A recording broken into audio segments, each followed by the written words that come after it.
It's time to start running! Hello, good morning to those on the western side of the Atlantic, and good afternoon to those of you in Europe and beyond. So, yes, we're back today, early start, planning on doing as long a stream as I can. I'm still sick as a dog. I was thinking about playing PoE 2, but I really need to be on my game for that, because obviously I need something that needs a little bit less focus, and the nature of the way Dune plays, that little bit less focus actually is easier than Path of Exile 2. So we're going to be playing more Dune. The plan today is I want to get Mark 6 Scout, Mark 6 Bike, Mark 6 Treadwheel, that's what we're going for, as well as trying to do contract, story, and all the other farming stuff that we need to do. So, like I say, the aim is to get fully Mark 6'd up, and then the last thing we're going to do is build our carrier, and also complete the story. So what I do, I've literally just logged into the game, so every time I log into the game, first thing I do, yep, that's it, we fill our death stills up, and to make sure that we've got plenty of water, and we keep that rolling through.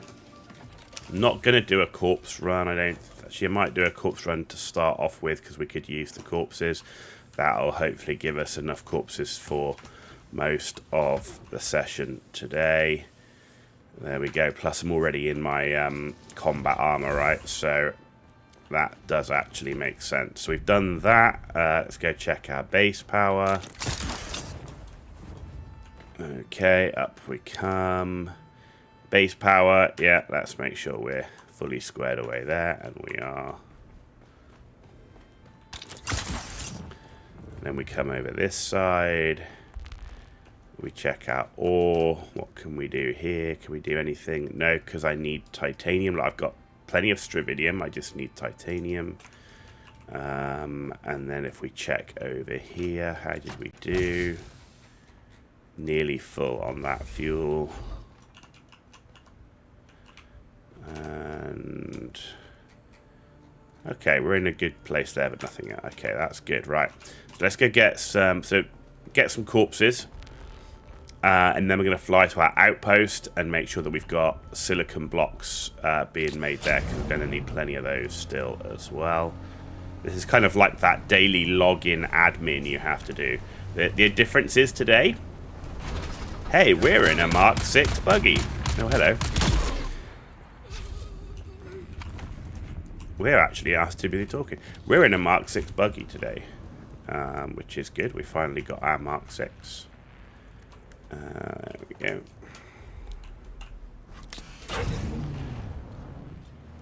So it's fully Mark 6. Every component is fully Mark 6, including our cutter ray.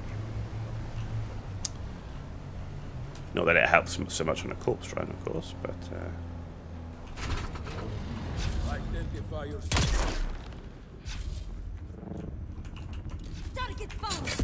Oh, that wasn't what I wanted to do. Damn you. Oh, fucker. He dodged out of my drill shot. Not allowed to do that. Thank you.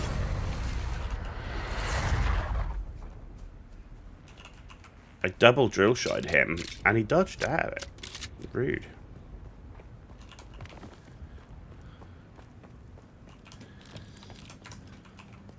No, they do it on like the higher areas, but I don't remember seeing these camp dudes dodging out of my drill shots before. But there we go. He was obviously a super smart one. I'm still groggy. Like, I'm just like, I just woke up, made a tea and a coffee, and sick as a dog, and you know that's the first thing I have to deal with is super smart NPCs. What's going on?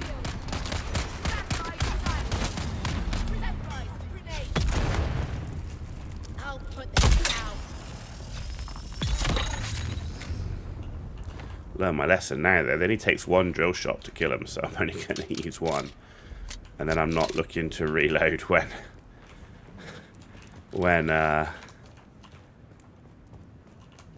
they dodge out of it.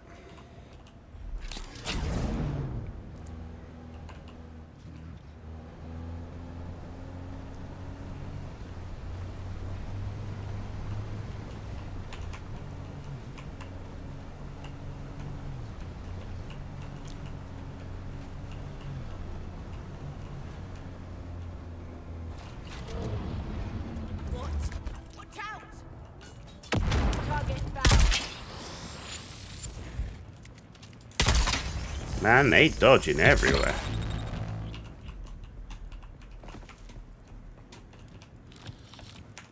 The one thing I found, like, so I'm in this Mark 6 buggy, and like, yeah, okay, so I get a little bit more storage space, or a little bit more speed, or a little bit better ore efficiency.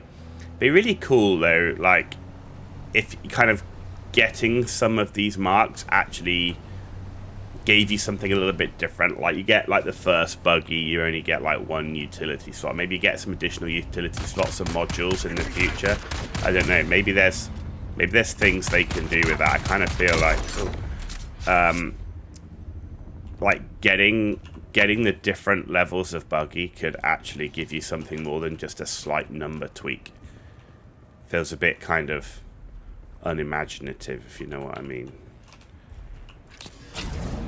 Like, it's nice having a bit more cargo space and everything else, but it'd be like, oh, you've got a Mark 6. You can now, like, do a boost jump. Like, you could actually get the buggy to, like, boost itself up, or, I don't know, like, so you could get to places you couldn't normally get with a buggy, or maybe, when you get a Mark 6, that's the point where you can... What have we got up here? Are you a shield dude? Yeah.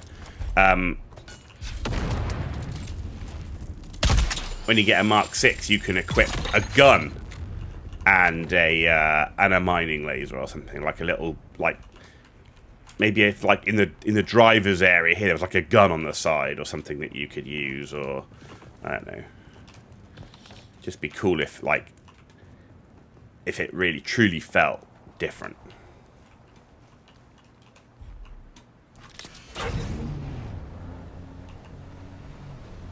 The same with, like, the sandbike. I mean, it's at the moment, this is part... maybe it's just because I feel like land vehicles are so underutilized. Like, once you've got a Thopter, like,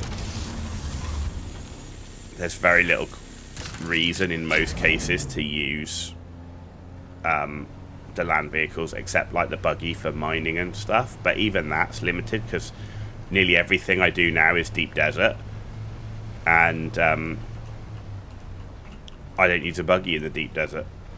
I mean, you can, and if you've got a guild and a carrier and a base and all that good stuff, that's fine, but by and large... Oh, I went to...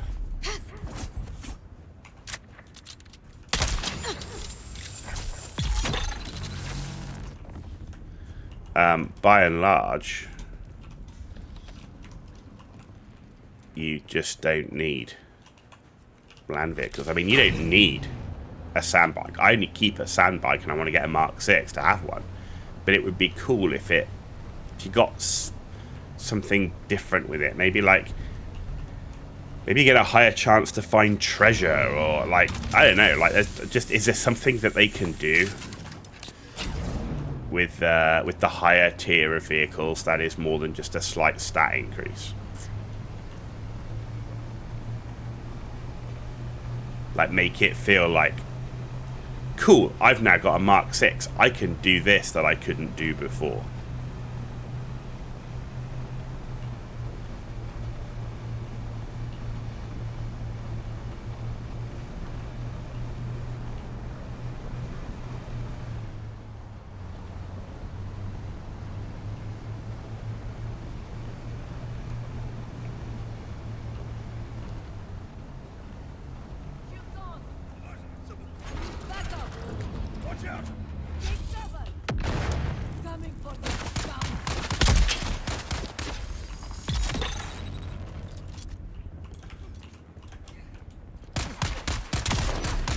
Oh, I hit the, this is why I talked about the hitbox.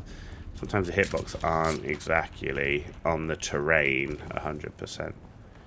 Yeah, like, imagine if on a Mark 6 you could get, like, the mining laser, and it's got a coaxial, like, Vulcan Gao on it, or something like that. Or maybe not even something as powerful as the Vulcan Gao. Like, imagine if you've got something like that, and you go, okay, now I can drive up to a camp and I can shoot the non-shielded guys. Like, the shielded guys are still going to have to get out and deal with, but if you come up to a camp and there's a non-shielded guy, you can just, like, mow him down and mine the aluminium that's next to him or something like that. Do you know what I mean? That would be quite cool. Maybe, I don't know. But you only get it like on a Mark 6 or something, you know.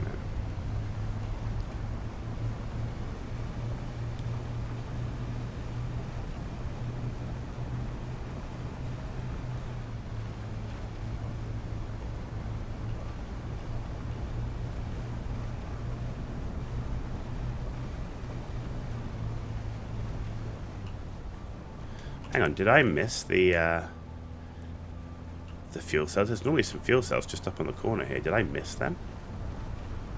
I might have done. Or they're gone. They're gone. So somebody else is here has taken them. There were some fuel cells here. I was wondering why there wasn't a second set of fuel cells. Okay. No problemo. Right. No! Thank God for auto flip. This guy, man, if these lights kill me, man, like, because you can't. If I could steer with the mouse, I could get way more accurate than pressing the key. But those lights, man, they literally just like designed to block you without actually blocking you. I should just put them higher so that you can drive like below them.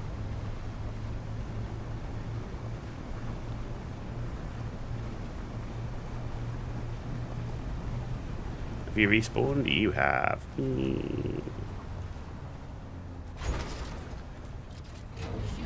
Oh, it's a shield dude.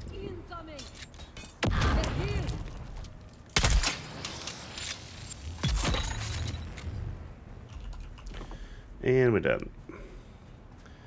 And that was our first run out in our Mark 6.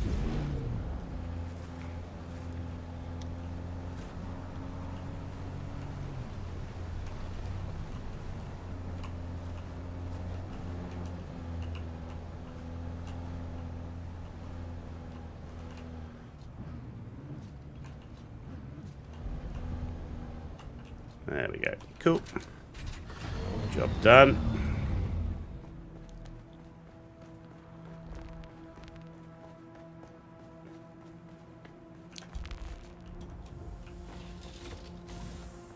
Let's get some water.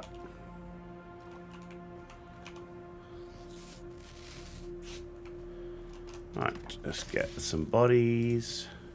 Not that bug, there we go. No, it's not that one. Aluminum buggy, that's the one.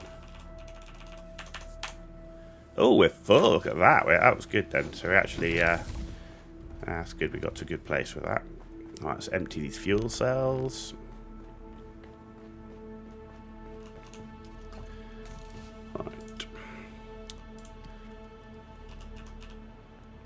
Actually forgot that I named my buggies.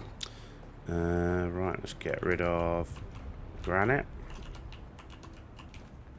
That's good.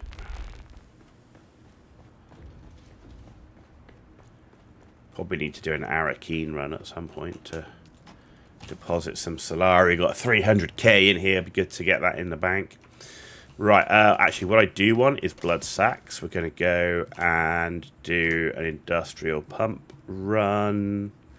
Do I have any more large blood sacks? I don't think so. No, that's all the blood sacks I've got. Okay.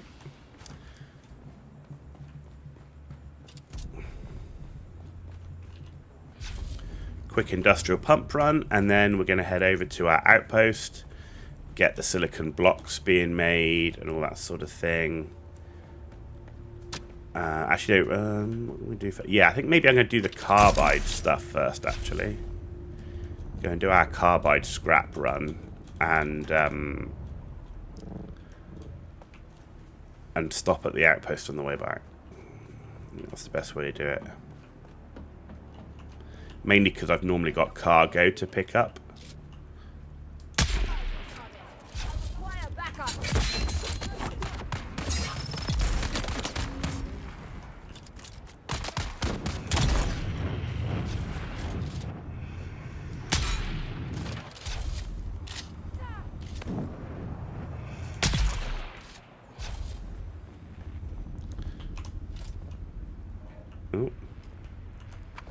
Oh my god, I picked the fucking body. Damn you.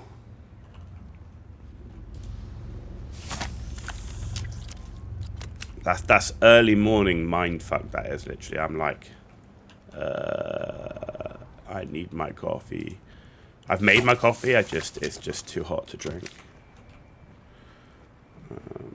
Because I don't like it like mouth. Some people like must have like asbestos mouth because they're able to drink the coffee like straight out of the boiling water. I can't do that. It literally burns my mouth to pieces.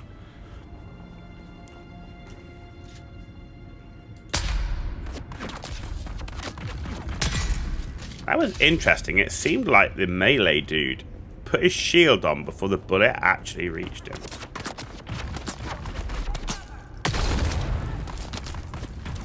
Because... Huh. Because the... He had no loot. He had no loot. He had no loot? What the frick? Why can't I loot anyone?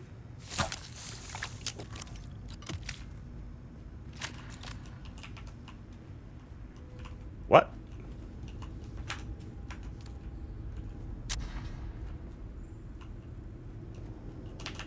Got an unable to loot bug. What the fuck? Okay. It's a main menu. That's a new one.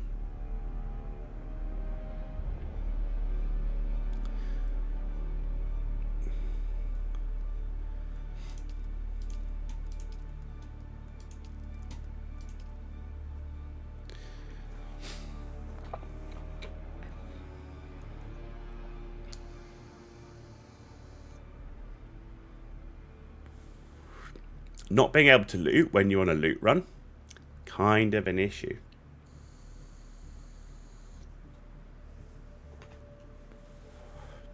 And what was weird is I could still do everything else. I could change weapons. I could do the blood. That was kind of strange. Let's have another go. Status, you are, yeah, okay, that's good. Fine.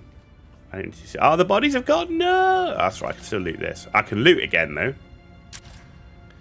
But I didn't get my bodies. Oh man, this one's going to go on as well, isn't it? No. Oh. Can we get rid of that? Go. There we go. Good.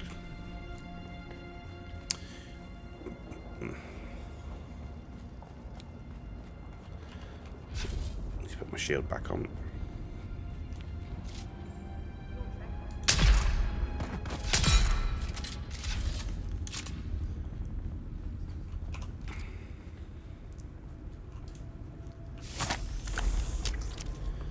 Loot. I mean, all this stuff is good because, like, if we're doing Landrad stuff, we'll probably need it anyway. So. There we go.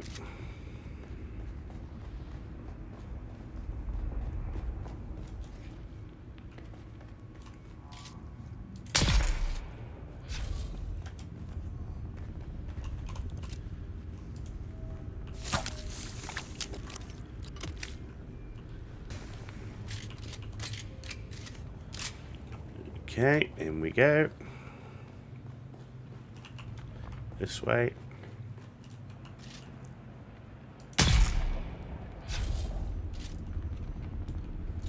Where are you? I know you're here somewhere. Oh. Where did you go?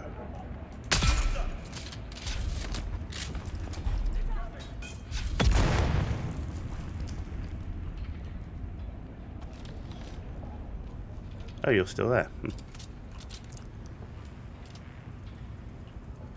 Oh, look, I can't... What do you reckon? Do you reckon the hitbox is that good? Oh, no, no. Okay, okay. Here he comes. Look. They move so weird sometimes. Like, the way he was, like, slide moving across there. It was like, my God.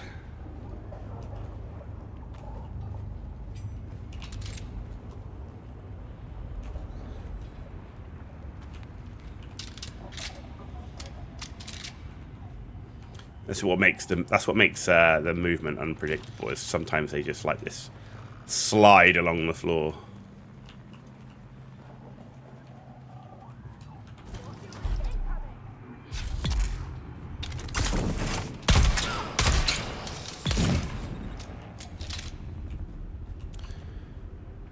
that. Bit of that. Bit of that.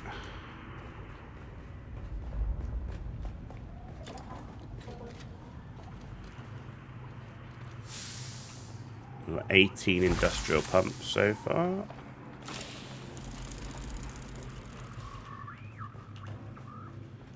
Alright, what have we got down here? Right.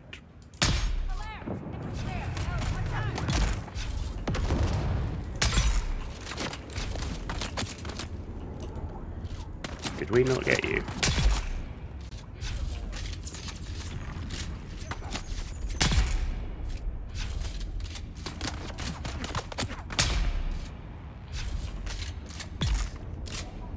Sweet.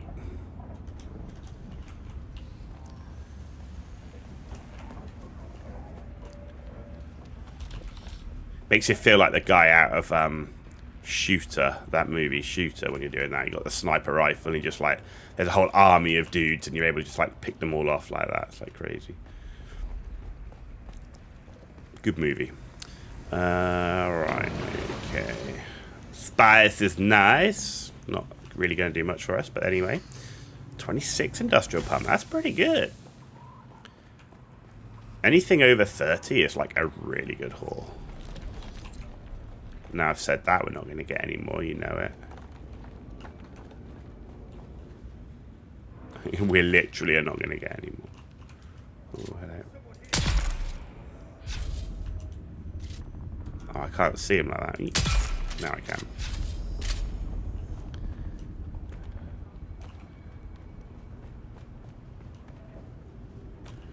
Thank you. Actually, do we have medkit in here? Yes, we do. It's only a Mark II, but I'll take it. Oh, there we go. 8 pumps. Took us to 34. Anything over 30, that's a good run for industrial pumps. That's a good run. No complaints there. Right, let's get out.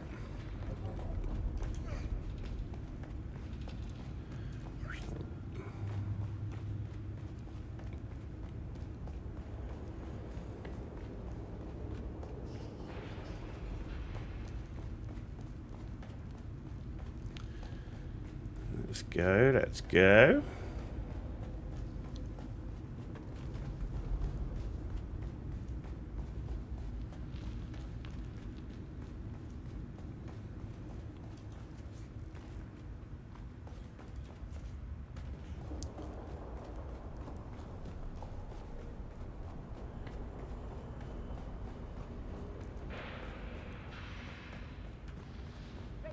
Wow, they respawn already?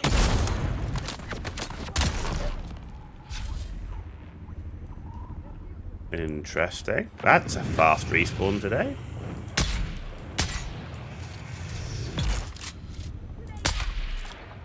How did you? I killed him. He obviously got back up. Normally I don't get back up because you get poisoned. But I didn't. Do you know why? Because I didn't shoot him with the sniper. I shot him with the handgun. Of course.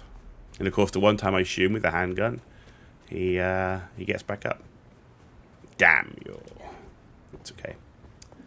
No problemo.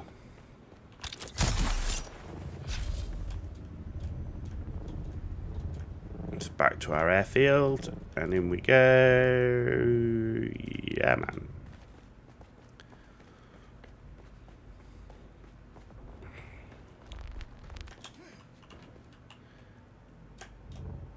Okay, let's drop off our components. Anything that didn't go in? Yes. So getting full on that. That's good.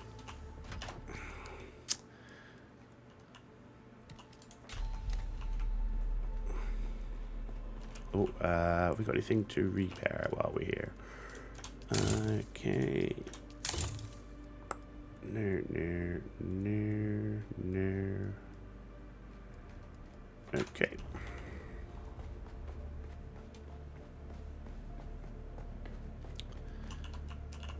That and that.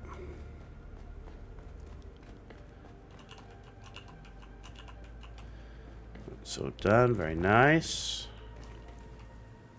They're still doing their thing.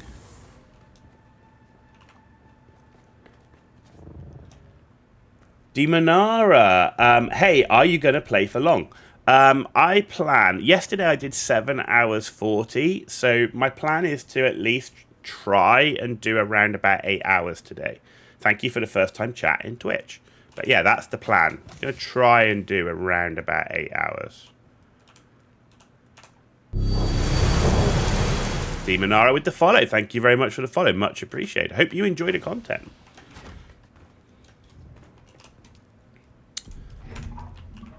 Yeah, this is only my second stream back from being away for 3 weeks, so still trying to get back into everything. Plus, I'm sick as a dog, but like I said, we managed 7 hours 40. I feel a little bit better than yesterday, but I certainly not 100%. Right, let's go and sell the stuff that we've got.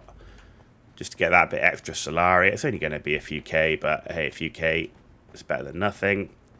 And given that we don't pay taxes on this server, means that all that Solari just goes into the bank, right? So I said task for today. We've got a full Mark 6 assault. We've got a full Mark 6 buggy. The first task today... or first goal, I should say, today would be to get the Mark 6 Scout. We need a lot more spice, and we need a lot more plastanium. After the Scout, we're going for the bike and the tread wheel, but interspersing that mats farming, we're going to be doing the contracts and story stuff. I don't know why we lost speed there. Sometimes that happens.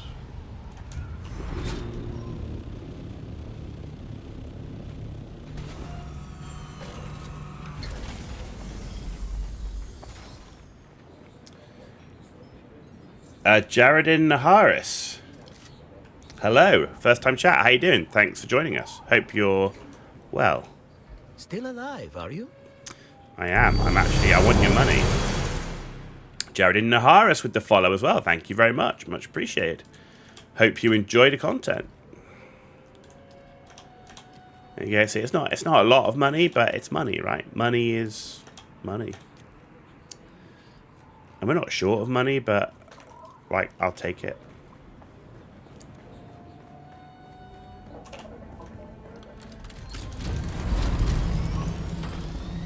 So now we're going to go and get our carbide scraps. This is, I mean, and just think, this is just my daily admin before we hit the deep desert, right?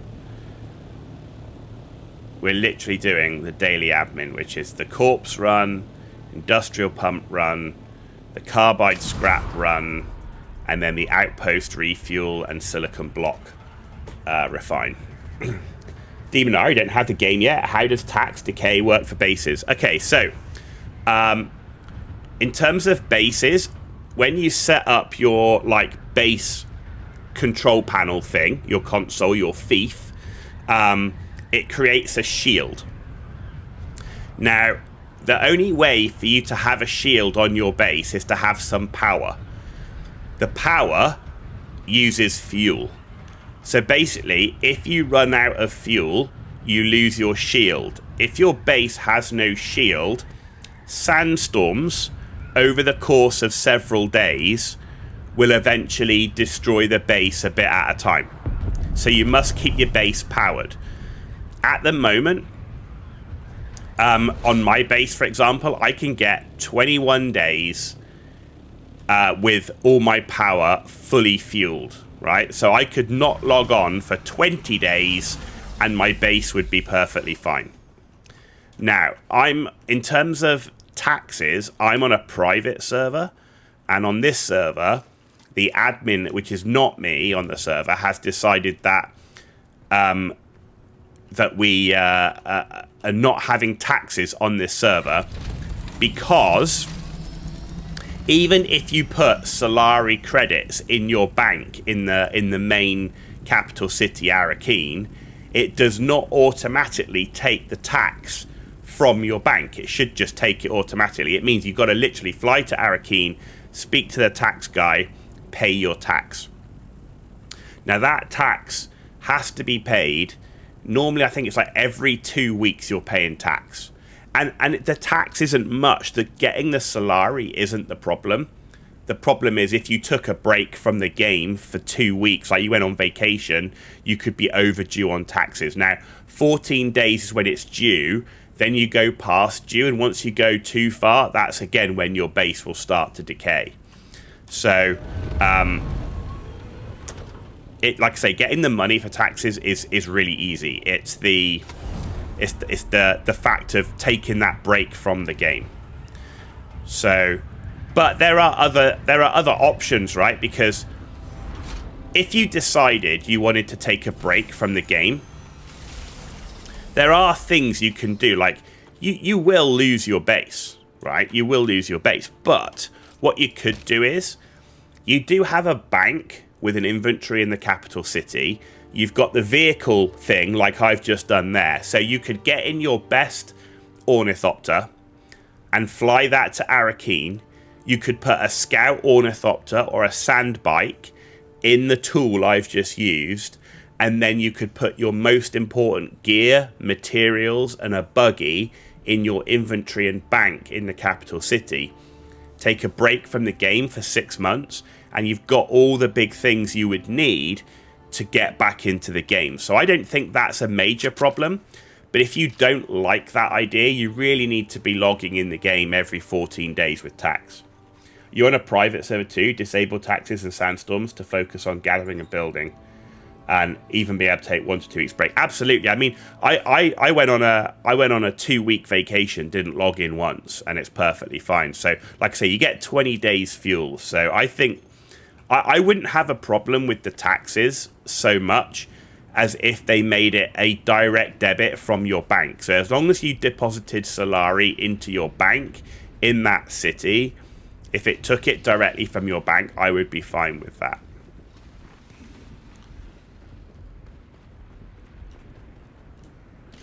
What have we got here? Oh, you weasel. And we've got a lot of these dudes today.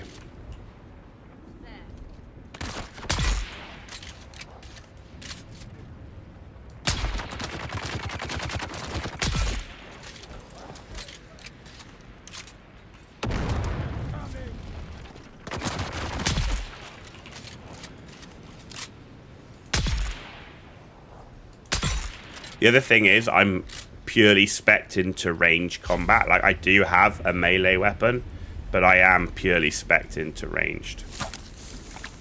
So you'll see me focus on ranged way more than melee, and I suck at melee anyway. I normally suck at melee in most games. You'll always find me as the ranged DPS. The thing I suck most about on here is the parry timing.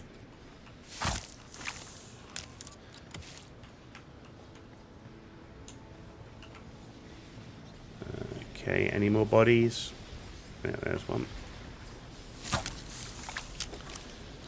The game is a bit of a horror game in that you drink blood to survive, and you collect bodies to refine, which is quite funny. It's, Dune, the sci-fi horror game.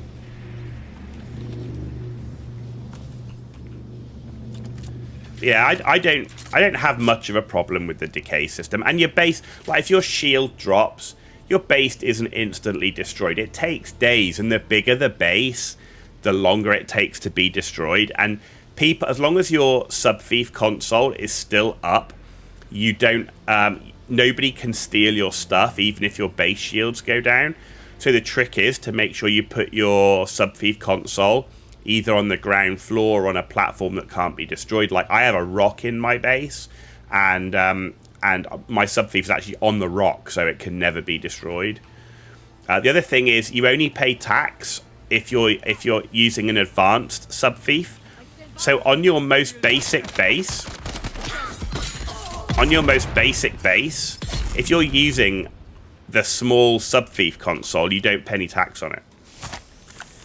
So if your outpost, if you've got a small outpost just to, I don't know, go get a specific material, use the basic sub-thief console and don't pay tax on it. And that'll save you some taxes.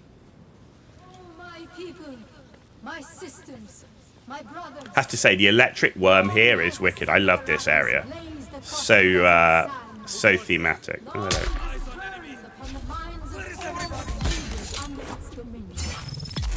Long have the winds of the Coriolis swept across the mountains and valleys. So too have they swept through. Oh, hello. From 1,000 generations of memory. Through all and beyond time itself, one has presided. One who marks not the movement of There we go. Cool.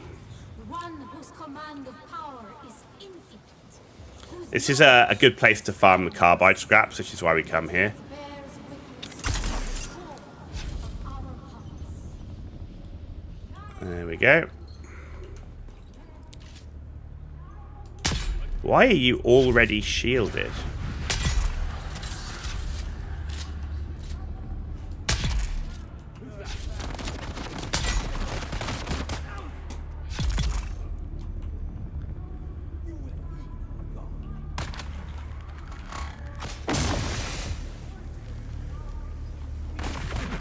Interesting. Have we got some weird bug going on at the minute? Because like that there we go.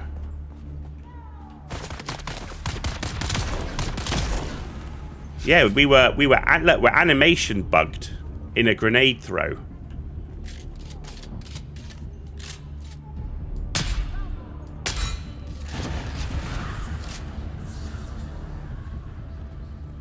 There you go. Bindu sprint.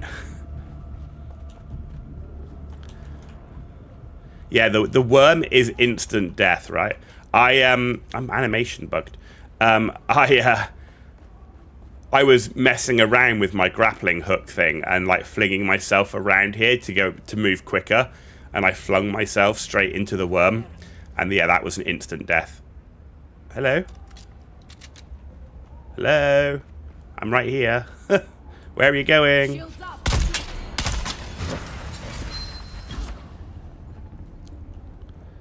Not quite sure what's going on with her. There's some weird bugs going on at the moment.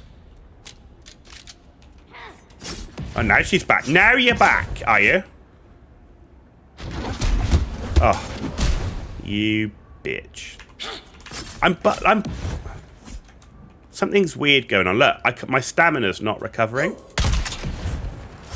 and she's got no hitbox. What the hell is going on? What is going on? What is going on?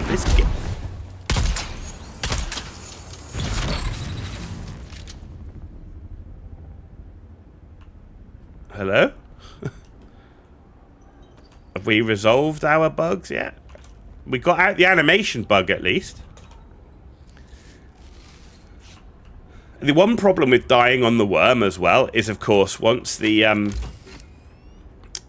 die on the worm, you can't get your stuff back either. Or it's very hard. Like, there are some weird tricks, like trying to put a sand bike on the location, but you've got to make sure that the sand bike, you know, doesn't slip off and stuff while you're on it. Otherwise, you end up dying twice.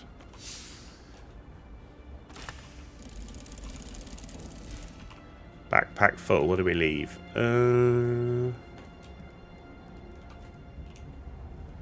Yeah, lost over 30k Solari on it. Yeah, man, it sucks, right? It absolutely sucks, because there's no way. Like, it's almost impossible to get it back.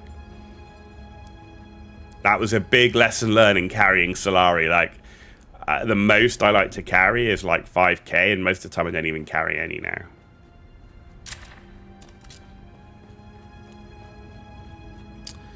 Right, that's the carbide scraps done. Right, let's head over to the outpost and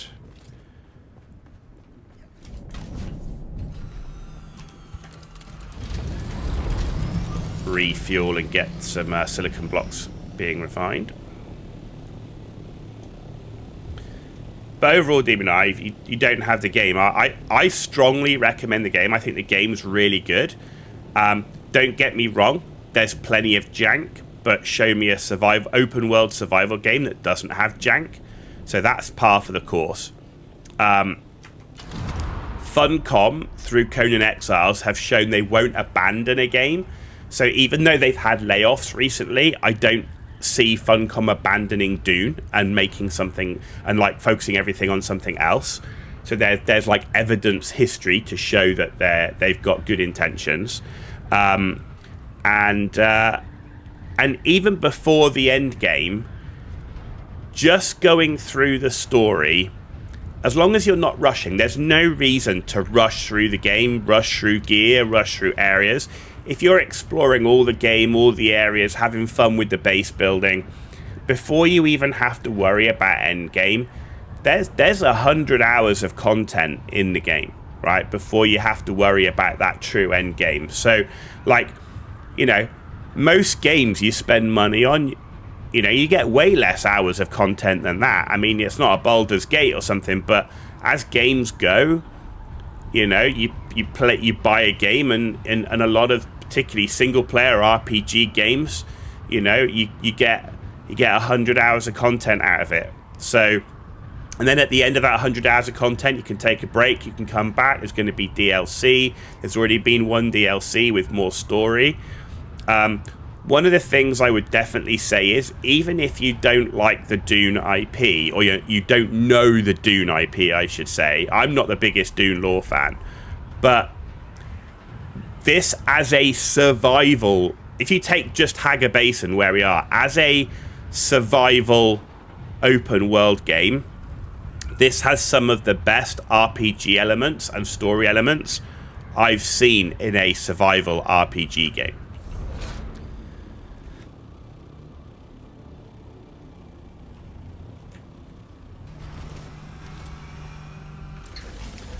And some of that survival RPG gives me Star Wars The Old Republic vibes. Not done in the same way, but just that the way it's done, some of the sort of dialogue choices and things like that. I don't know, it just gives me that sort of vibe of some Star Wars The Old Republic. Oh, I can't transfer, can I? Never mind. Rubbish. Right.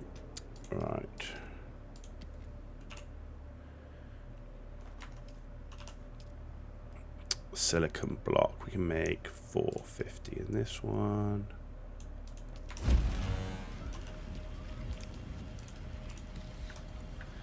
It's got a lot of pretty good quality of life stuff as well. I wouldn't say it's got the best quality of life of any survival game in terms of its systems, but it's pretty good, right? It is pretty good. Right, what's heavy in? What can I get rid of in here that weighs a lot? There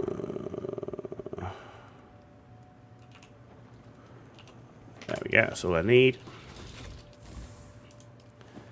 Get some water in there, and then take all this back. Okay, that's done. So this is just my little outpost base. This was my main base before I moved to a new location. But I've kept this base because, one, it's in a different part of the map. I use it to get certain types of materials which are more common in the early game.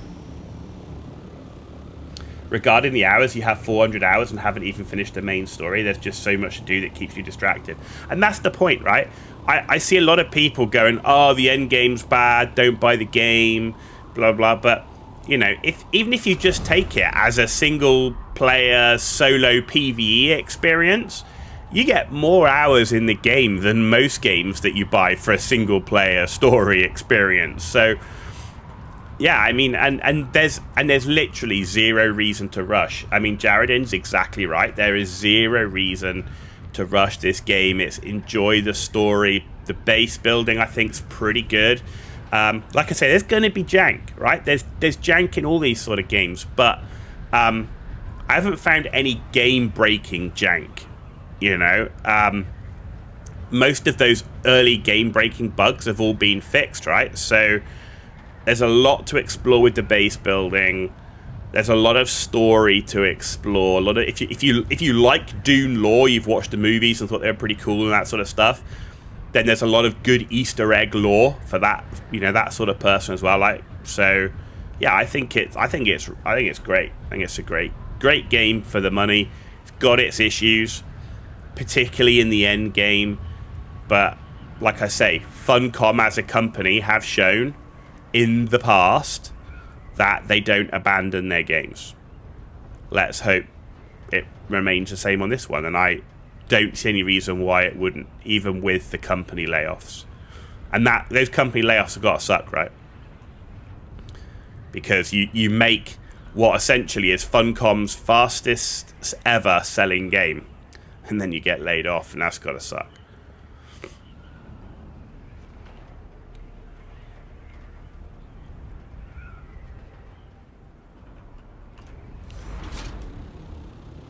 And this is my base here. So I wanted to build an Atreides airfield. I'm Atreides aligned. So my original theme was like an aircraft carrier style top. And then all of my like manufacturing, living, land vehicle, bay and everything is all at the bottom. So when I come up here, this is my airfield. So I've got 2 scouts, 2 assaults, and that big one in the middle is going to be for a carrier. So I definitely, if you're someone that like is looking for inspiration of how to get out of building a square box base, I like to do it with a theme. So like I decided I wanted to do like an airfield thing. So I think that kind of helps. Like the other thing I thought about doing was like in the future, if they brought tanks into the game or other land vehicles into the game, it would be cool to do like a land vehicle army base. So not very tall, but very like spread out, and have these like vehicle garages, like bays for like maintenance and stuff, like storage. Like if you imagine like an army base with all these little buildings rather than these one like massive building, I think that's like a pretty cool idea as well. So yeah, I find it easier to get out and come up with something more unique if you kind of think about, a theme of what the base might be doing, or what you might want to do with the base. Because I know some people have said, oh, I just end up building a square, and it's like, it's easy, yeah. And early on, I definitely recommend building a square. And the reason I recommend that is because square bases are the most space efficient for the materials, right?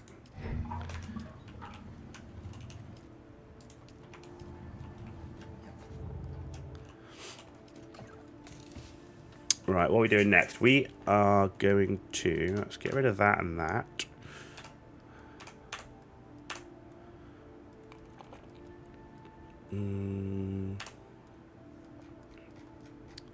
Damn, man, we're full. Right, let's get rid of that, because we're going to sell it. And I wonder if I should do a run to I might do a run to Arakeen, actually.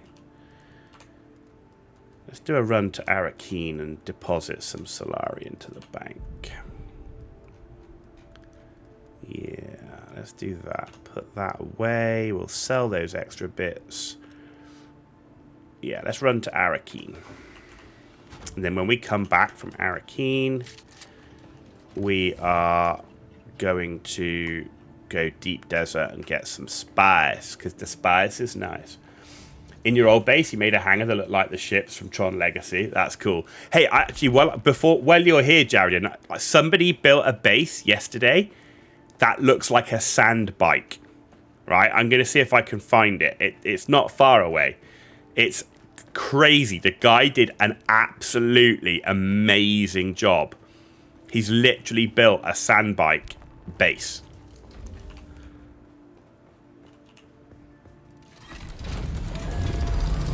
Where is it? I think it's over here. Is it over here? Is that one of the exit points? Yeah, there it is.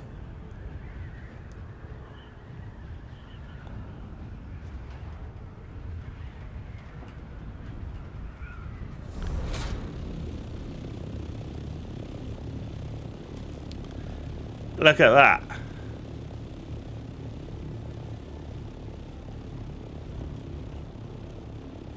That's freaking crazy. Like, he's even got, like, the booster on the back of it, the handlebars. Like, he's got the right colours for the tracks, the little windscreen visor, the suspension arms. No, cancel. Yeah, it's like, that's wild, man. Like, even look at the back. Even at the back, he's got, like, the holes for the boosters. For the booster on the back. That is a fucking good effort, man. That is a really good effort. The dude that did that, man, he's got some creative skill. There's no doubt.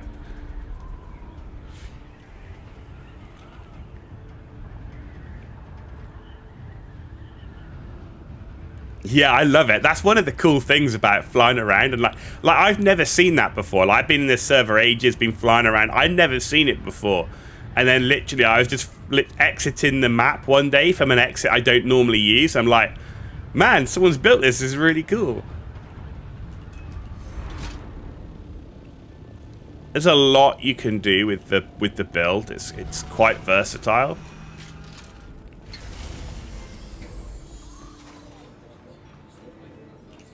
Still alive, are you?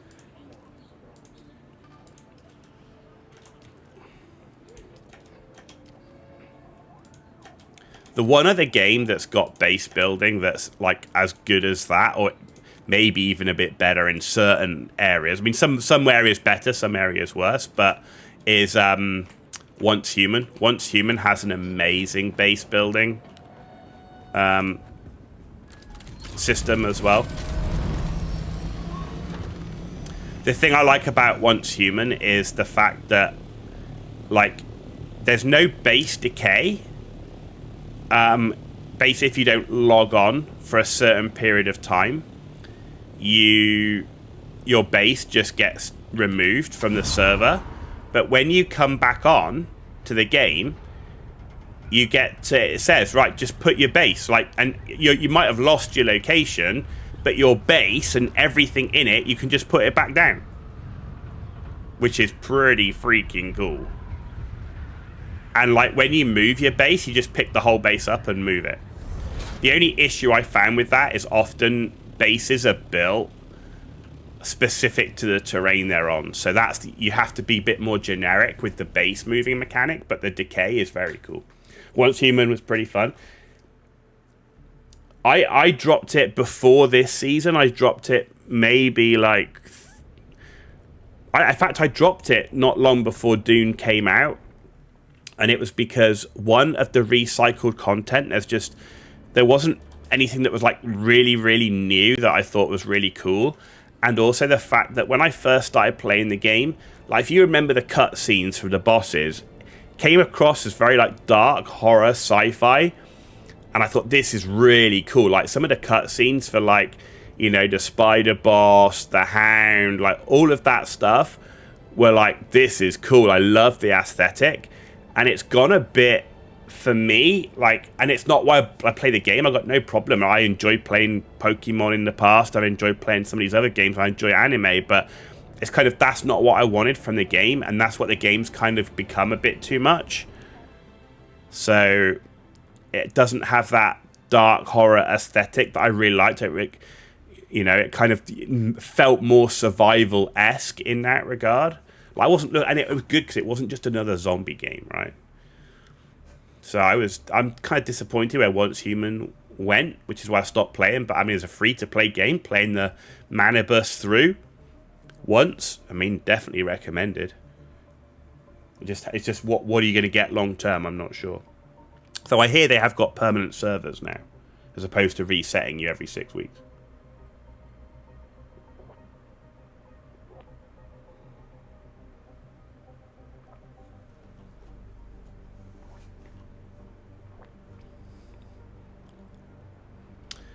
So we've gone to Arakeen. The main reason we're here is because we are dumping Solari.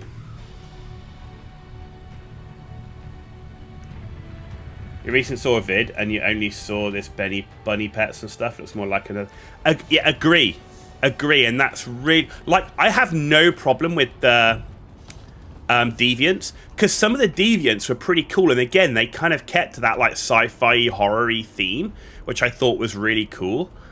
So I didn't have a problem with the deviants or the collection of the deviants, but it has gone very Pal Worldy, Pokemon-y. Welcome. And not as dark as it was. Solaris. How much Solaris would you like to Deposit all. Welcome. Would you like to So we got deposit 900k in the bank, which is not bad. Not bad. Let's just check the contract board. So yeah, it's a shame with Once Human. I thought it had so much potential. No new contract. So much potential. Very, very disappointed how it ended. Right, we're done in Arakeen, and we're going to go back to Haga Basin, switch out for a still suit, and we're going to go to the deep desert, risk the PvP zone for some spice. I play this game solo. I'm in a guild of one, which is me, and that's so that I can do Landsrat stuff. And when I go to the deep desert, I do go into the PvP zone, but I'm there to rat. And I am at risk of being ganked, but it's not as bad as some of the public servers where basically step into the PvP zone and get ganked. Here it's more of if you get unlucky and you just happen to run across the gankers, so...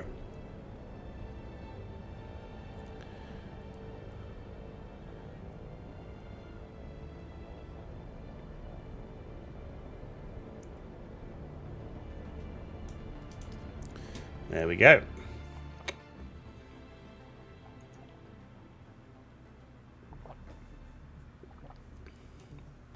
It's a shame because I really did like the building system in Once Human. It had some really cool ways you could build a base and so many base components.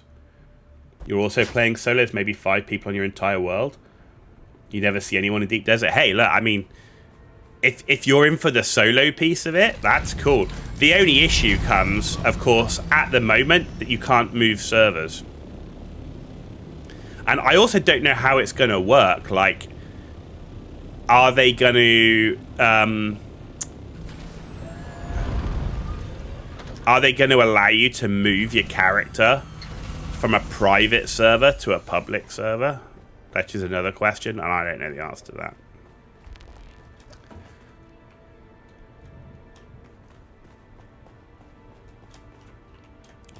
So that's always a risk. Of course, if you're playing on a private server and the person running it decides to cancel it, kind of sucks. But I'm fairly confident. Like I'm on another content creator server, so I'm fairly confident that that this one's not going to be shut down. At least not without any notice. That would allow me to at least go, "Ooh, do I want to pick up the reins on it or not?"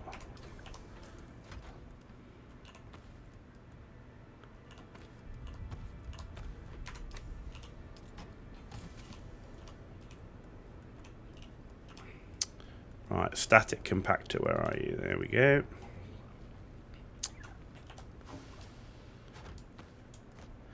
Decaliter John is full.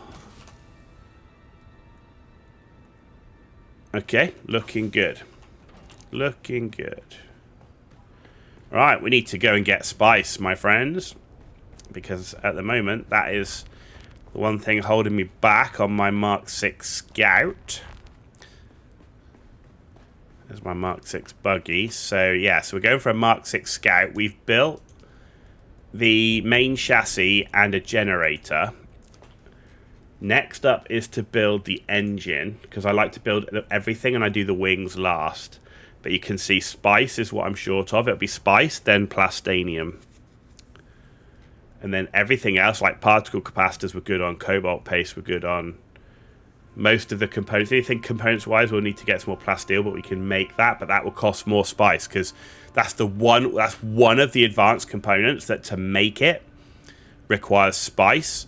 And when I was treasure hunting, I barely found any. So, looks like it's a spice thing. Right, so let's go find some spice.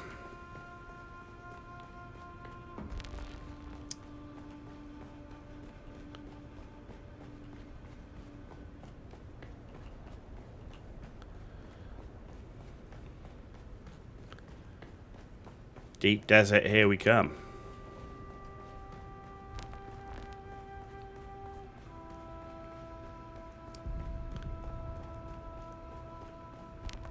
Another buggy. There you go, into my Mark 6 Assault. How are we doing? Do we have fuel? We got plenty of fuel. That's looking good. And how are we looking? Right, wings. Yeah, okay. I don't repair anything until it gets below 50 as a minimum.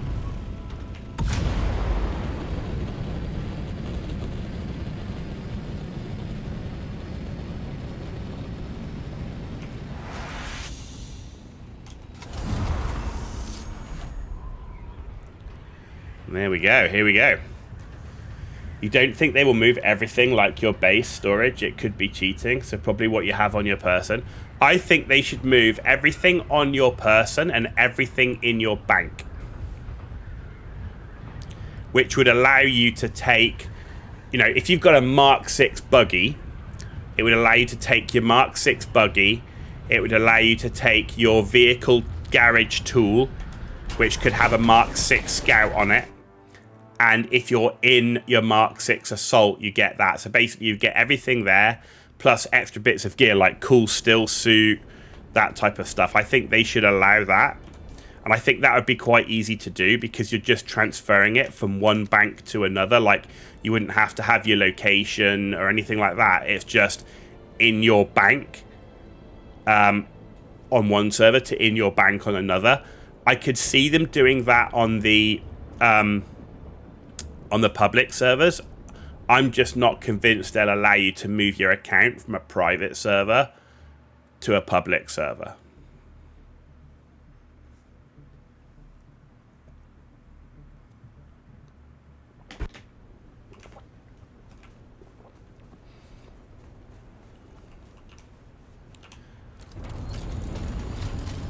But fortunately, I do have two other...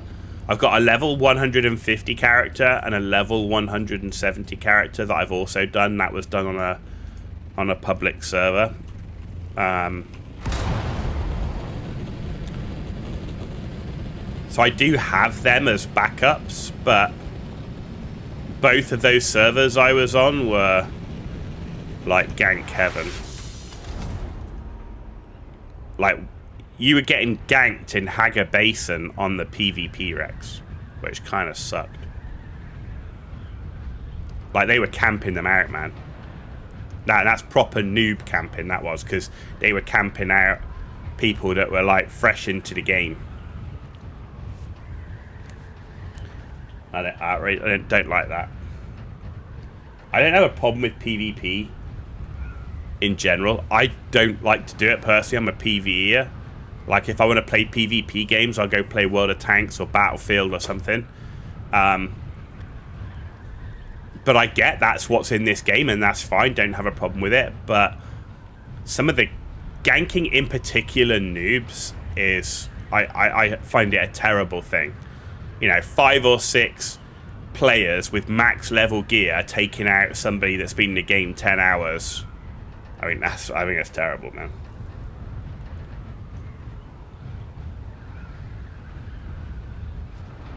And with all the PvP, PvE drama in this game, I do kind of wonder if Funcom should have gone down the PvE, PvP server route.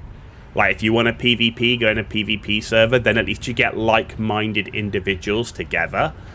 And then on the PvE, you get like-minded individuals together, and they could have then tailored the content for each, because I think the danger is I'm just not sure how they're going to be able to balance giving PvEers what they're looking for in a game and giving the PvPers what they want in the game. And by doing a PvE and PvP server and a rule sets and content, I think allows them to cater to the bases properly. Or they've got to completely go one way or another on the game, which they clearly don't want to do. They should have done different worlds for There you go. We're on the same wavelength, Jaredin, man. I tell you, we're on the same wavelength. I'm of that mindset, you know. I kind of feel like they're trying to cater to everybody, and I think that's pretty hard. I just don't see that it's going to be very easy to make both sides happy. You know, and you could also tailor the content, like, as well, because you can have different rule sets. Like, you could still, I would be more if the whole deep desert was PvE, let's say, it could still reset once a week, but I'd be more inclined to build some sort of temporary base out here and stuff like that.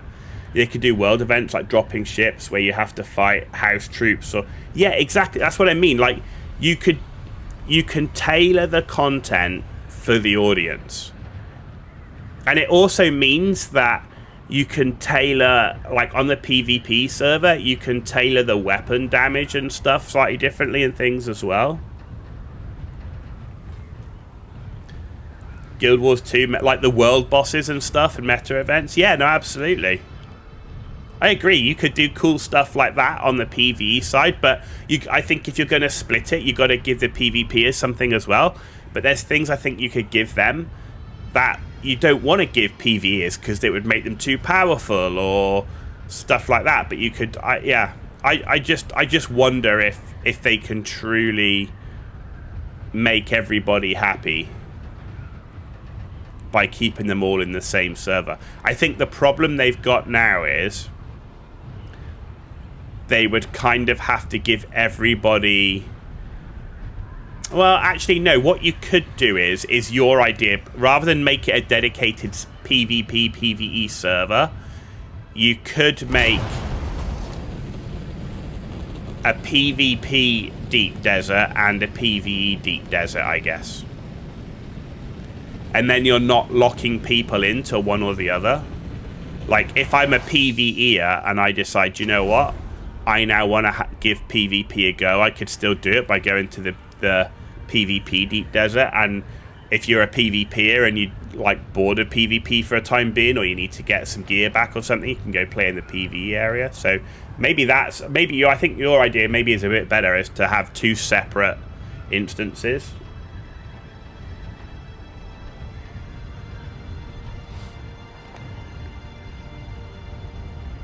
Because you've kind of got that now, right? You've kind of got like deep desert PvE and deep desert PvP. It's in the same instance, but it's like separated. It's like two separate areas. So they're already down that pathway, right?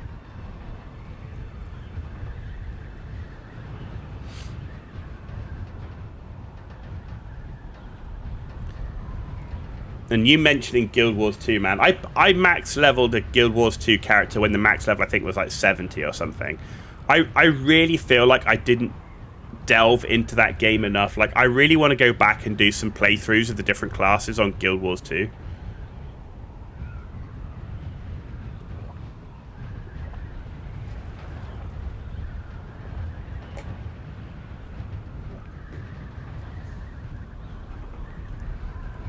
So many things I want to do, so little time. If only this was my full-time job. Keep dreaming. You've got 12 max level characters in Guild Wars 2. Holy crap. Jeez. I enjoyed my time in Guild Wars 2, but it was just at a very transitional time, and I just, like... I max leveled a character and I just felt like I barely explored the world. You know, I hadn't done any of the... I'd done a few of the basic jumping puzzles and stuff like that. And I'm like, man, I feel like I missed out quite a bit. And I'd like to... I'd like to do more on it. The same as... like, I'm... Maybe... Because I'm doing, like, off-stream, I'm doing, like, a replay through of...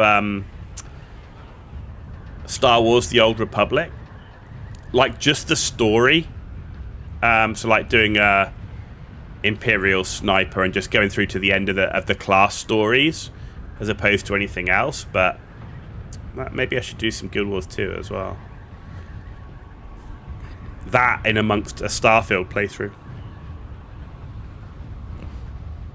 Alright, that one's still spewing cloud, so I'm just gonna take this one. I think this should be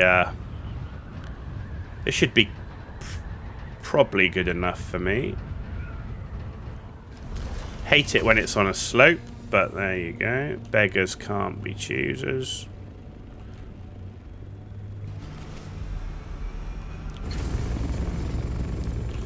Right. Spice is nice.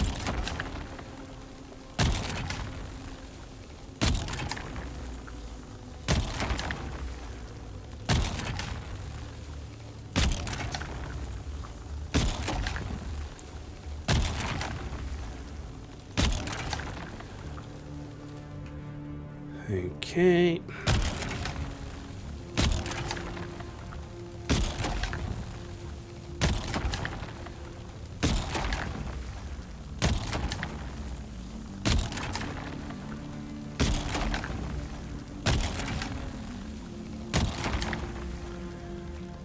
Let's get in the shade.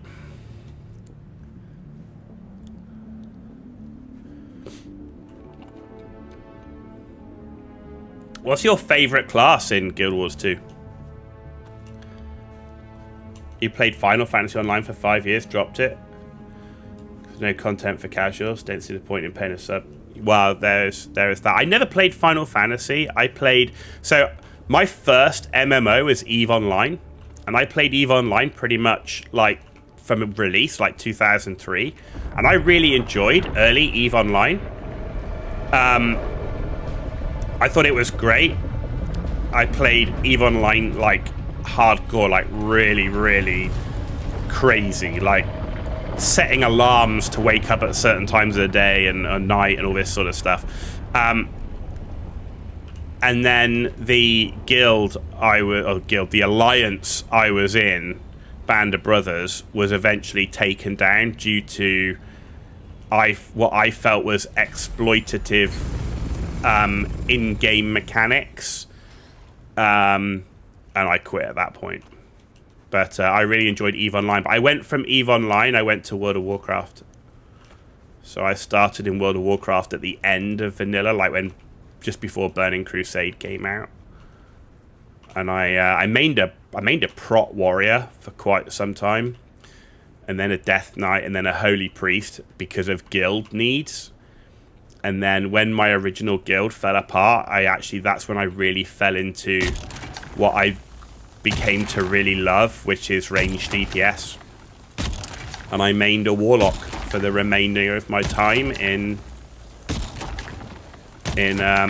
World of Warcraft. And those are the only two MMOs I can say I've really gone hardcore in. Like, I dabbled in Star Wars The Old Republic because I love Star Wars, but I never really got the MMO vibe out of Star Wars. It kind of felt more like a solo/group PvE thing, role-playing game. And I say Guild Wars 2 is just kind of the wrong time. Guild Wars 2, you mained a Necromancer and a Mechanist. I really like the Necromancer too. In fact, the character that I max leveled was a Necromancer. The character I wish I'd had the chance to max level was a Ranger. I really wanted to complete a full playthrough, as in at least max level and do most of the story and exploration with a Norn Ranger. Really like the idea of that.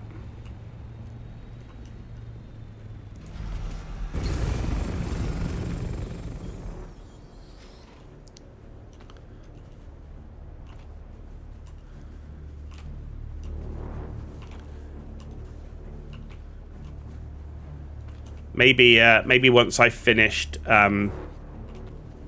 everything I want to do in Dune, and I'm waiting for new content, and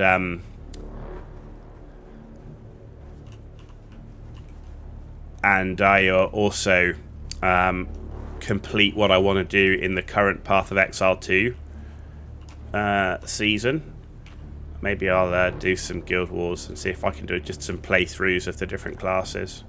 Like, I'm not planning on playing it like hardcore or getting to the end game or anything, but at least exploring as like nice content for the channel. Because I'm very much a variety streamer. I don't play one game like hardcore. But also as a variety streamer, I don't just jump to new games. Like, I only play games that I actually enjoy playing. And because I do this as a hobby, my channel's not monetized, so I'm not tied to having to go for the latest and greatest thing. I also don't do, at the moment, don't do any sponsored content at all. So it gives me a lot more freedom to kind of do what I want to do.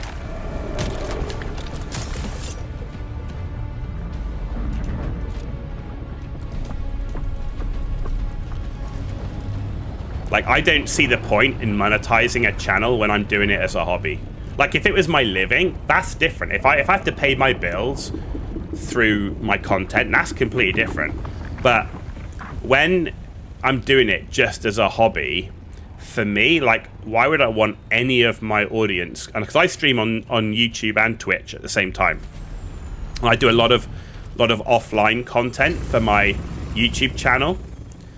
Because my live streams, I can't always keep to a really good schedule because of my work. Like, sometimes I have to go away for a week or two here and there, which does impact the live stream. But between the two, why would I want any of the audience, either on YouTube or on Twitch, to watch ads for the sake of, you know, a few bucks to buy a coffee? That, it doesn't make sense.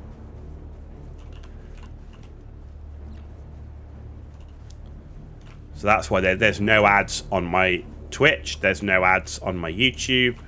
It's just come, enjoy the content, talk about video games, because that's what I love doing.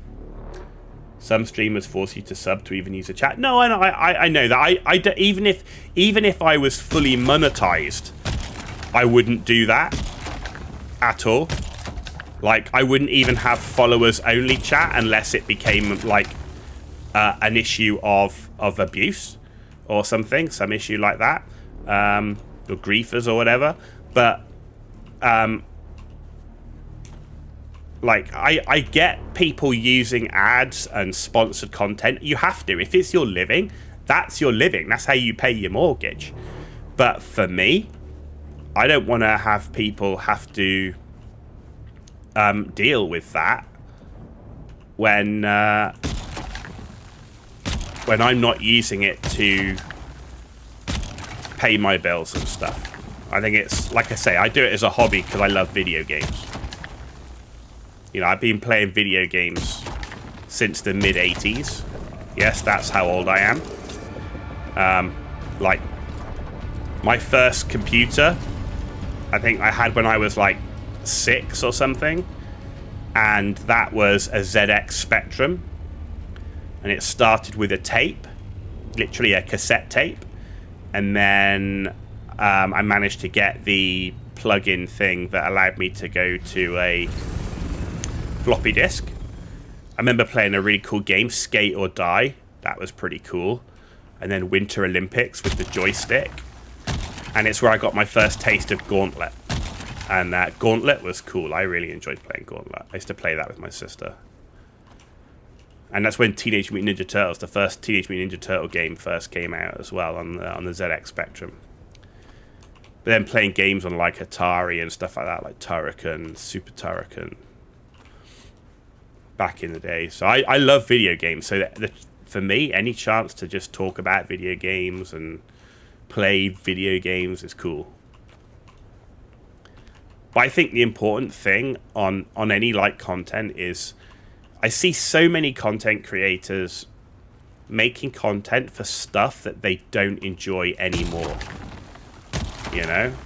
It's like they're playing a game because they have to, or like that's the only game they play, so it's their revenue. Like, World of Tanks for me is classic of that. I see a whole bunch of World of Tanks streamers who spend their whole time raging at the game, but they can't stop it because their income depends on it.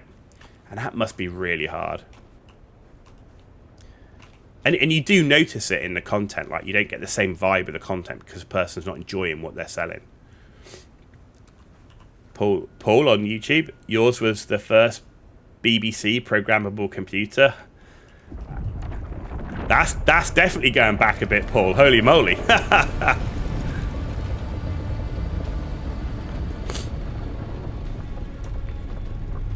Those were the days, right? How things... Who'd have thought in literally, like, 40 years, how things would have changed?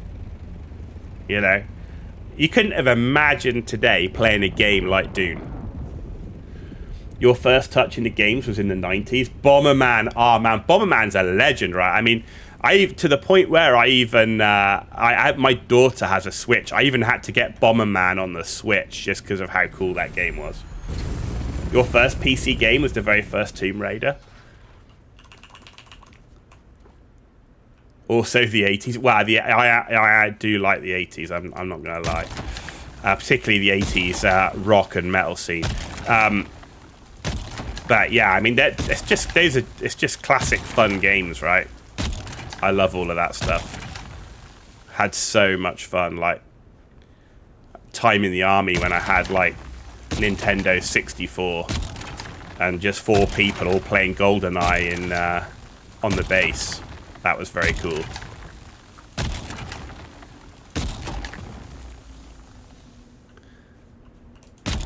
But yeah, Bomberman is the my first online PC game where I actually played online was Command and Conquer Red Alert 2. And it was where we were using a mod called Eagle Red. And that was my first proper time of actually doing, like, online. And you would do PvP on that, on, like, these multiplayer maps. And then after that was Counter-Strike. Like, when Counter-Strike was a mod. That was, like, the first of the first-person shooter online things I did, when I had the old dial-up modem, and you measured your ping in many digits as opposed to single digits.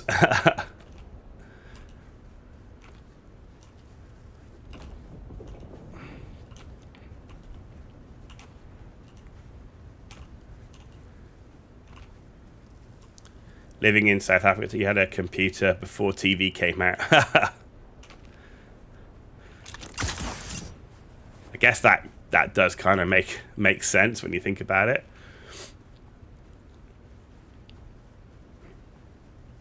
I was never that big into TV, I must admit. Like, when I was a kid, I used to read quite a lot of books. I used to really enjoy reading books. So I'd watch my, like, Saturday morning cartoons and stuff. Like, I used to enjoy G.I. Joe and He-Man, Mask, Brave Star, like, all of those sort of things. Ninja Turtles was kind of the end of it because it came quite late. Transformers, of course, and things like that. But outside of, like, my Saturday morning cartoons and stuff, I was never that big into TV. I liked to read books, but then computers came along, and man, I was hooked on video games. What the hell is going on?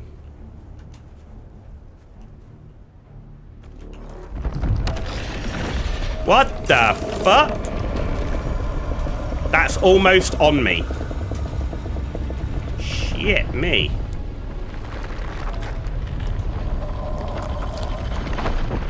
You cocksucker.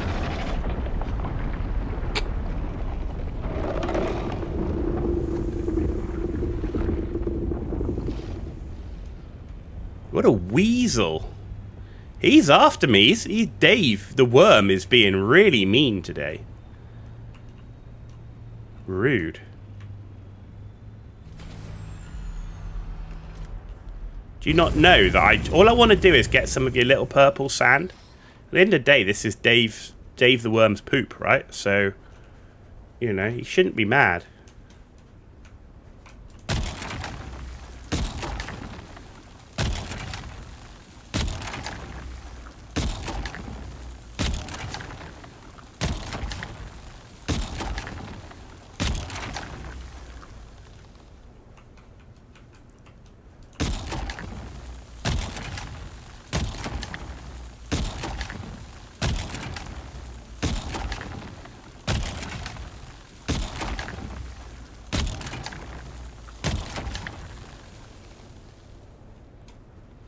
in South Africa. It was censorship, so there was no TV allowed. Well, yeah, I mean, it was definitely a little bit different, right? As I said, my aunt used to live in Cape Town and she was living there since when did she go out? She must have gone out in the 60s.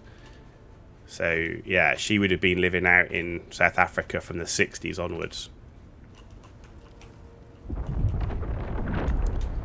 What is it with Dave? Dude.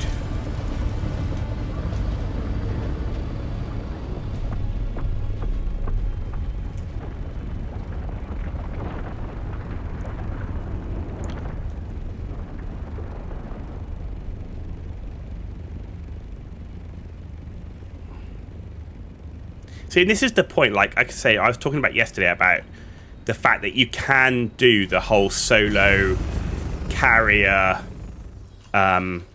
thing. I'm stuck. Oh my god, literally.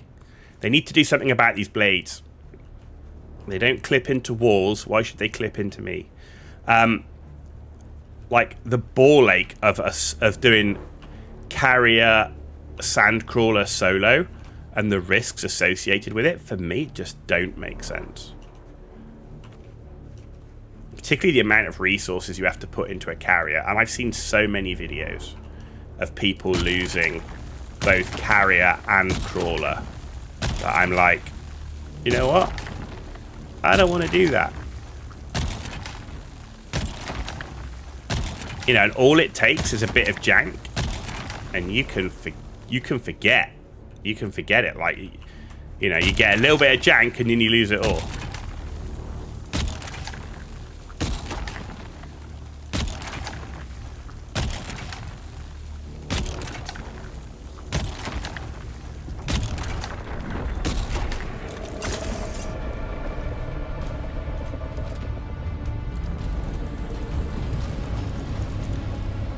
What I want them to do is I want them to have like an ISO container, like a giant like metal container box thing that you pick up in your carrier, so it's underslung, that you can then drop off.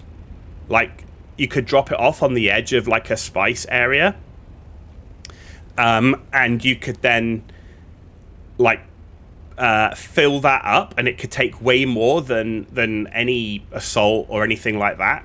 And then you could fly back in, pick it up, and fly it home. I think having like a container that you could move around with your carrier. Like, I don't want the carrier just to become a big cargo ship with a cargo bay, but having a container that you could drop off and pick up would be cool. Especially if you had two types. Like if you had a container that you could put any materials and stuff in, and also if you had a water container. So, like, you could fill that container up with water, pick it up in the carrier and fly it to the deep desert and drop it off in a deep desert base or something. I think that would be quite cool and would give a nice way of moving water around.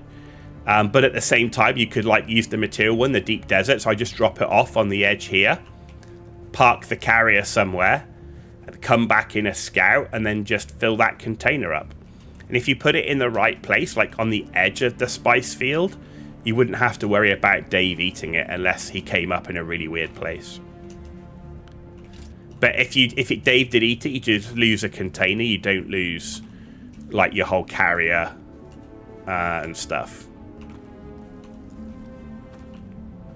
And it would require a little bit more than just land on, fill up, land on, fill up. 'Cause you'd have to like be doing a whole bunch of like flying around underslung stuff, like be a bit more involved, you know, and would still be, you know, it require quite a lot of risk on your side from gankers, but I think less risk from the whole worm thing.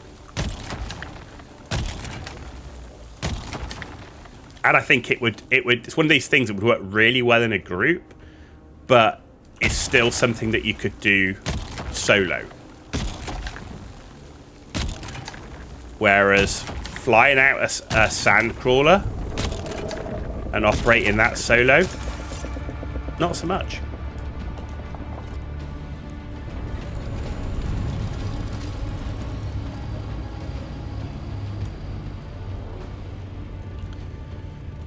Okay, how are we doing? How are we doing? We're not too bad. We got like nearly 9k.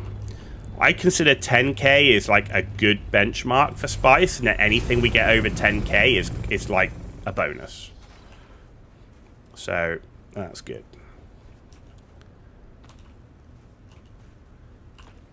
Same with flower sand. If I can get a nice 10k, that puts me in a good place. You know, we've not got that much longer left on our static compactor, but we've, I think, been reasonably well spread out with our... Because that's one of the keys with gathering the sand is you've got to make sure that your static compactor mounds are far enough apart that, one, they're the maximum size they can be, but it means you use your static compactor less, which means, one, there's less key presses to pick stuff up, and two, your static compactor lasts longer. So like these two are a little bit too close together. So it's all about finding that optimal spacing, which is not that easy, to be honest.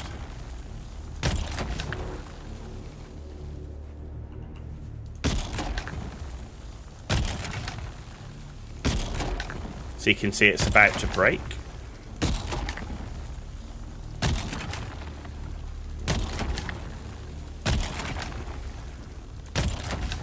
It's almost like, I don't know, 4 strides between each.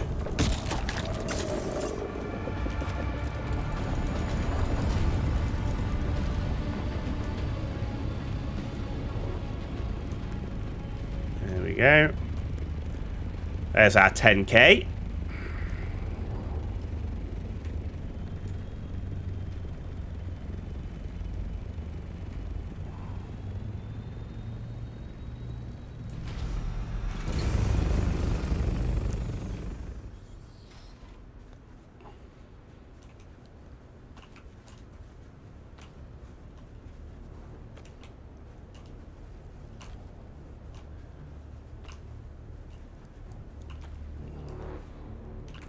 Nearly done.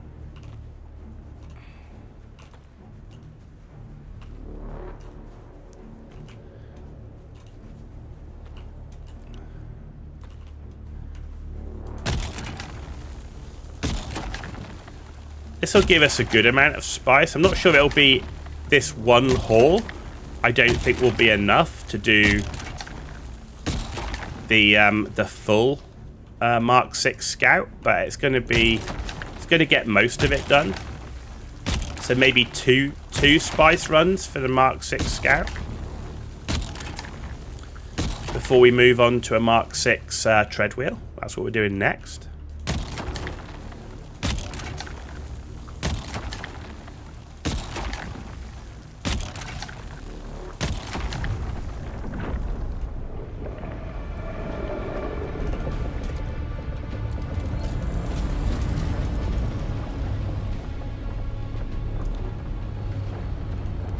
Man, some people were telling me they play the game without the sound, and I'm like, how do you do that? Like, that's just asking to be killed by the worm. The sound gives me way more indication than than even the vibration meter, just because it's like instant, right? You're focusing on the game and you don't, like, that meter's there all the time. Like, how much attention are you really getting from being able to react to it?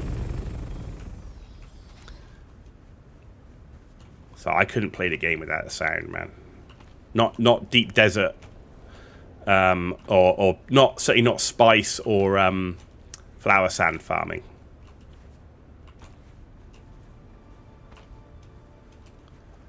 I know the sun's back out. That sucks.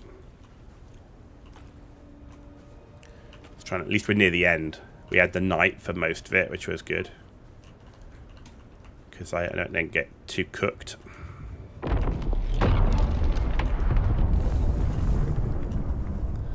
Spice has blown.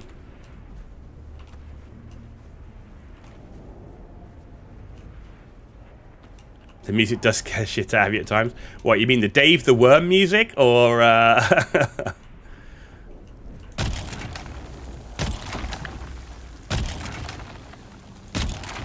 think they did a good job with capturing the atmosphere of the game, without a doubt.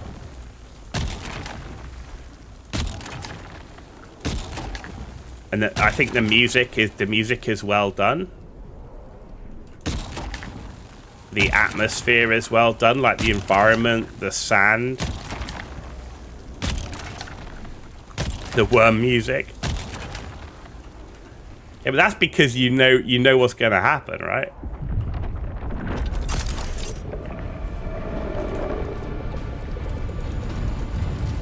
It's the, you know that if you get eaten by the worm, you lose everything.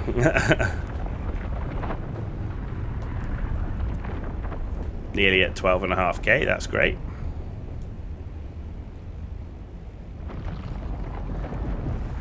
Do you get the music in the crawler? I don't know. I think you do. I think you do because the music's not tied to the vehicle, right? The music's just tied to the worm meter. And like when he actually breaches the sand. So I think you must get the music. Because you get it in the sand bike and the buggy, right? So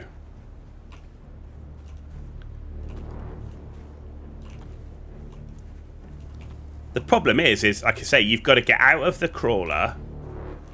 You've got to get to the carrier, which if you're smart, like you'd find a big field, right? It only really works in a big field. So you find the biggest field you can, you put the carrier right in the middle, and then you drive around the carrier in the crawler. But you've still got to get out of one vehicle, get in the other, take off, pick up the crawler, and hope that you don't get any jank, bugs, network delays, or anything else. Because it's going to be tight on time.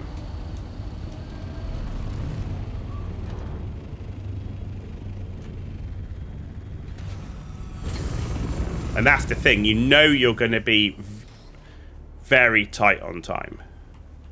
And it only takes one little network issue or lag. Or like, the other day I got actually caught on the blades of the Thopter. I was like stuck on them for ages. And it wouldn't let me on or off or in or out of the Thopter.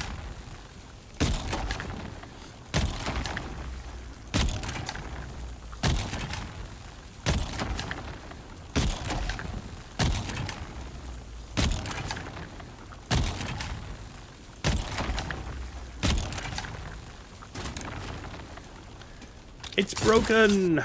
Right, let's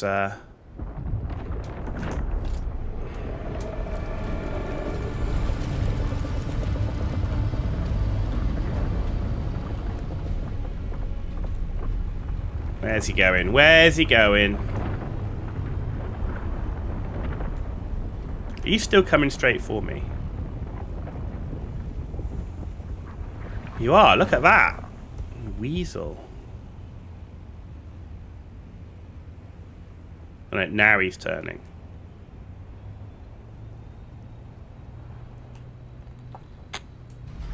Well, our static compactor is now officially broken, so this is going to be the last of our spies.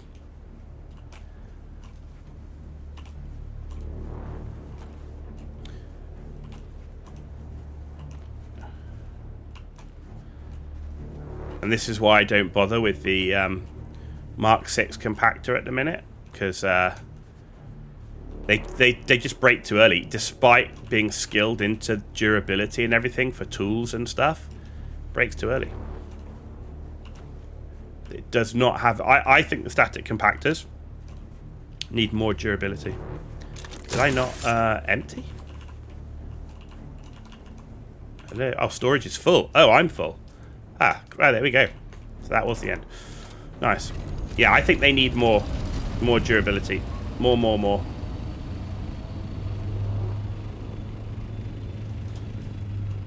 Right. Where are you? There we go. Exit. Go.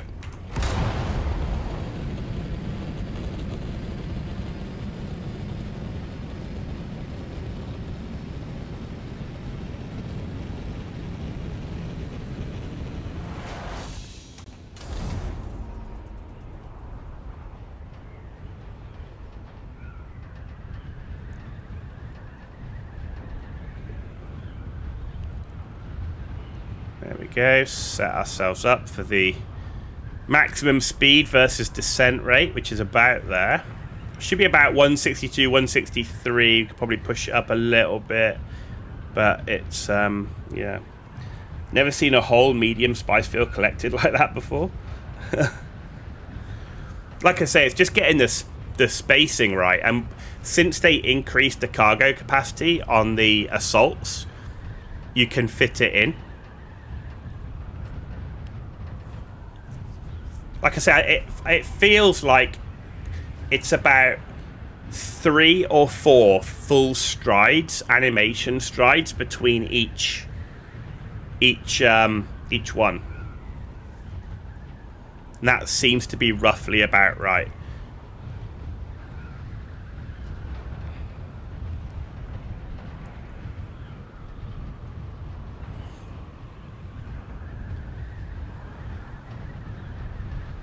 And I always try and do it in like 3 lines or so next to the Thopter.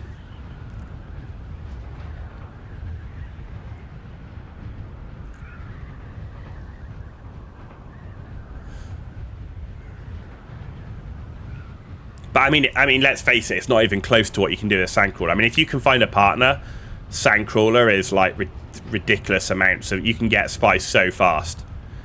But like I said, I just don't want to take that risk on...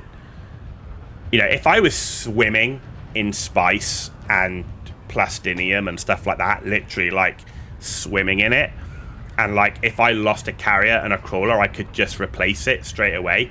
That's one thing. But I don't even have all Mark 6 gear and vehicles yet, so I don't have the biggest spice tower yet. That's going to be the last thing I build. Build a carrier before I build the giant spice tower thing.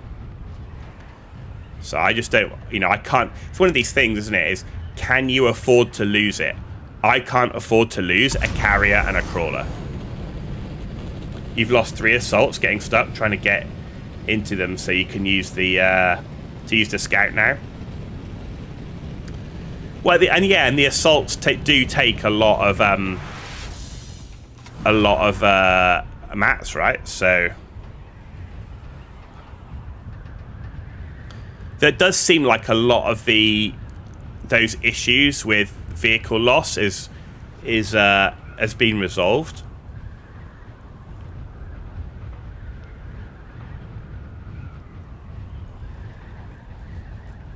I mean, the scout is okay, but like most of the medium spice fields I'm looking for are going to be like in the 7, 8, 9 line, and it takes so long flying backwards and forwards. I prefer to take the risk with the assault and just try and hoover it all up in one go and then fly back with it, because you've got this long flyback, right?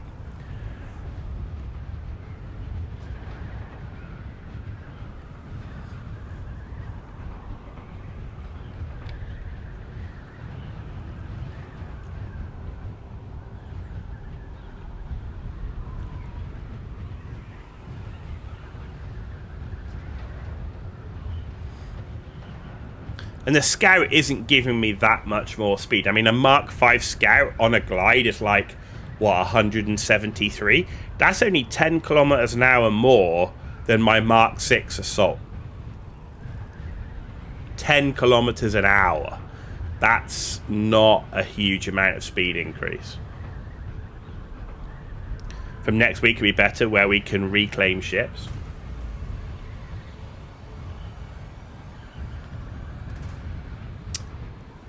Yes, I still don't like the idea of being able to reclaim ships and stuff from the worm, though.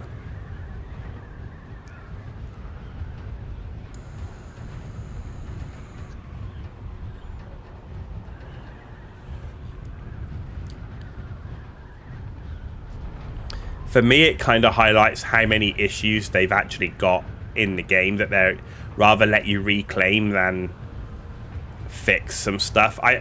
Because, like, the whole point of survival games is that element of survival and loss, right? Once you've lost, it's gone.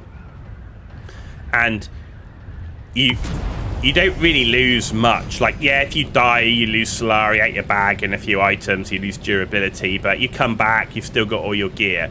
The one really punishing thing in the game is the worm. It's what makes the worm scary, and I kind of like that. So for me, I'm kind of like, the thing that makes my heart race when I'm out there collecting spice is when the worm comes. Because I know if I get eaten, I've lost my assault, I've literally lost everything on me, all my good gear, everything I'm carrying, right? And that's why the worm is scary. If the worm can eat me and I can just go, oh, I'm going to get my assault back, is that going to be really as scary? It's just going to be a ball ache, right? It becomes more of a time pain in the neck as opposed to a, oh wow, I've just lost everything, like what am I going to do next, you know?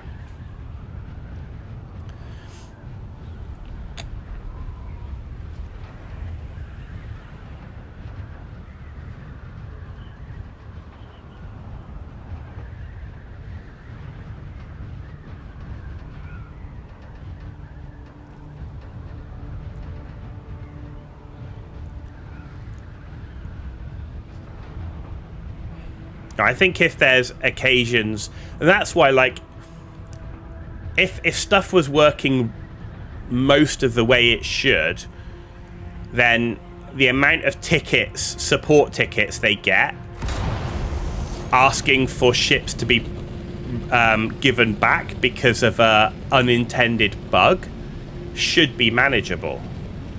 But if they're putting a reclaim system in, it means that the amount of bugs they've got from ship loss and the amount of support tickets they're getting is unmanageable, which is kind of worrisome.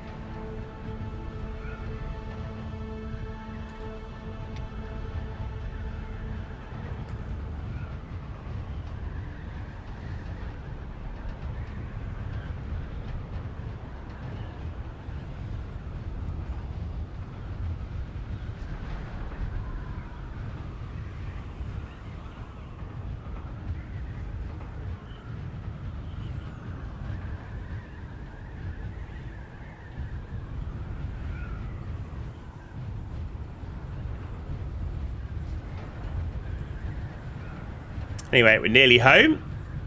We'll be able to unload our spice. And then we're going to go and do a Plastinium run. Yes, we are.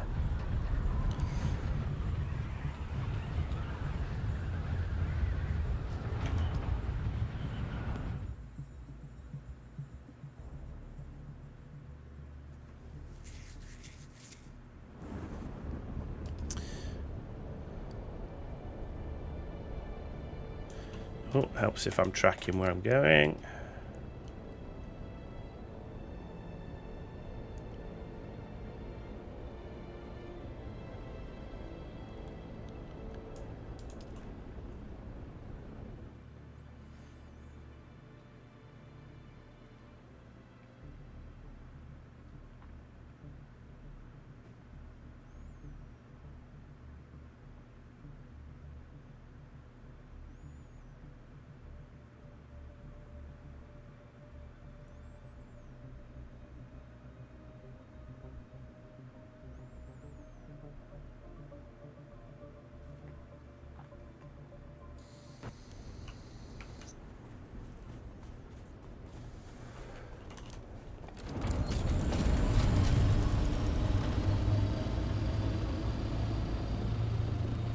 I also have thought about doing another full playthrough on a character with the knowledge of the game I have now and wondering how the game plays like that. Like how quickly with a knowledge... Like if you were coming back to the game and you had knowledge, like how would the game play with that? Or maybe do like a different build as well. Like at the moment I've very heavily spec'd into the sniper build. Like I wonder how it would be if I teched into like heavy weapon build. Like battle rifle heavy weapon build. I'm never gonna do a melee build because it's just not me.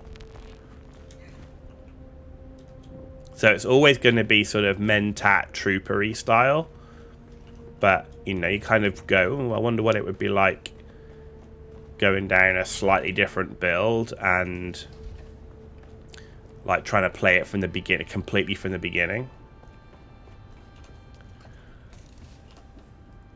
Okay. That's a good amount of spice. There's 15.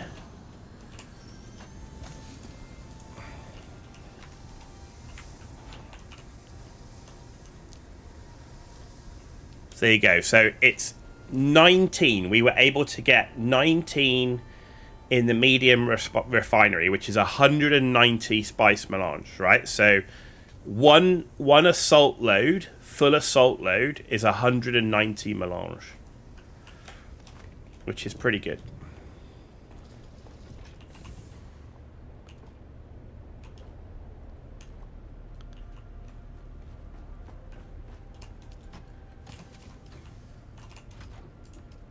Alright, let's get the corpses in here, because we're going to need plenty of that when we start doing our plastanium.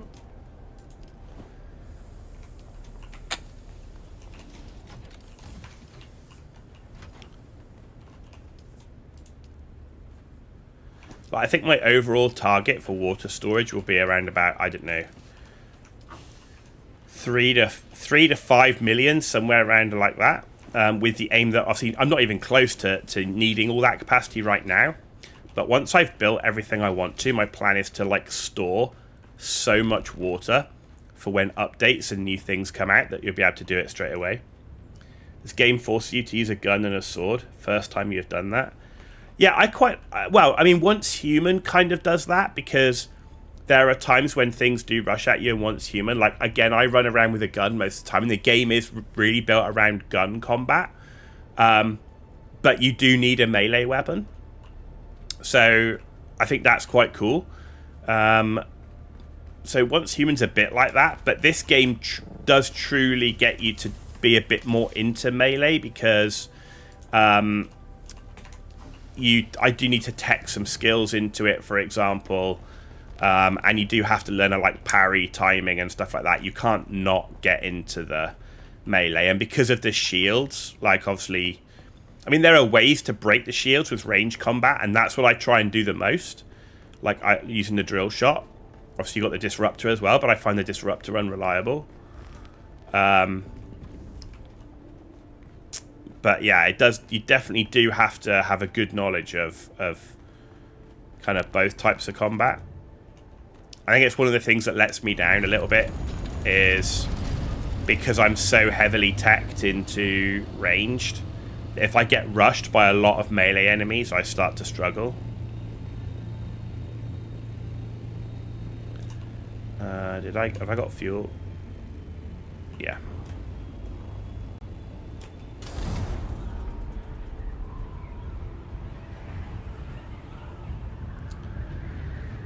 Yeah, I do think it'd be interesting doing a new character with like a heavy weapon loadout, like, because I used the Vulcan Gao before and I was really disappointed with it.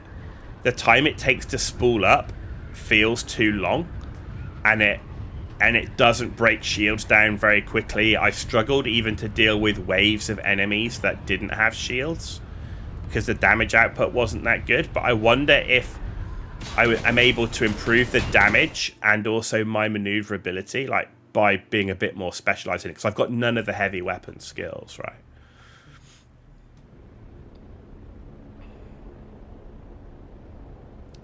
You know, have like a battle rifle as a backup or something, because at the moment we just do everything with the sniper. I do love my sniper.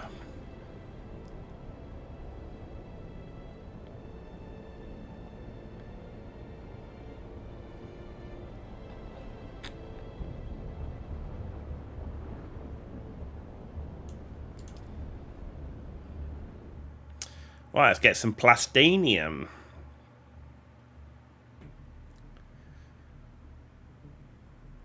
The problem with the spice melange is I'm going to need like 60 spice melange to... Do you know what? I actually might go and do a treasure run before I build the composite plate, because I might get lucky. The game has helped you being an all-rounder, but you'll always use your launcher on gangers in the DD. Well, I've pretty much got every skill I can get into on the grenade side, including when I'm using combat. I'm using the trooper armor, the new one, which reduces the cooldown time of grenades. So I couldn't be more teched into grenades.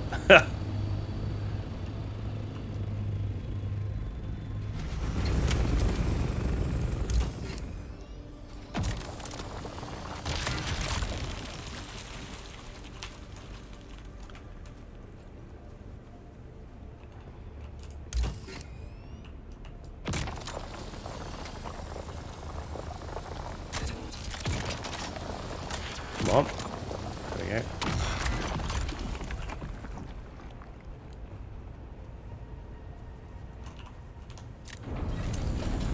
Okay.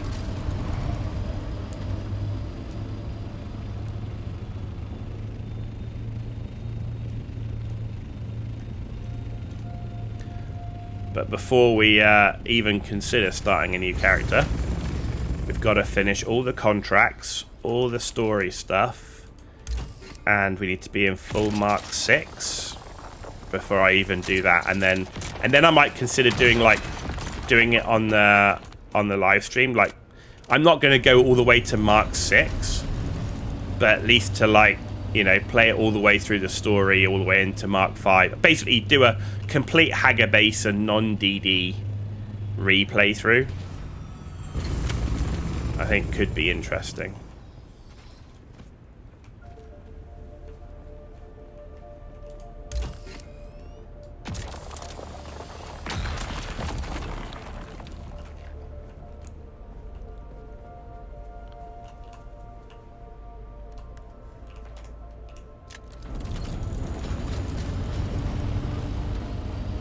But I want to make sure I get everything done on here that I want, and also there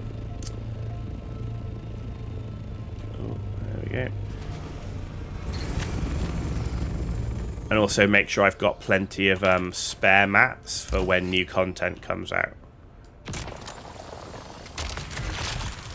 Because that's kind of one of my aims here, is once I've got everything upgraded, you know, I'll have 2 scout thopters, 2 assault thopters, I'll have 3 buggies, bunch of spare gear and all that sort of stuff, and then a bunch of spare materials, so that when new content comes out we can go straight into it without having to grind for ages beforehand.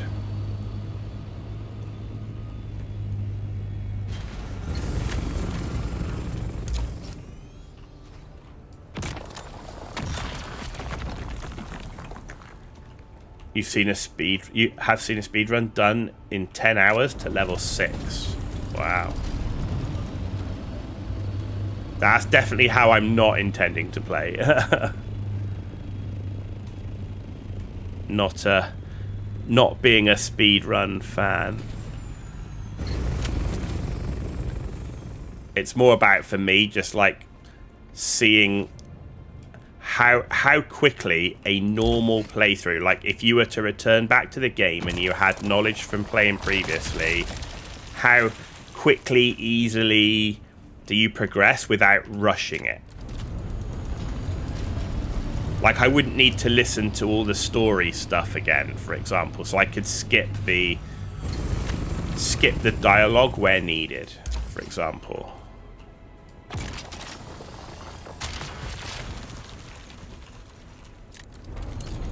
And also be building in the right locations rather than not knowing where things are.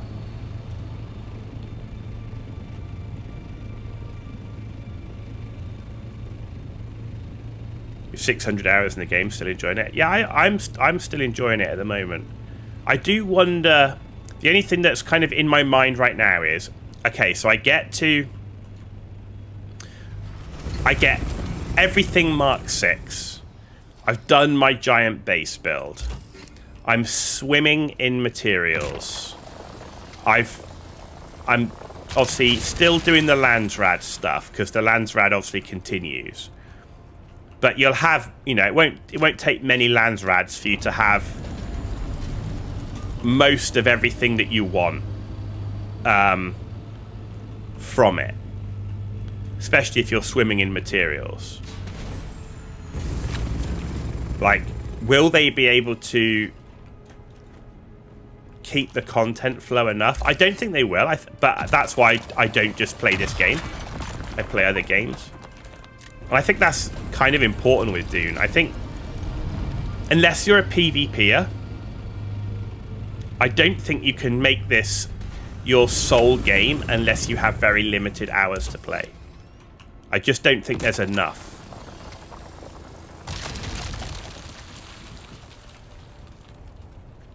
Unless you're going to have multiple characters and do multiple playthroughs.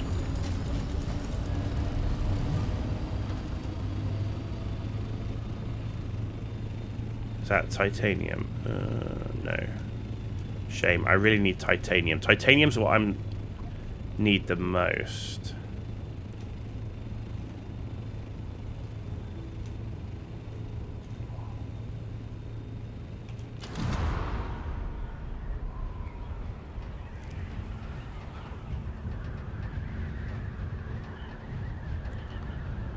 I'm almost never short on Stravidium, but I always pick it up because if you just focus too much on titanium, then you'll come a time and you'll be short on Stravidium, so. Ugh.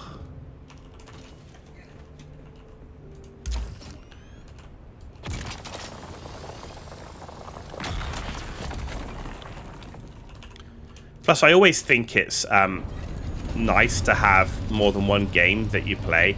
Like, I kind of look back and the times I was playing EVE Online and World of Warcraft, there were so many good games that I never played because I was like, I'm not playing anything else other than these games.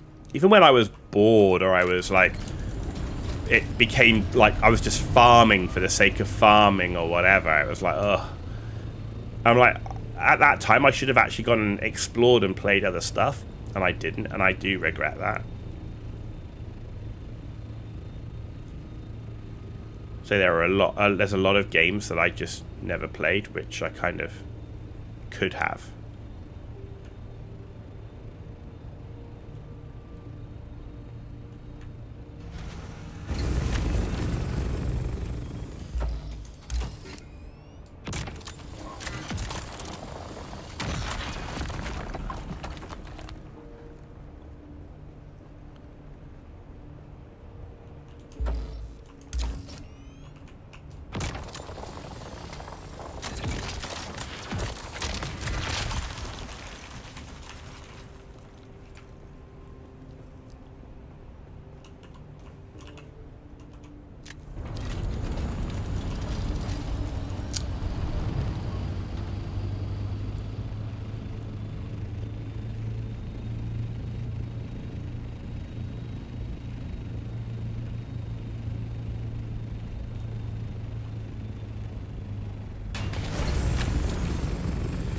Here's titanium. This is what we want.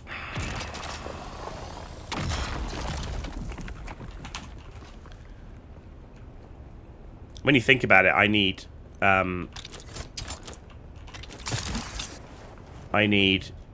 2 more Mark 6 buggies, right?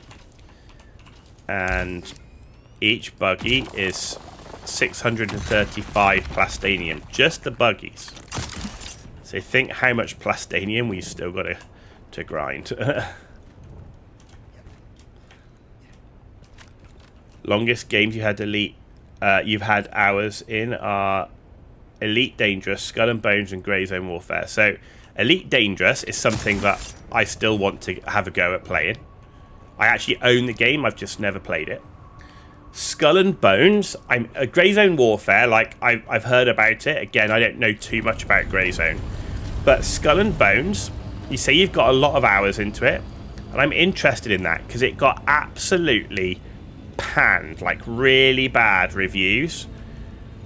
And I'm interested to know if you got a lot of hours in it, what you thought about the game.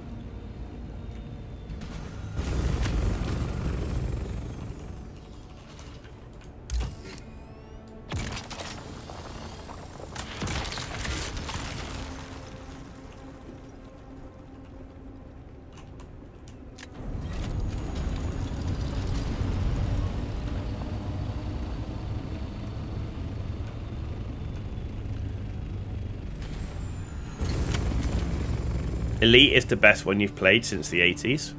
Interesting.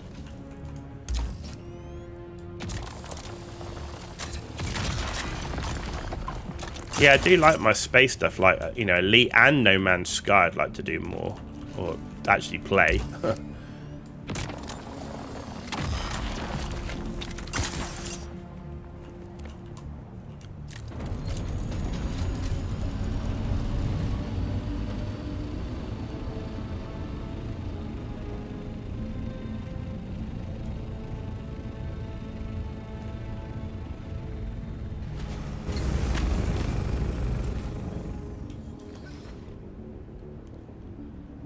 Interesting bug.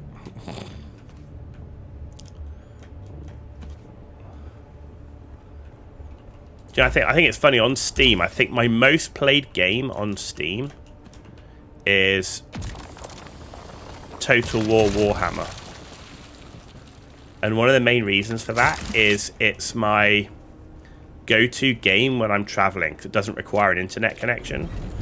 So I have a laptop, and like the Total War games, Rome, Medieval, Warhammer, are like my go-tos for when I'm traveling.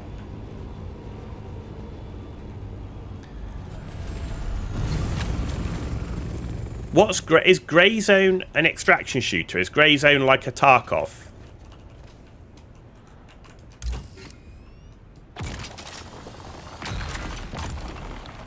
So it's interesting. You say Skull and Bones is very good. Have they made changes since it released, or you think it was misreviewed?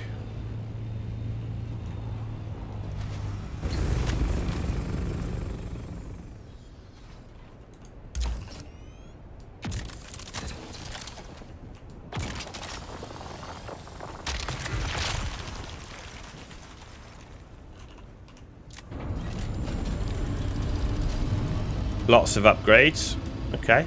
And is it still going? And does it matter if, like, is it like is there a progression issue? Like, does it matter if you've not, like, could you join it now and not feel like you're behind? So there would be no issue like coming into it at any time. Because Skull and Bones, like, the concept of it always interested me, but it got such bad reviews that I didn't play the game, basically, when it came out. I didn't buy it.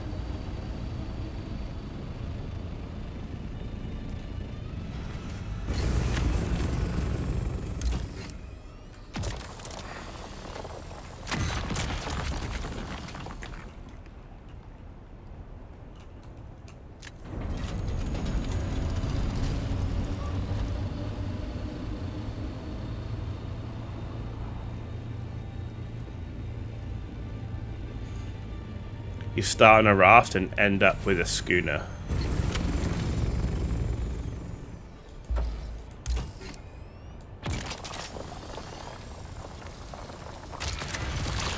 Is there any PvP in it, or is it just PvE? So, like, as someone that only enjoys doing like PvE and I play solo, is that a problem?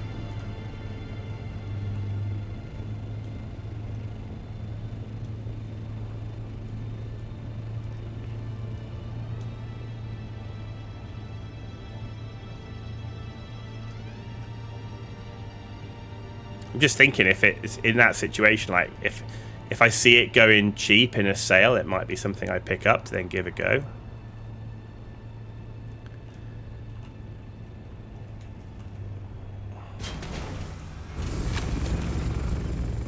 Oh my god, come on. Ugh.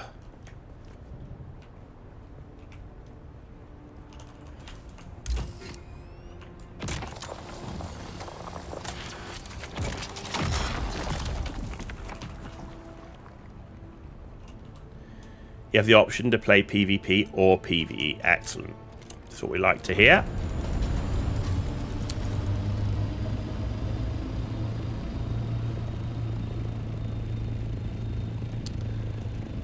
I like choice. I like choice.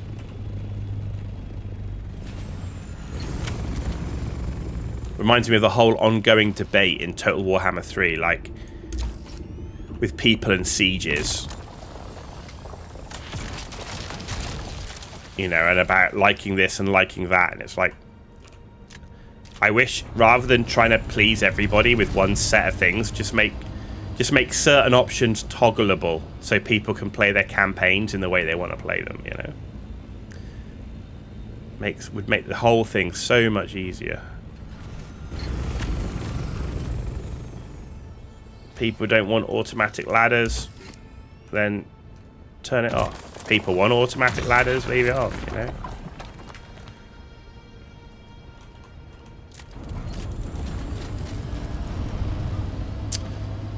Okay. Not too bad.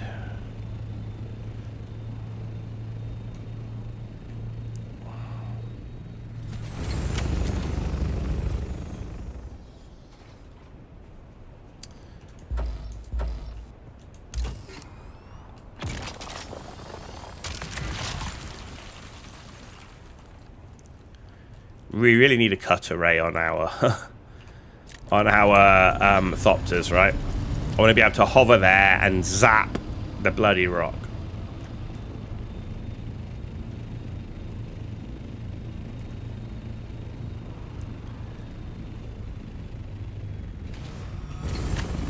I want a cut array on a Thopter, but to make buggies still worth it, you need to make buggies, cut arrays more efficient. And you need to make sure that buggies have way more storage space.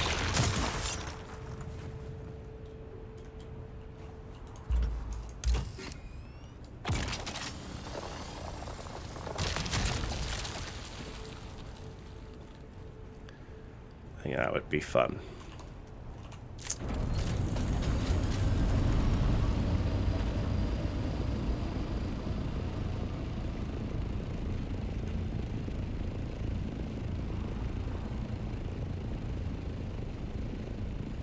I think one of the issues is why I don't think they would go down that route is because it removes the risk of mining, like in the PvP areas. And this is part of the issue of where you've got like the PvP, PvE competing. Like that decision would be made purely around PvP.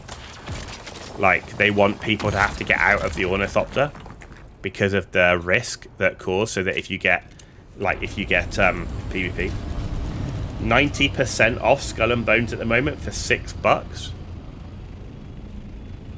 Okay, I think we might pick that up then if it's only $6. That's literally the cost of a bloody cheeseburger meal. In fact, cheeseburger meal is probably more expensive than that these days.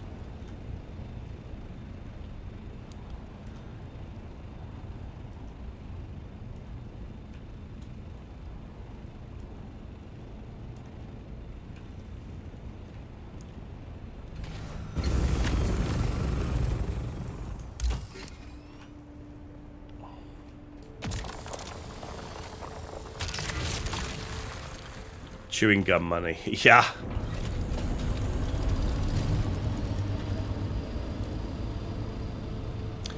Gone are the days of the old penny sweets, huh?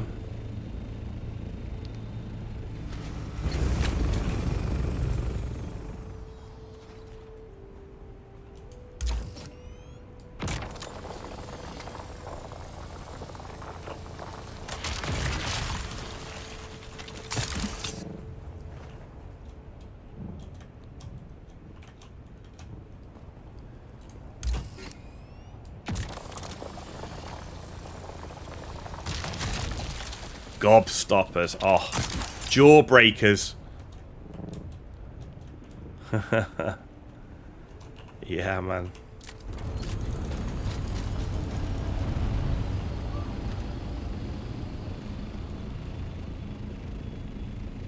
Those were the days. Reminds me of Only Fools and Horses, when you got Dad and Rodney's granddad going, "When I was in the war." Like every story.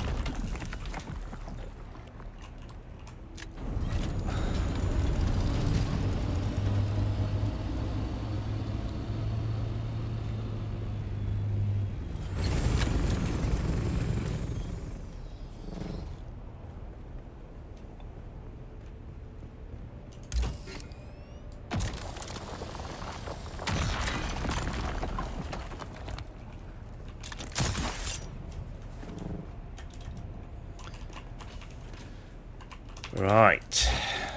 Shouldn't have too much more to go before we're full, I don't think.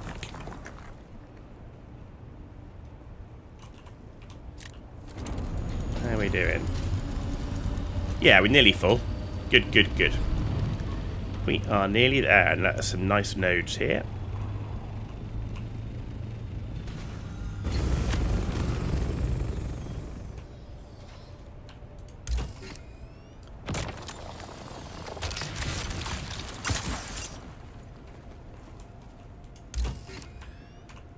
Nice.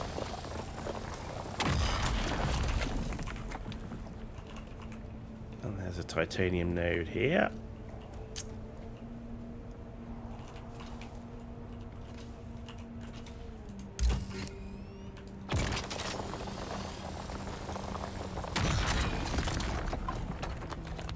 Excellent.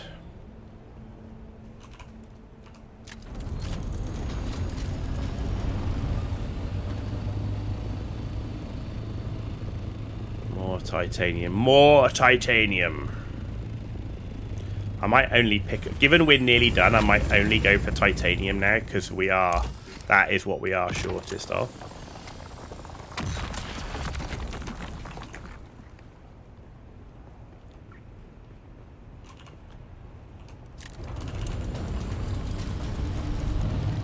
So I'm going to leave that stravidium.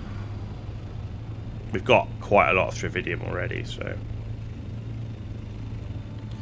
That's stravidium. You know we're only going to find stravidium now. That's going to be... It's going to be our life.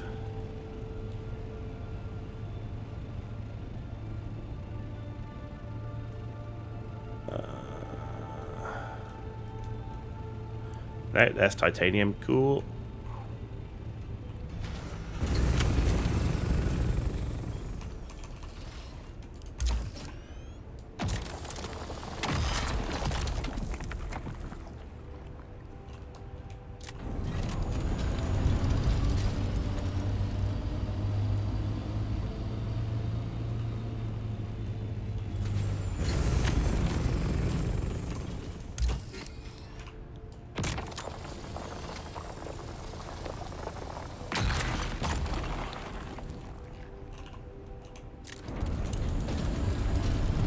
Okay.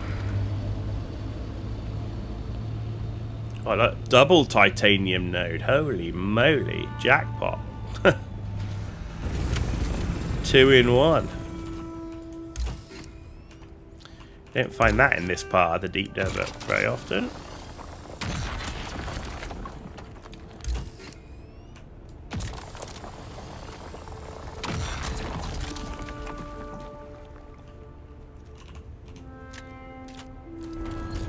Storage full. How much have I got? Oh, so basically 1 titanium node is all I need.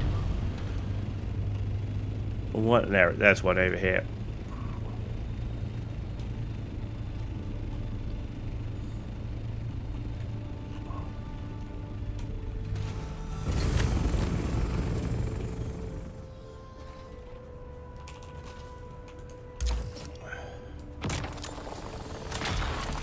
There we go. Now, with this done,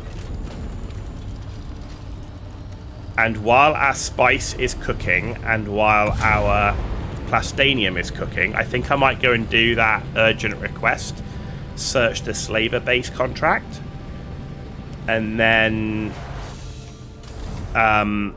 maybe do some more call to account or something like that, just to break up some of the farming. And then after we've done that, we can go get some more spice.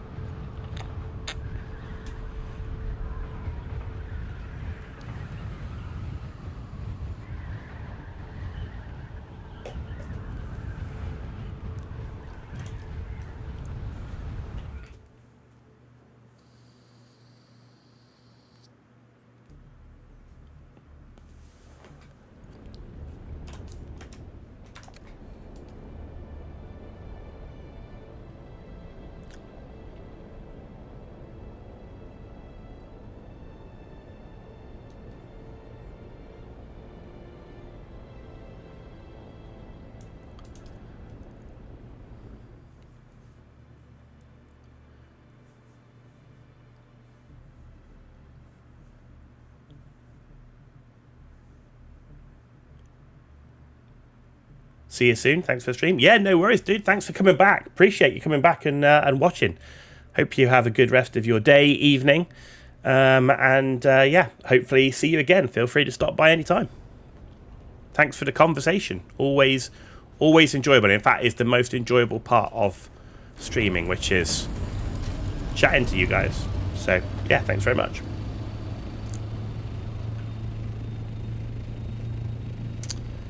Okay. Let's drop this load off. And then let's change into our combat armor. There we go.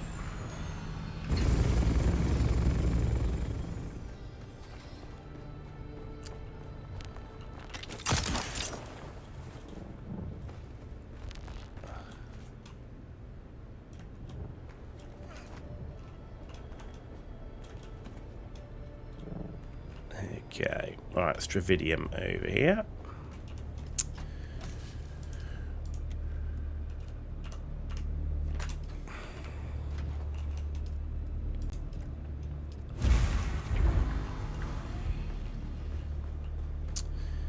And titanium.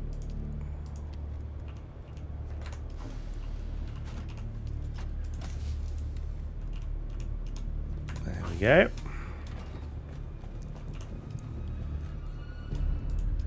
Plastinium. Oh, I mean 318 plastinium, but man, it hurts the water. Not quite yet. How long have we got left? 18 minutes. Oof, okay. Right.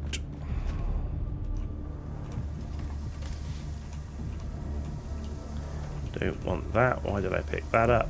Okay. Quit.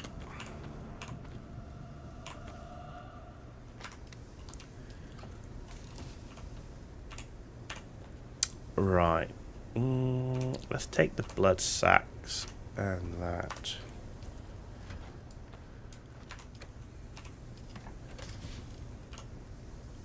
Got that. Okay, that's all looking good. Right. Let's get water.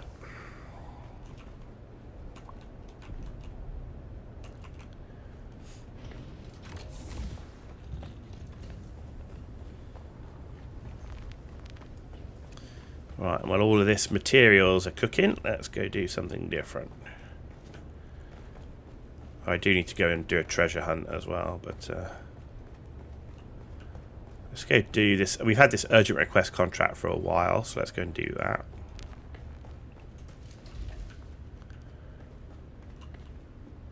How are we doing here? Plenty of fuel. Okay, that's all good. Right. Where is this contract? Here. Search the slaver base.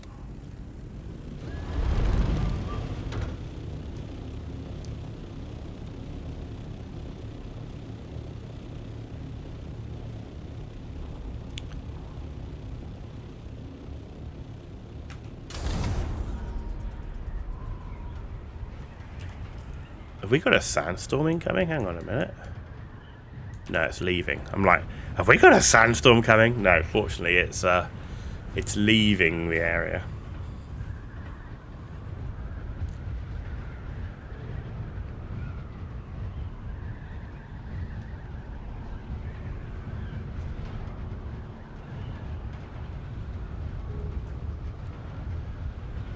Right, this is the slaver base.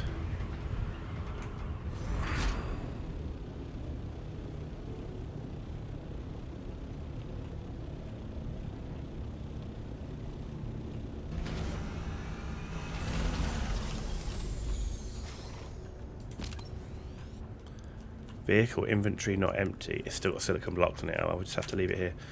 Okay. Right. How long left on the Landsrad? 6 hours. Oh, loads of time. Someone's here.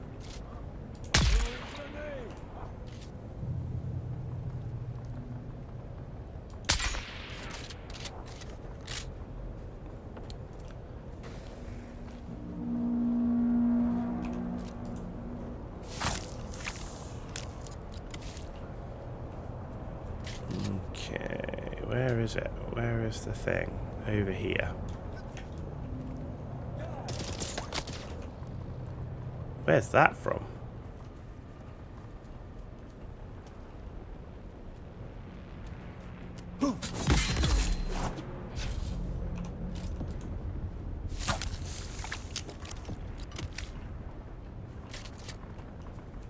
Says it's in. It's here.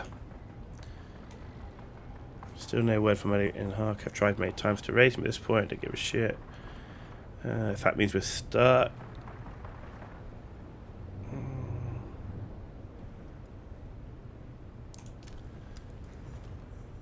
Find the testing station.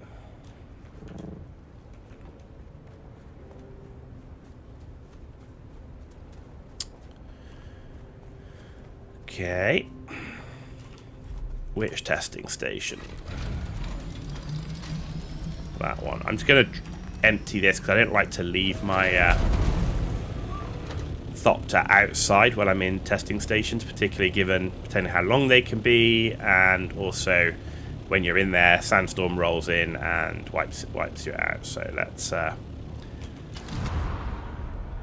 empty our inventory.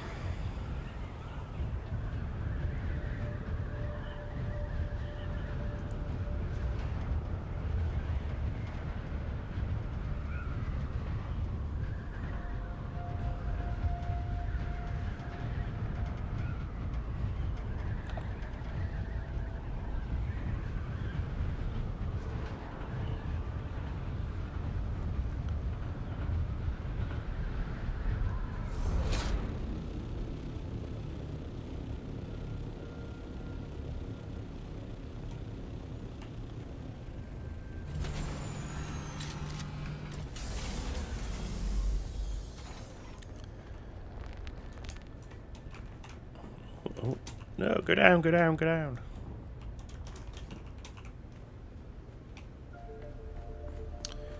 Right, silicon blocks. No, scout. There we go.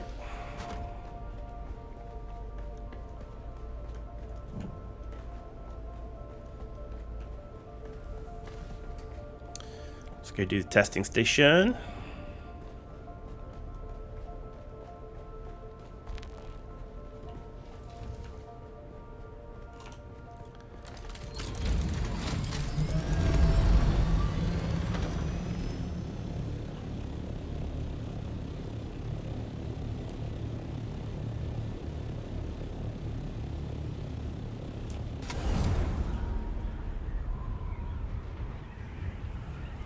Good old testing stations.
Right, where is this one?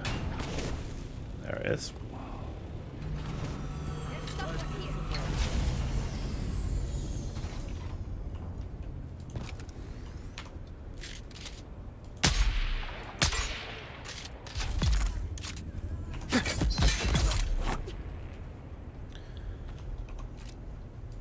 Okay. Give me your blood.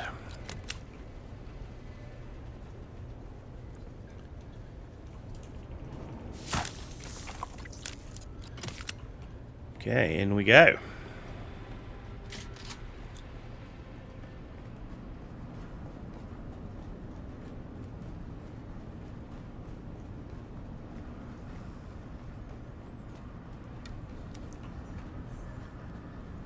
Ah, it's this one. Okay, I remember this one.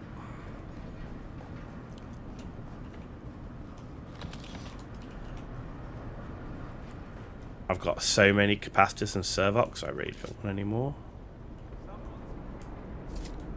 Oh, hello.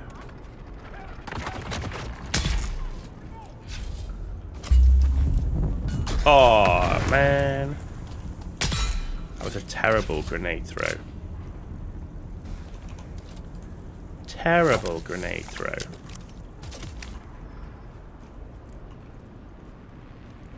No useful medkits. Oh, hello.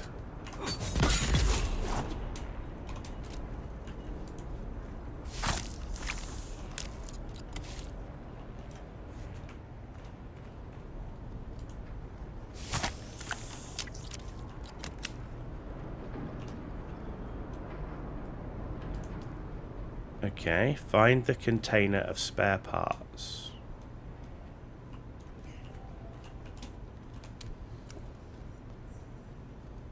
Okay.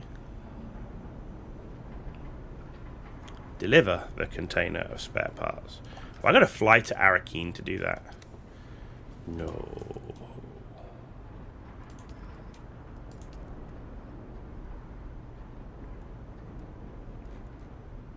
Go deliver it to Harko. Okay.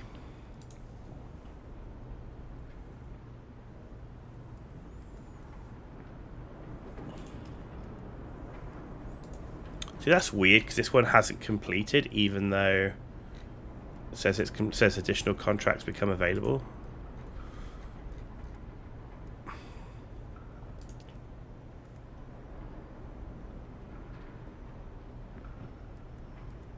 Complete contract centerpiece.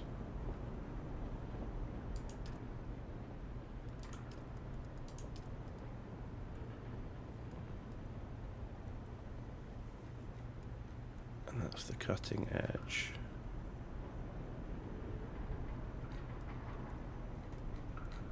Huh.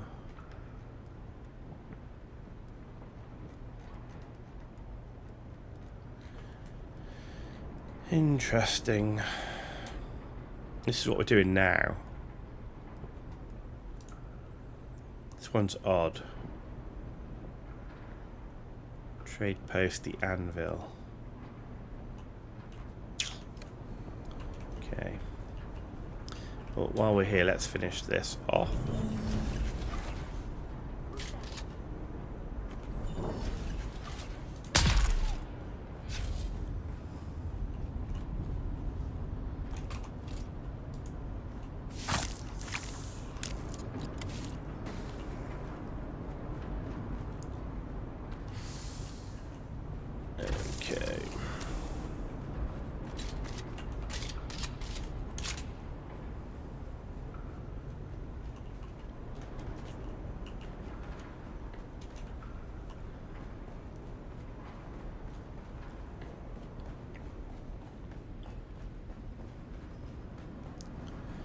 Let's do this side.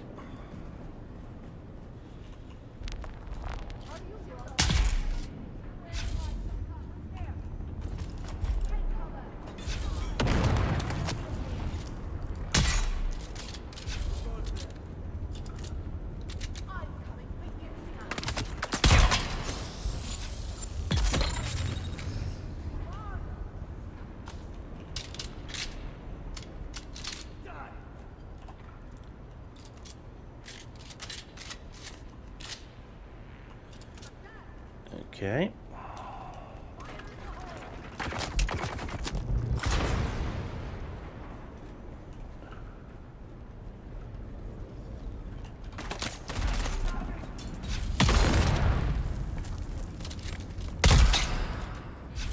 Nice. Nice.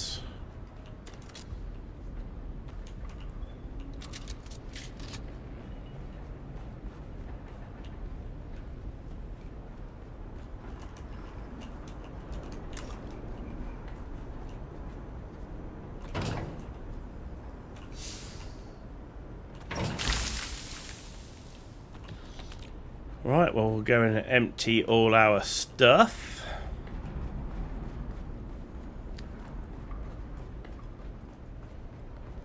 and then head to Harco.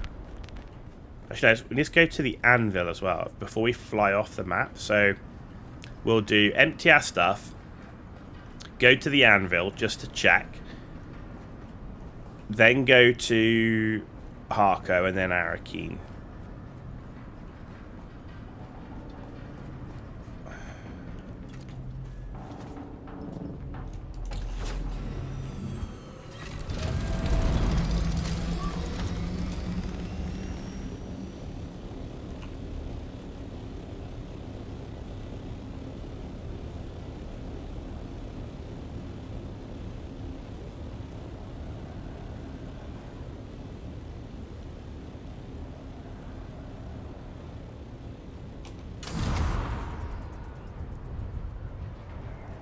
There we go.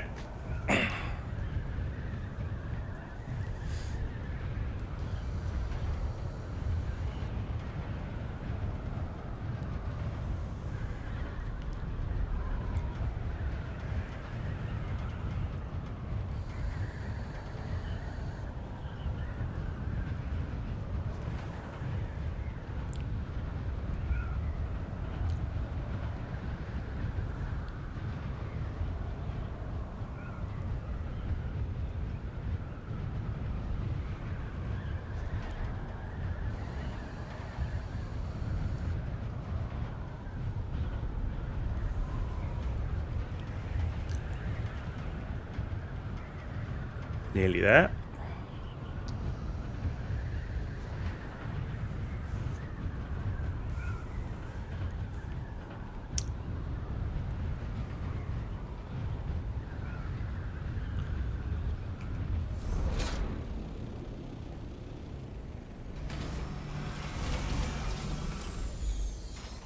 Jesus.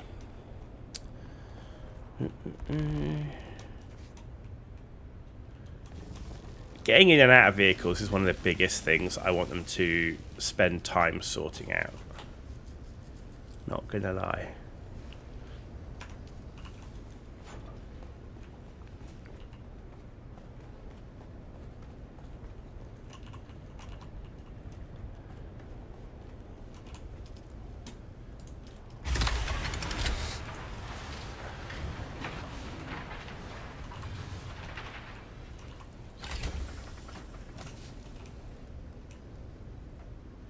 Okay.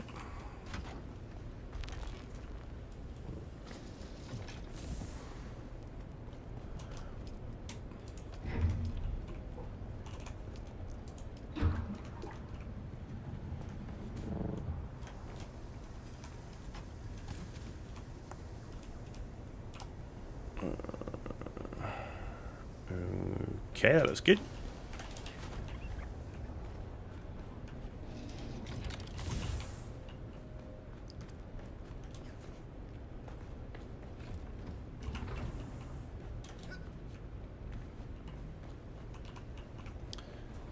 No, that was my fuel cell. No, get it back, get it back. Where'd it go? There you go. Thank you. Right, now let's go to the Anvil trade post.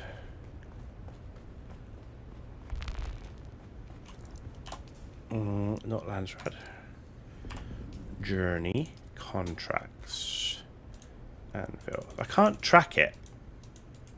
I don't know what's wrong with it. It might just be bugged. Because it says everything's done, right? It says additional contracts will become... It just hasn't ticked it off, and it really annoys the piss out of me.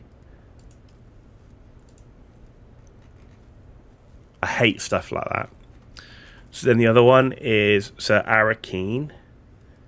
And that's the Mark 6 cutter A as new.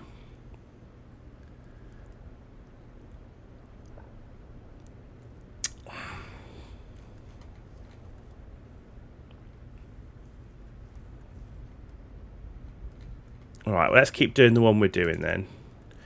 And go to Harco, and then we'll go to Arakeen, see if we can finish anything off in Arakeen. In fact, while I'm in Harco, I can meet Alara Tuek as well.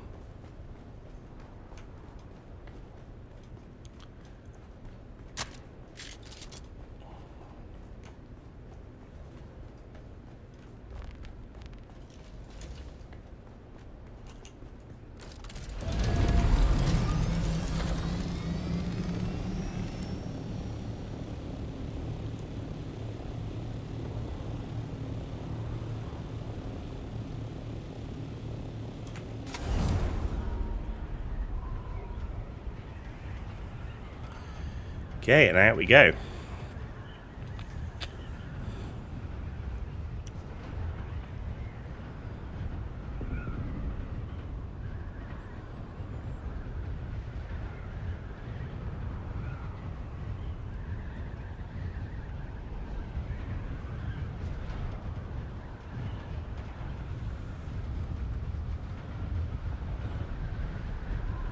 Confirm.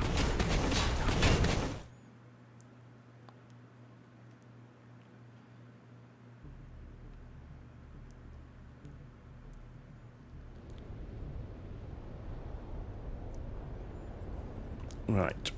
Harco.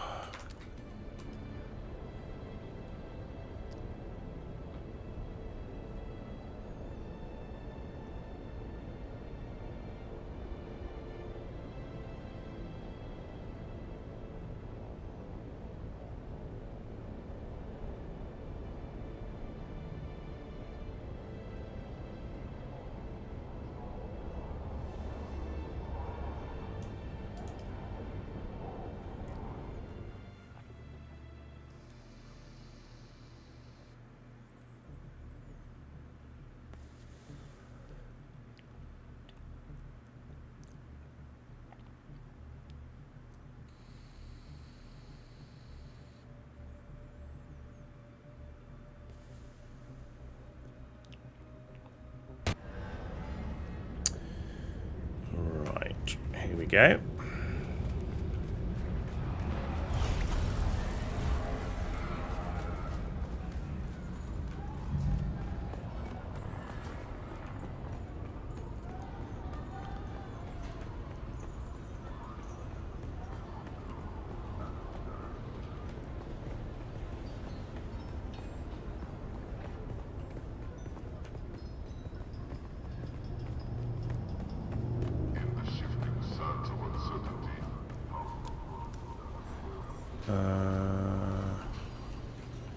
Okay, it's not in there, huh?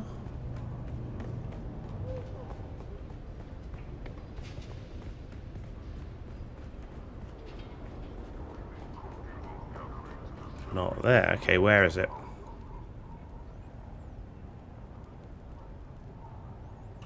Down and round the corner.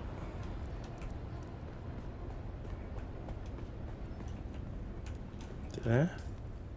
Yeah.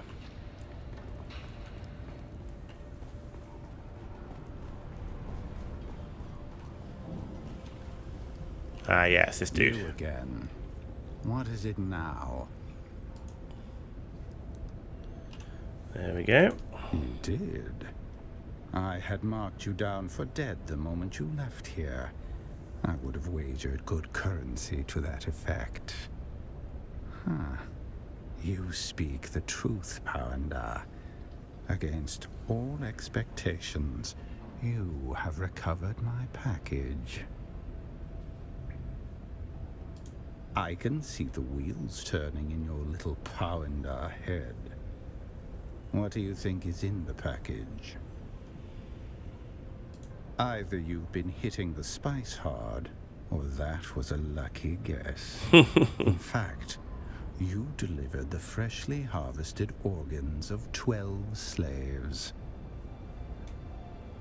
While many of you Powanda dullards believe old stories about Tlilaxu grave robbers picking the dead for body parts, that was never true. No. The replacement anatomy we grow is all fresh meat. But to guarantee quality, we need a constant supply of fresh genetic material to sample. Okay.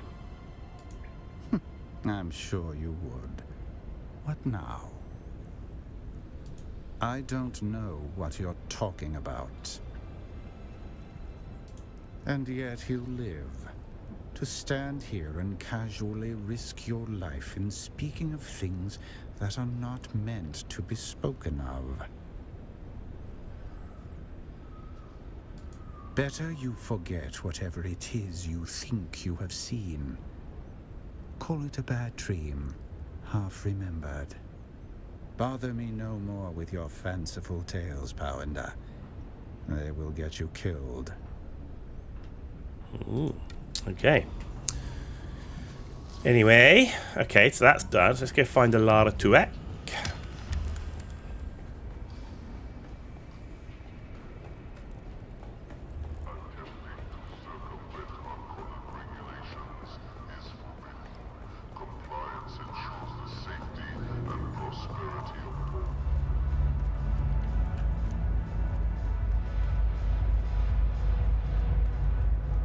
Hello, kitten. Oh, look. The kitten is back. Do we have business? Dangerous to speak that name aloud. Even here, beneath the cone of silence. You understand that we are not official. We are the hidden hand. Our connection offers no protection. Only the danger of discovery and a slow death at the hands of those who would thwart the Imperium's interests. Okay. You better be. Dangerous times for us all. I hope you're ready, kitten. Well, I didn't ask. I'll have my men take you to him. His instructions are clear. We need to blindfold you first. See? I told you I had a ribbon for you, didn't I, kitten? Ooh. I don't think it's going to be a problem at the moment. I don't think we're at that stage where she's ready to betray us. Such trust.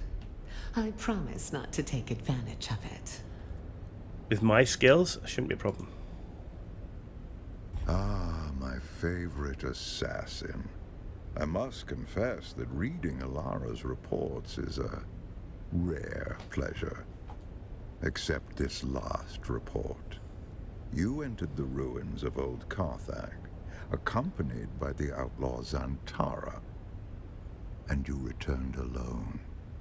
Tell me, what happened down there?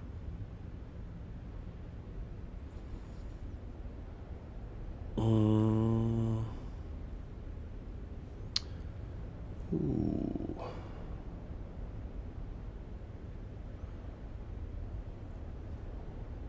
Yeah. The Bene Tlilax, a nest of spiders that burned with old Carthage. Or so I thought.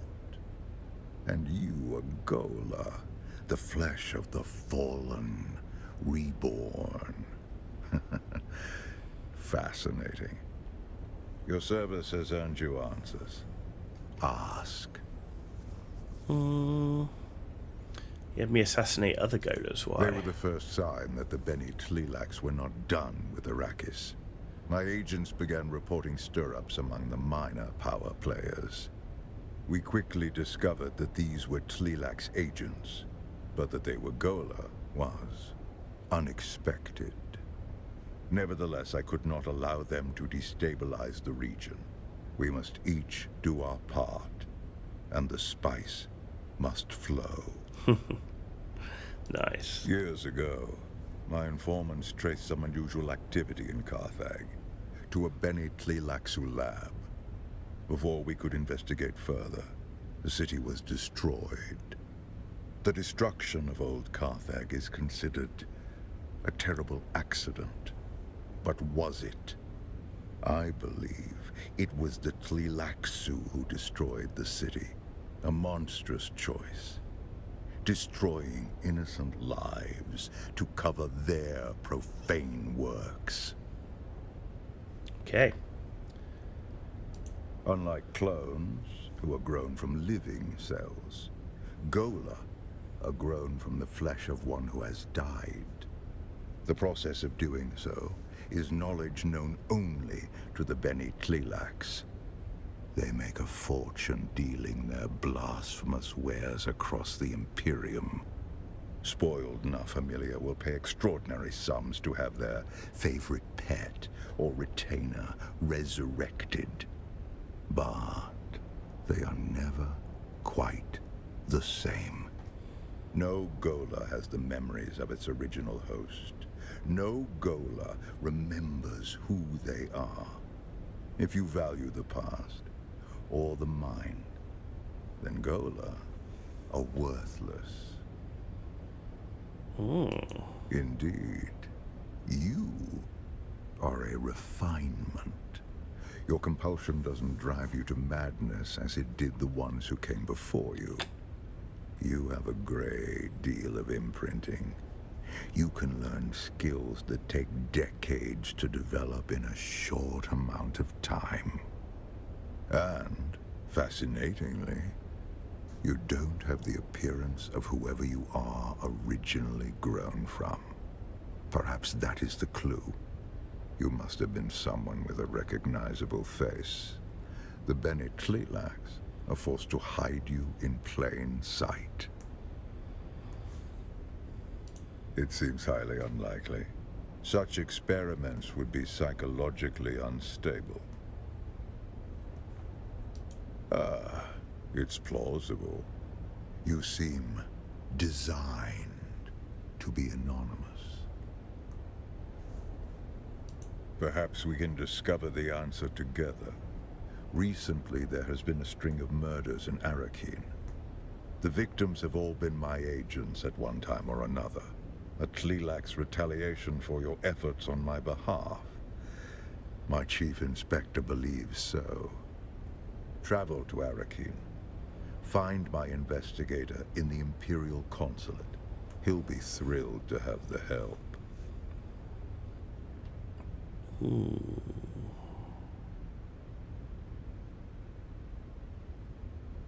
I expect nothing but excellence from you. Report to Alara when you are done. I will continue research into your origins. Okay.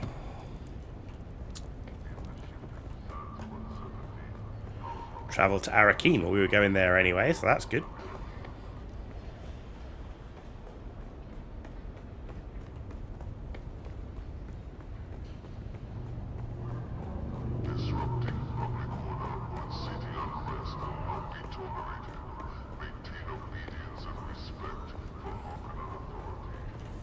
Am I going the right way? Yes.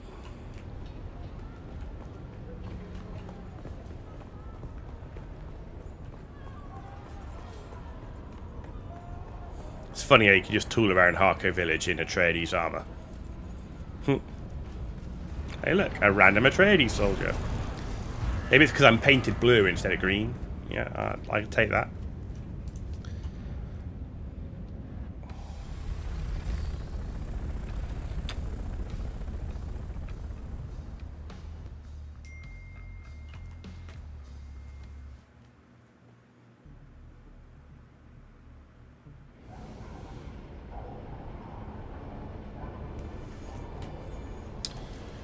Right, Arakeen, here we come.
Load me in.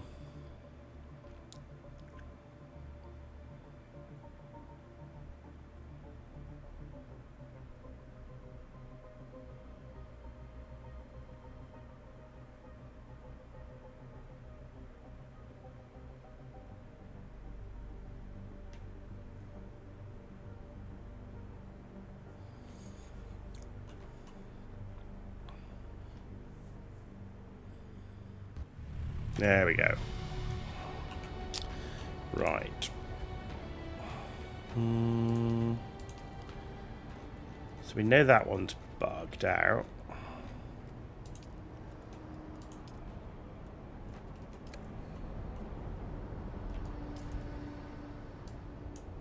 I can't find this contract centerpiece.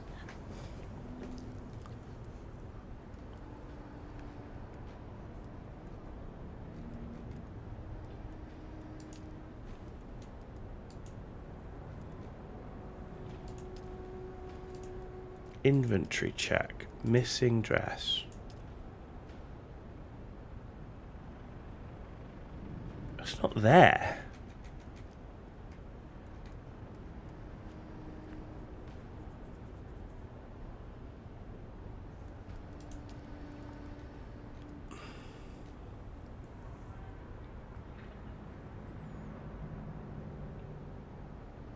Golf Alpha Zero. It's a little box you need to find in one of the alleyways.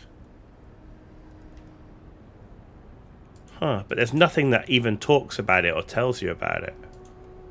Interesting. And there's nothing on the map.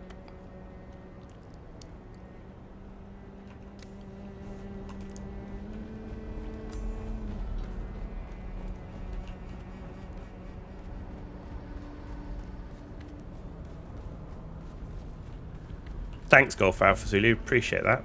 It's kind of a weird one because it tells you nothing.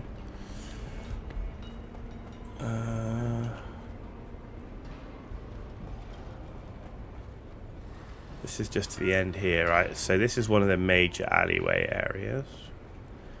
A little box.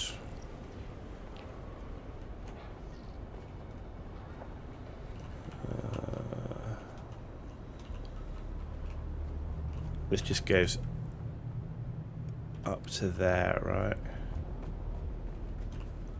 Yeah, it's not going to be in there.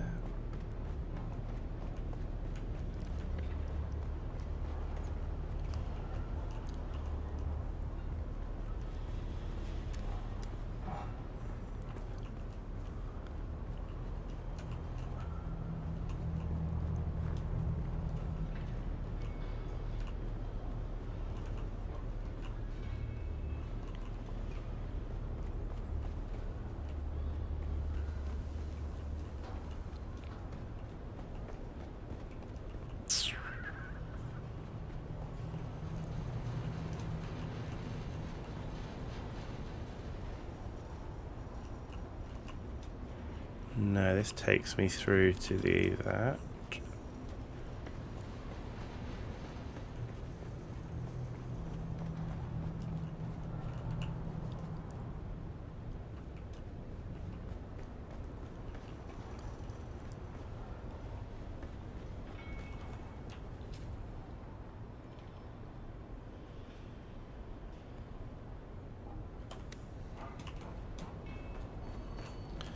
Hang on, no, we came down through there.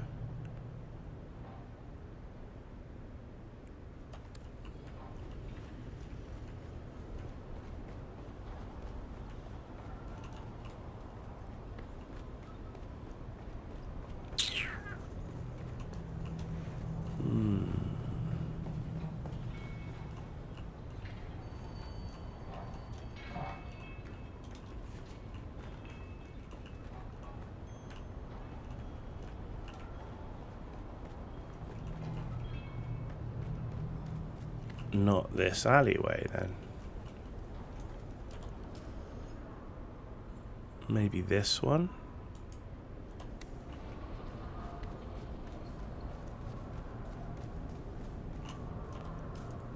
No, it's upstairs. There. Go back, go back, go back. Okay. Go back. Go back, go back.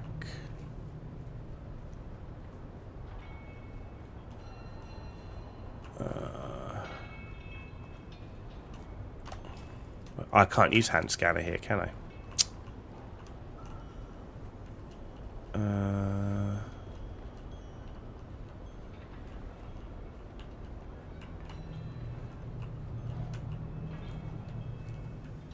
Is it this? Down.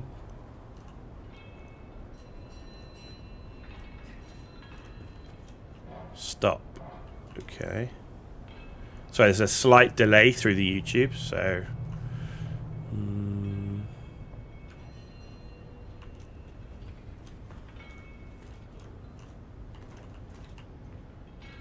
in front.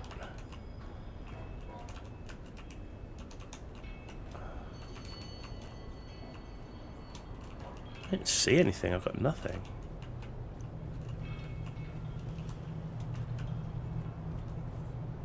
Looks like with a brown tarp over it, this thing.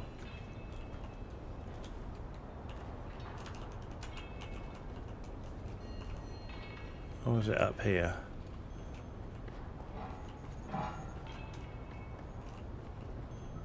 That's the only thing with a tarp on it, next to the stairs. This thing?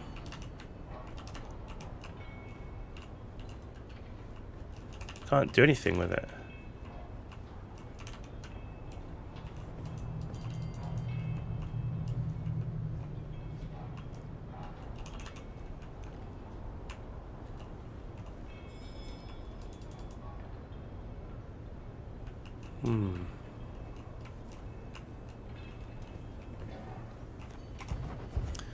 Let's check something.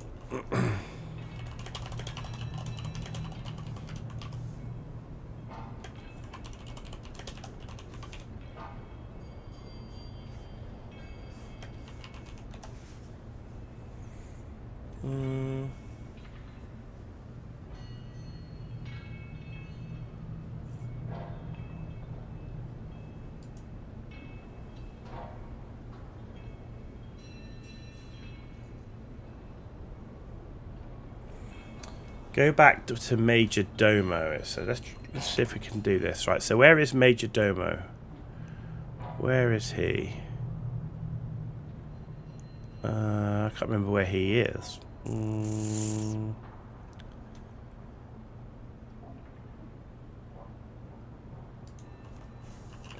is Major Domo? Upper level of the city.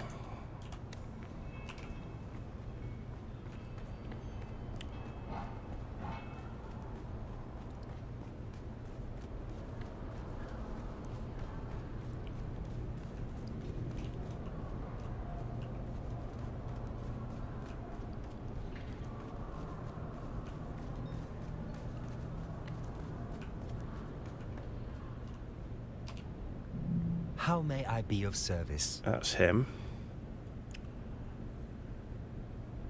Expertly remembered, sir. The centerpiece of the banquet is a case of Caledonian brandy, imported at great cost, to be gifted to Glito himself. My master is confident this gesture will reap great rewards. More's the pity, as this precious gift has been held up in customs longer than is normal. We would be indebted to sir if you would find out the fate of the brandy and bring the crate to us forthwith. Ah, okay. Very good. There we go, that's how we do it. Right. So the next one is... That's on there. What am I looking for? Ah, read. There we go.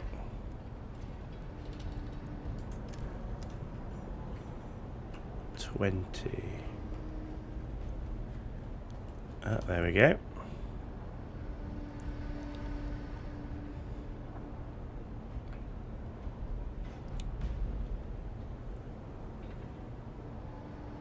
Okay.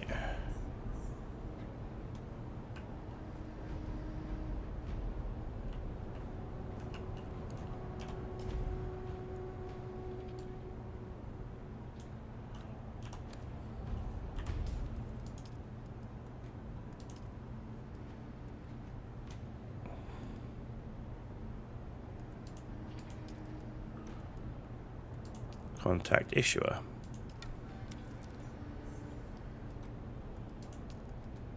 Interrogate black market vendor. Where's the black market? Oh no, here. This one? Hello? Welcome to O'Gary's. If you need it, we got it. And if we don't get it, we'll get it.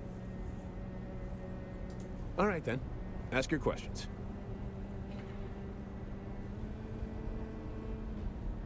Right. If O'Gary can't make it happen, like as not, it's not meant to happen. Let's see what we can figure out. What? What a specific and pointed question. What would make a body ask something like that? Beg pardon?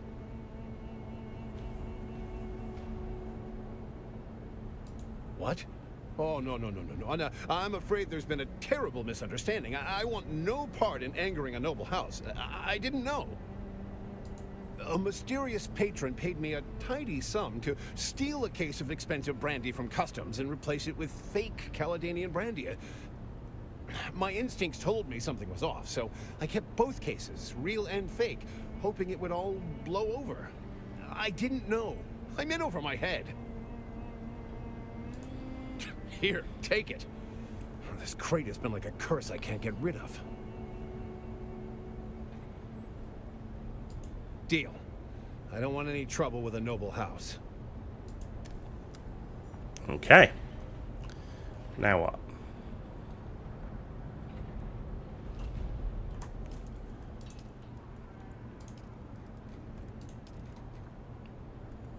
Check the crate for tampering.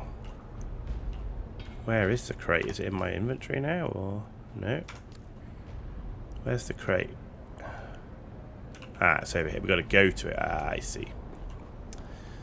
I see.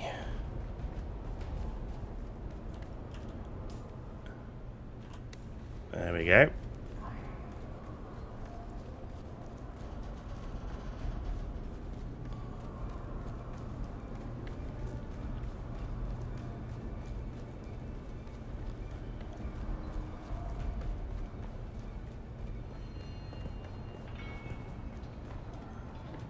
Now we can get it. There you go, Golf Alpha Zulu. We just needed to actually start the thing and follow it through.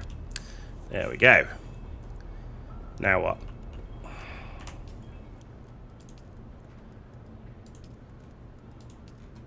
Deliver the crate. Okay. We got it. Thank you for the help, dude. Appreciate it.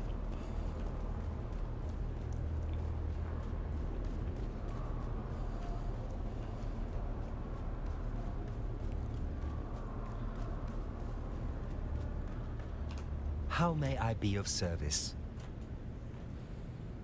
Begging sir's pardon, but I do not follow. Yes, disturbing news. I'm inclined to suspect. Took you 45 minutes to find the stupid box. All the more reason to make this banquet perfect. Yeah, sometimes your brain, you just can't see it, right? There we go. Deliver. Deliver. This may very well save the banquet. I implore, sir, to forgive my harsher assessment of you at the start. I misjudged you. Well, I should hope so. Cool.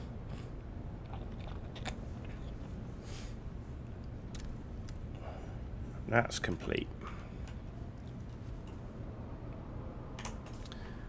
So we've got this one, and I've tried everything. I can't work out how to progress, get that to complete. And that is just the one where we need to make the thing, so that's fine. Okay, so then we're on this one now, which is the Great Convention, and that's just deep desert stuff. What have we got to do in the deep desert?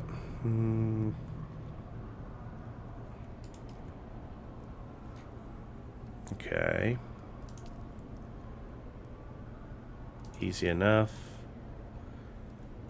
Easy enough. Bring a sandcrawler to a large spice field. Okay. Travel to a control point, take the control point. Yeah, okay, whatever. Not really story stuff anyway. Right, so this is what we're tracking now. So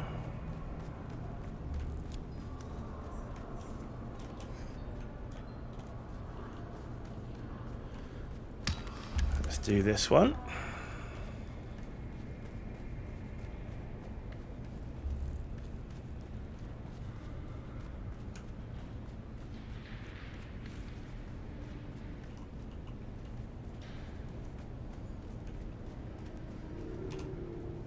Well, if it isn't Fenring's pet puzzle box.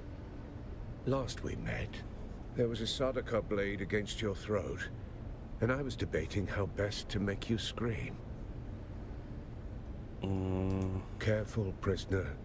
I might start thinking you're trying to scare me.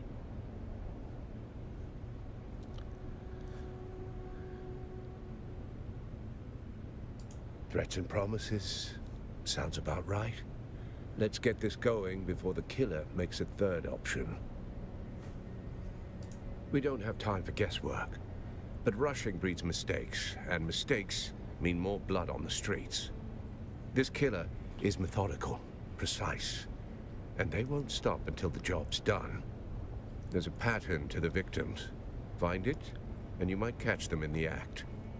If the killer's Stephen still here, Petrica, and we do you believe have your hand scanner? then I this is our always best carry my hand and scanner. I'm pretty maybe sure only I chance have to it. stop I them. normally always carry Don't it, make so no mistake. If the Bennett Tlilaxu are involved, this isn't just a string of murders. It's a purge, carefully planned and devastating. A threat not only to Arakeen, but to the stability of the entire Imperium. there's been a few times doing both like missions, but also other things where it's like, I wish I had my hand scanner, so I kind of like always make sure I pack it these days.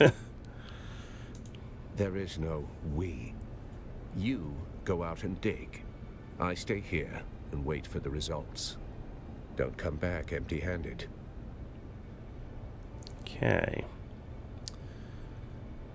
You're not Fenring's only pet. He's got a whole shelf of broken things he likes to wind up and watch.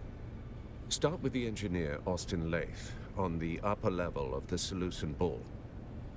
The last two victims were known associates. He must be mixed up in this somehow. He's not out on the floor with the common drinkers, if that's what you're thinking. Lath sticks to the back rooms. Quiet, curated, and expensive enough to keep the rabble out. Of course not. They are restricted to patrons of higher standing than prisoner. Well, he's You'll charming, have to this speak guy, with isn't the he? barman on the upper level of the Seleucid Bull, Alistair Chin. Either he or their security man, Ugo Forense, can provide access. If only I had a dossier and a drink menu. Find the man. You'll learn more in 5 minutes than I could tell you in 10. Should you require further guidance, return to me. Okay.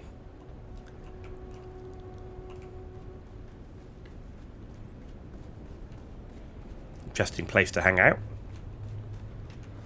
Let's just check. Do I have my hand scanner? I do. Yeah.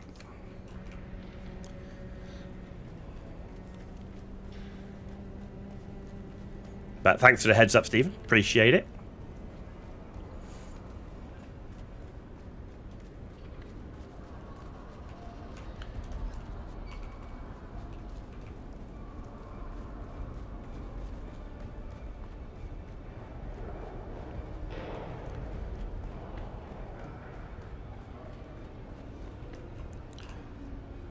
Hello! Welcome to the Matador Room, where the spirit of Caladan steps into the ring. Poised, unshaken, and noble to the end. Believe me, I would love to usher you in and cause a scandal. But unless your house's sigil is on the registry, you will have to enjoy this floor with the rest of us wretches.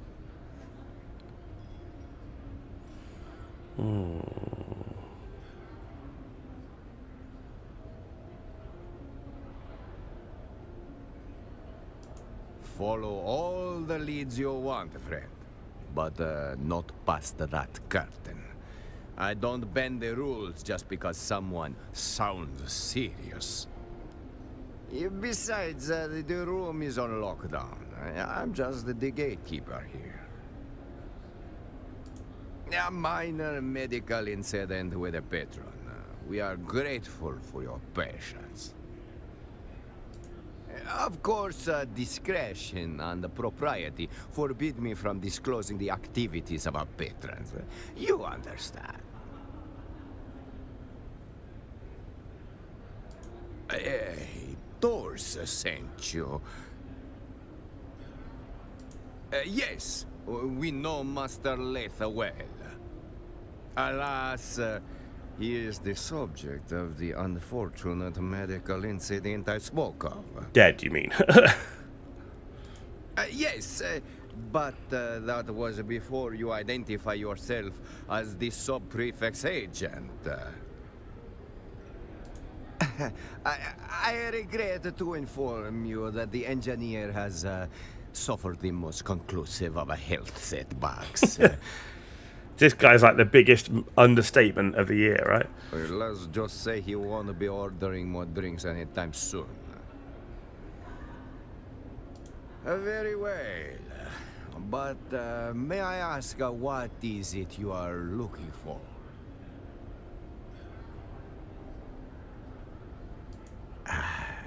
You are right, of course. If it was the murder, then Master Leith deserves some inquiry. I am ashamed. Your forbearance reminds me of our beloved Duke. Long may he live. What a conspiracy! The man was cooked on Vanta draft, and he liked to play revolutionary between relapses. Very well. I grant you access to the lounge, but I make it quick. Please, wave your little wand around. You will see what I saw. The trail of a man who burned from the inside out. Okay.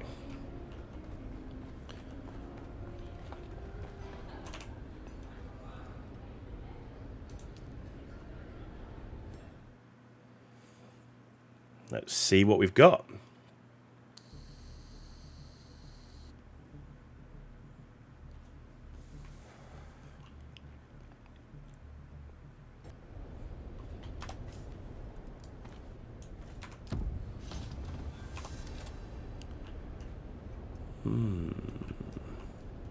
If you're hearing this, well, I didn't get away. I'm Austin Lathe, engineer. The guy to call when they want things done, not questions asked. There was this one chance I could have said no, but I didn't. I crunched the numbers, fine-tuned them. That was all it took to bring down the ceiling on 1 million lives. I didn't press the button, but I knew it was coming. I just didn't want to disappoint the guy who asked. They gave me a new title, a nicer coat, called me Na Familia. But after that, they wouldn't look me in the eye. And the thing I hear over and over, it's not the blast, it's my silence. When I found this pamphlet stuck behind a sink, you dig, you sweat, you die, and your work builds opera houses on worlds you'll never see. There was a sandfly stamped on the back, razor wings, sickle-shaped stinger. What bleeds in silence must one day sing. Didn't get it then, but those words stuck. Okay.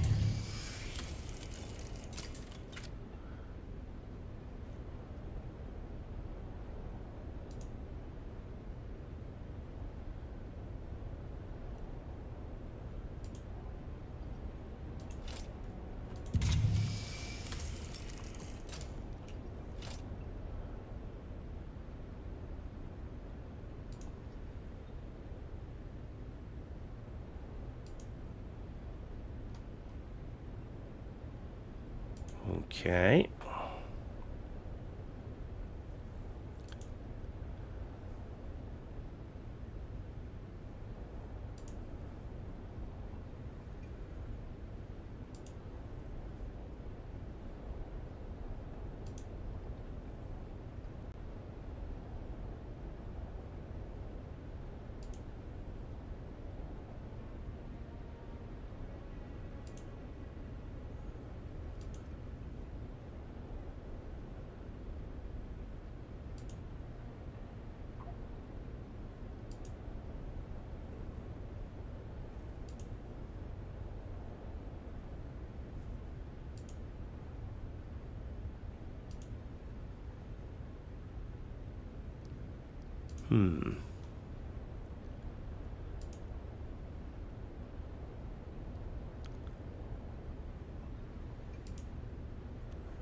Okay.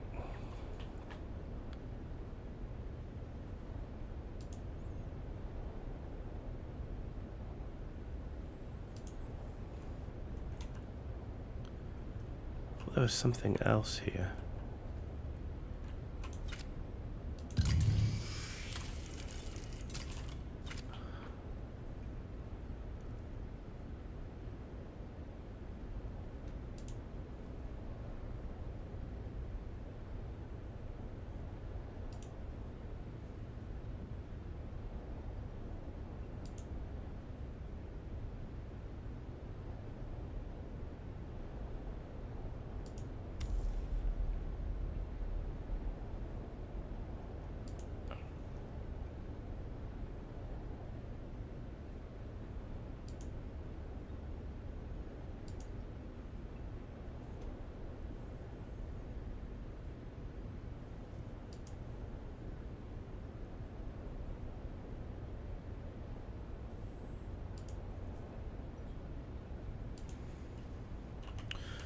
Okay, what else have we got?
Okay. That seems to be everything in here. It says now interrogate witnesses in the upper Seleucid Bull. Okay.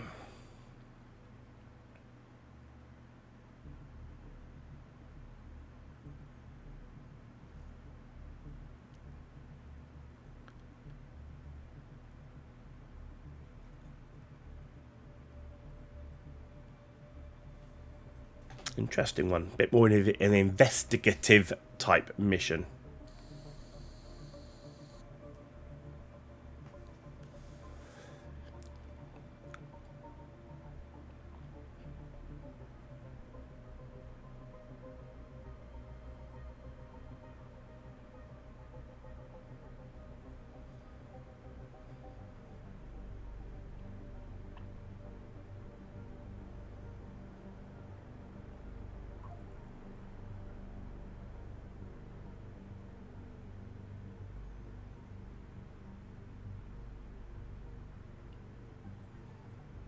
The loading into Arakeen is really slow today.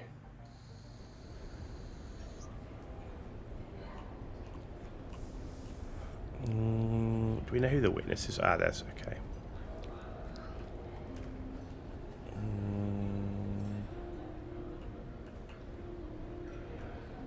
It's got to be you, right?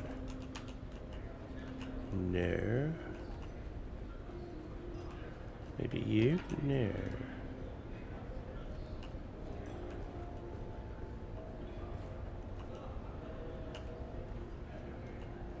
Is it just generic?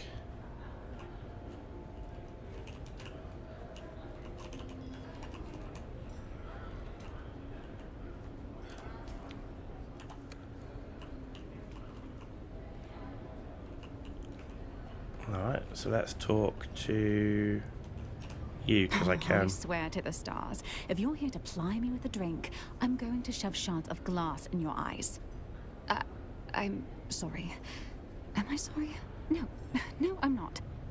Let me be plain. This is the worst possible time. I do not wish to speak. Kindly go away, please. You've seen... Very well. Let's get this over with. My name is Hester Klimt. Ask your questions. I was his assistant. We work together at the Imperial Planetologist's office. That's the extent of our relationship.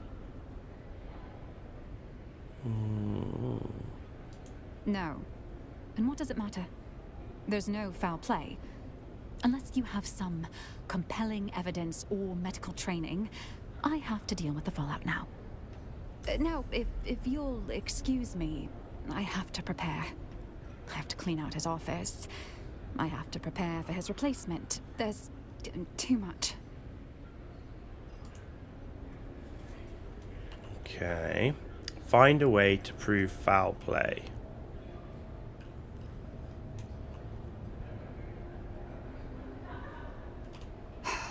You? Again? Okay. Guy by the light on the wall.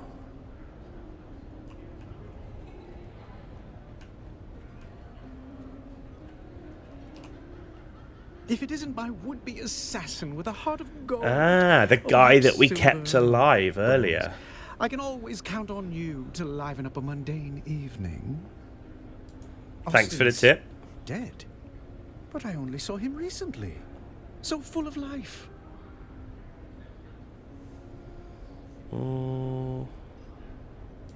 Wait. Is this a potential murder investigation? How charmingly macabre! Do you really think someone murdered poor Austin? Shh, don't spoil it. Yes, I simply must be involved. How might I facilitate your sleuthery? Sleuthery? My word. Now see here, I am only midway through today's debauch, and am of sound enough mind to answer the queries of both of you. There are two of you, yes? I jest. Oh, do lighten up. This is the funeral. It's a possible murder scene. This guy's outrageous. I've already imbibed several libations in dear Estim's memory. Yes, of course. Carry on. My occasional drinking companion has an education in engineering. If anything, he's even more of a man of leisure than I. He has an advisory position at the Imperial Planetologist's office, though I don't believe he's ever set foot in that office. He's here more often than even I. If you ask me, and you have, he curried the favor of someone powerful to receive such a cushy job. Well, his carnal pursuits are prodigious. He worked his way through nearly all of Arakeen's eligible ladies. The man knows how to pitch woo prolifically. Okay. It's been a most unusual pleasure. Should you discover any more juicy details, I'll be here, keeping vigil for poor Austin. Okay. Where next?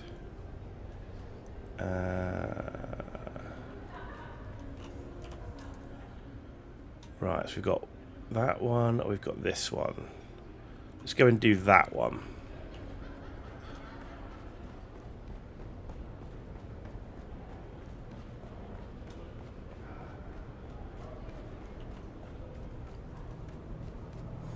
Interesting mission type. Very different from everything we've done before.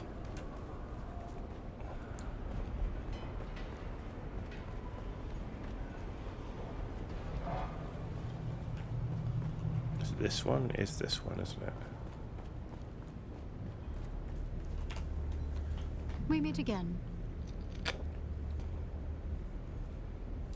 I can't say I know the name, but I'm afraid my head has been buried in matters concerning my clinic of late. What's this to do with me? A possible murder, then. I see. That is interesting. At least morbidly so. Today has taken an interesting turn. I'll do the best I can without a body to directly examine. What can you tell me about the state of the cadaver? That could definitely support suspicions of poison. However, There are myriad other medical reasons that could cause such discoloration. A poison snooper would be the most expedient method. I'm afraid I don't have any snoopers at all. My supplies are lacking in general at the moment. If I knew that, I'd have one already. But I'm not exactly familiar with the more illicit sources of goods in Arakeen. Okay.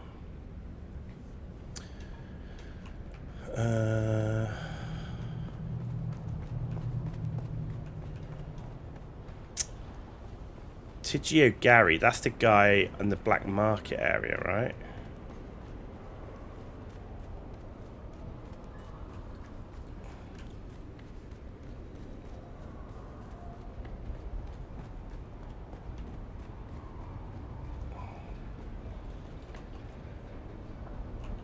I don't know why this is so...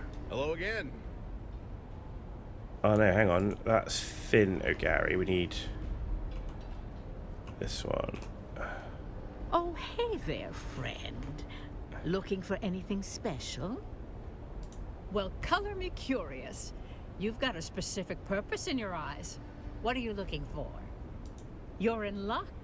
I just so happen to have a snooper. I could part with it for a proper pittance of Solari, or perhaps some alternative form of payment. 100 Solari. Yeah, I think I can spare Solari always spends. Much obliged. that. Okay.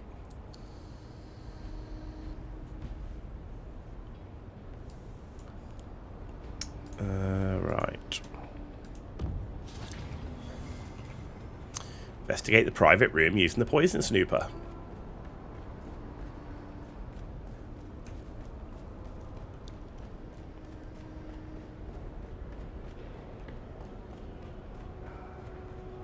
Man, by the time we finish this lot, we'll have definitely cooked all that bloody spice and plastanium.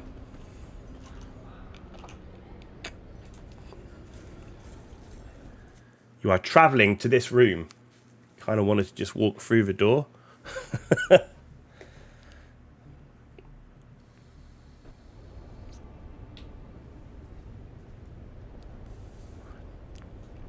Right. Do I have to equip it or something? Like, how does it work? Poison snooper.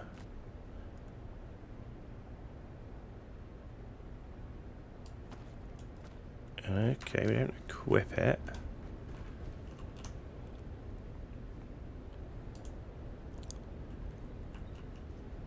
How do we... use the poison snooper. No poison in the food.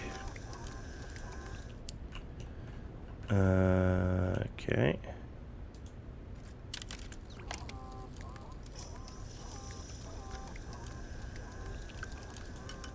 Okay.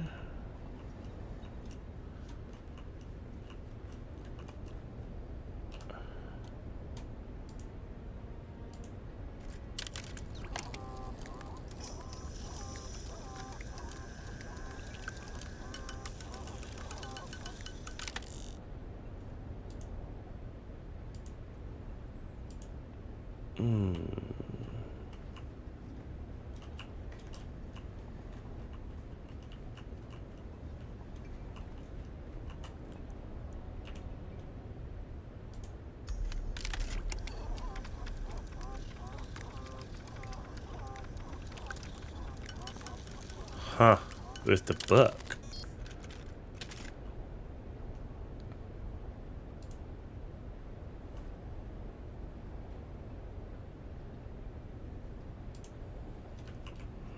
Alas, they knew him well.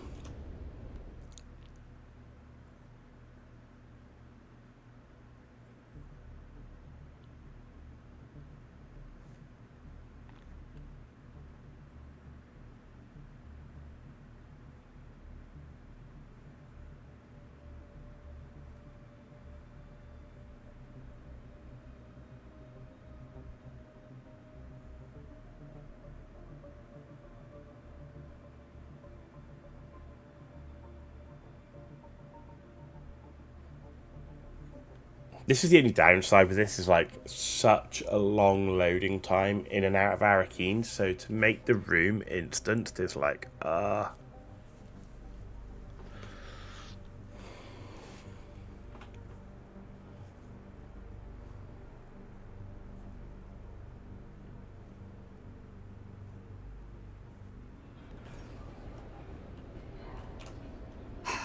You? Again? You're like a rash. Sorry. Was that hurtful? Not hurtful enough. How is this supposed to go? Murder? That's impossible. I don't... How could you... How? No, there's clearly been a mistake. The situation is insane enough without these wild theories. All right, you nerve-wracking hound. Let me think. Perhaps I do know something that would help. Ask your questions. Stranger than usual? He did become extra agitated. Paranoid, even. Particularly after a meeting with a strange woman. A redhead. He met with her in a closed room for hours. He came out, distressed, immediately ordering a Thopter transport for the following day. I don't know if I should... He had a secret workshop in the Eastern Shield Wall. Okay. I don't know why he chose such a remote location. I don't know what he worked on there. I never saw him work. I'll send you the coordinates of the workshop.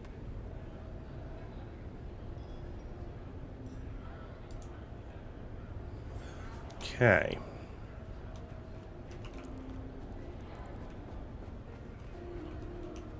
Ah, the return of our intrepid sleuth hound. Has the plot thickened? Oh, do say the plot has thickened. Why, I should think you'd be the resident expert on poisons with your involvement in the farcical plot to assassinate me. That was you, wasn't it? Just a jest at your expense. All water under the bridge, I assure you. Why, some of my closest friends have tried to murder me at one time or another. I wonder why. Now, what were we talking about? A proper murder mystery, and I'm a suspect. How wickedly romantic. Perhaps I felt a deadly envy toward my dear friend. Nothing comes to mind. He was a sad sack of wine, whereas I am rather fabulous. Come to think of it, we weren't very close friends. Pshaw, we can hammer out a motive later. I'm just glad to be in the rogues gallery of this caper.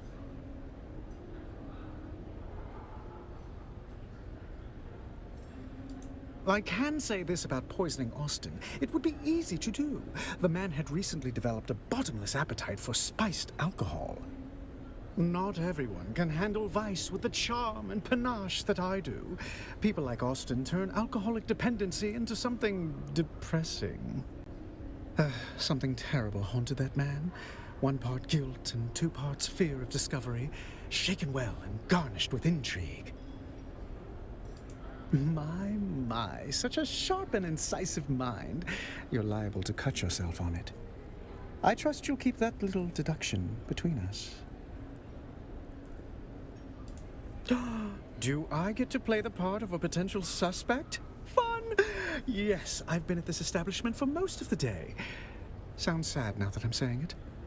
Anyway, the proprietor can vouch for me. Well, only the usual assortment of patrons. Nothing noteworthy, I'm afraid. It's been a most unusual pleasure.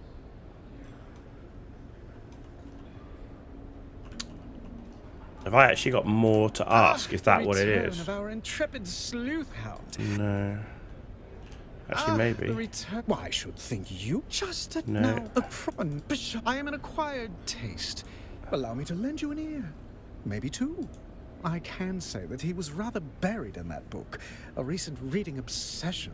He even had it open at the bar, barely registering the people around. I was mildly put off by all the finger-licking he did whilst turning the pages. But if moisture is needed on Arrakis, one must simply supply it themselves. Oh, yes, that was the most scandalous bit about it. A rather controversial text full of criticisms of the Empire. The title was, Histories of Imperial Descent, Volume 7, The Ikaz Revolt, Causes, Conduct, and Consequences Within the Imperium. Or something thereabouts. Come to think of it, he also recently read a banned Sandflies manifesto titled Wings in the Dark, Notes Toward a Future Without Chains. Yes, well, I simply must petition my house to change our motto to, For we are high functioning. I'm afraid I missed out on that bit of gossip. A pity. I did see him reading a Sandflies manifesto recently. Only that they have an improbably high propensity for slapping me, men and women. Though to be fair to them, I deserved it. Oh, do you mean Austin's tremulous little apprentice cowering at the window? In that case, no.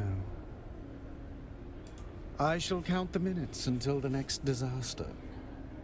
It's been a most unusual pleasure. Should you discover any more juicy details, I'll be here. Okay.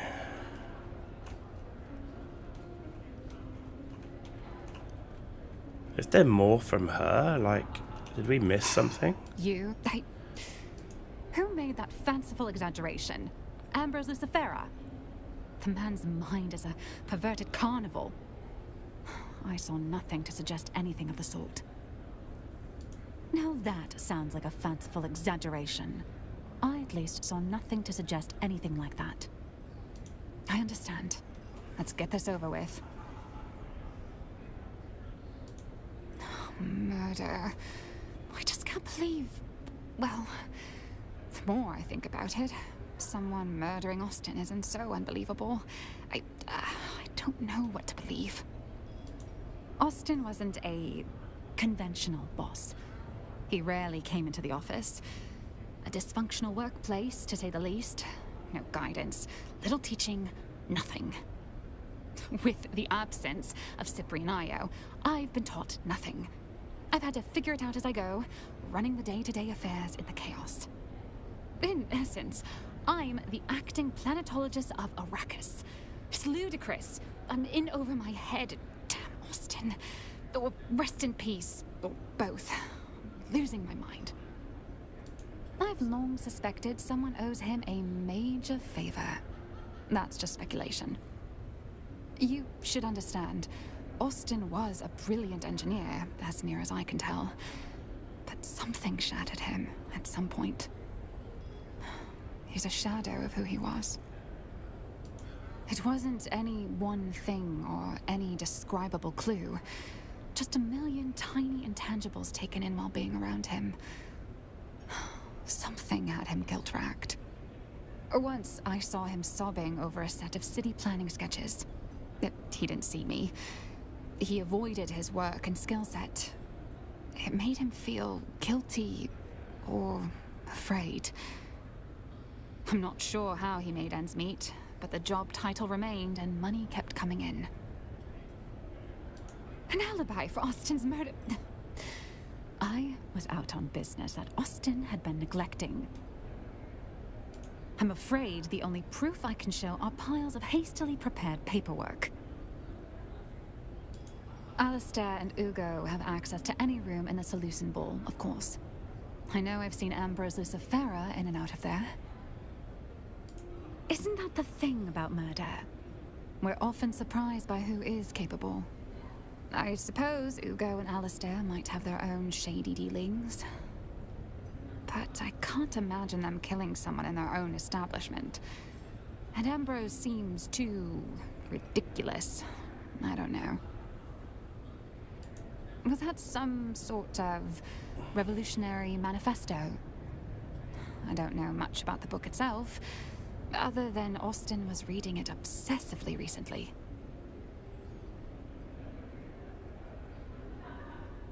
Easy there, you maniac.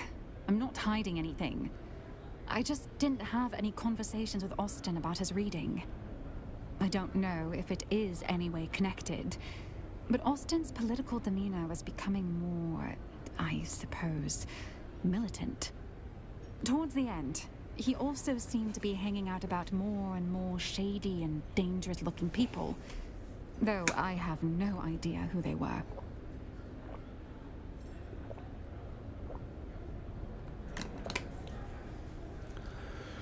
Okay.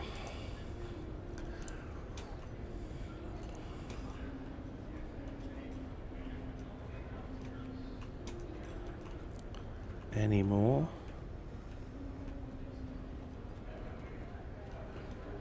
Ugo, maybe? Ah, you are back. How can I help? But who would want to kill a Master Lathe? He was already doing a good job over that himself. Between his taste for that toxic Harkonnen brew he loved so much, and the company he kept. House deserters and ex-Dune men mostly. Not the kind that file taxes or hold court on Kaiten. Keep it down, stranger. But yes, if you are asking if Master Lathe drifted that far, he did. Master Lathe was a creature of habit, wretched ones. Benders that lasted days, women and drink until he couldn't see straight. Oh, public! Shouting poetry in the gutter. One sock, no shoes. The sheriff, he dragged him in more than once. No charges, of course. Not for his kind. He would vanish, poof. Sometimes for days or weeks at a time. Always come back clear-eyed, skin back like a desert stone. That is when he would hole up in the private room, pour himself a Vanta, crack open one of those revolutionary tomes, and the cycle would begin anew. Okay. Welcome to the Matador Room. If you're here for shade, spirits, or secrets, you found the right bar. If you're here for honesty, I suggest dehydration. I believe you are mistaken. Master Lathe is under the influence of something quite spiritual. Vanta Draft. Known side effects include coma, confession, and occasionally death. But let's be generous and assume the middle one. You're right. No games. Just a corpse in the Espada room and a list of insults I had hoped to use before Vanta Draft finished what regret started. Murdered? No. Master Lathe was far too committed to slow, deliberate self-annihilation, not flashy enough for murder. Self-loathing's not a flaw in this town. It's a currency, and Master Lathe had it to spare. He spent it on bad liquor, bad romance, and bad books, in that general order. Vanta Draft poured black as regret. The real stuff, illegal with a trace of poison, mined in barrels, not bottled. Master Lathe said it was the only drink honest enough to finish what he started. Not officially, just a spice stabilizer that got banned in 3 systems. Makes the color pretty. Also kills your liver. Depending on who you ask, that's a feature. Optimistic. That's generous. The bottle said, may impair judgment. Master Lathe read that as permission. Master Lathe collected bad decisions like drink tickets. And love was just another excuse to disappear for a night. Or 3. Weird stuff, off-the-record titles. Things that don't circulate legally. Class struggle, worker dignity.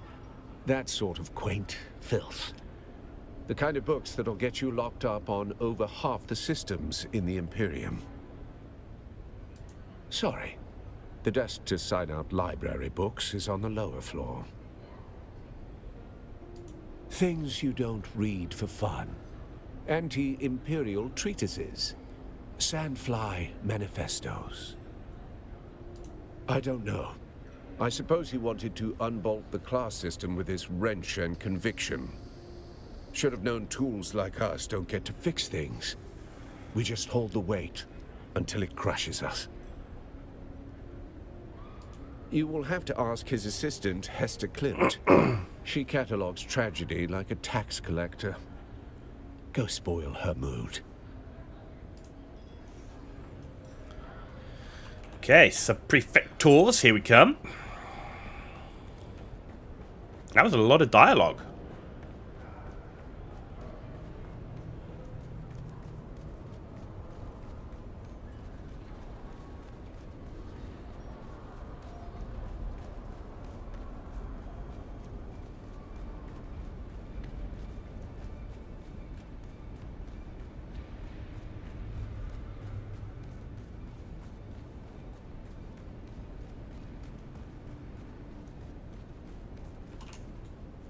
Report.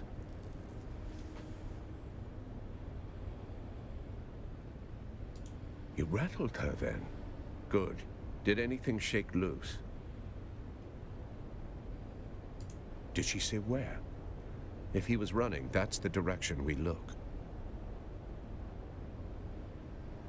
Very good. You're starting to think like a Cheops player.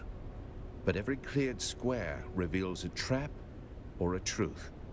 Go see which one Lath left behind. The pyramid game. 9 levels. Like chess built for mentats. It doesn't matter if you have. The point is, you don't win Cheops by chasing pawns. Every piece changes value as you climb the board. Just like an investigation, you can't trust what's in front of you until you understand what's above it and what's beneath. Okay, cool. Right. We're out of Arakeen finally. We're going back to Hagen Basin to a Sandfly base. Wicked.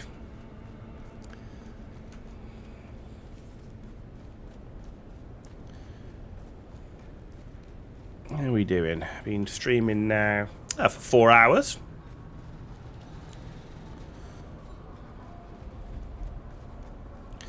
We're making the progress.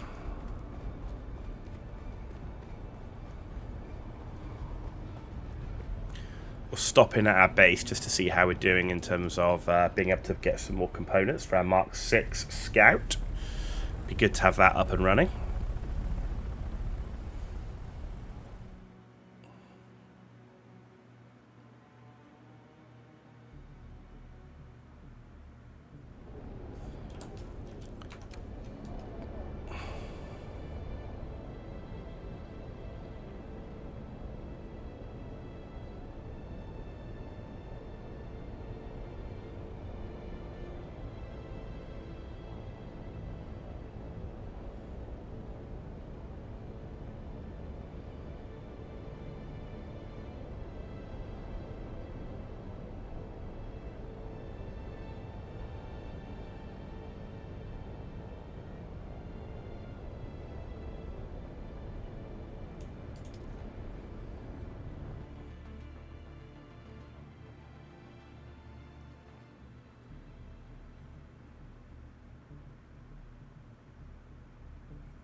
Come on.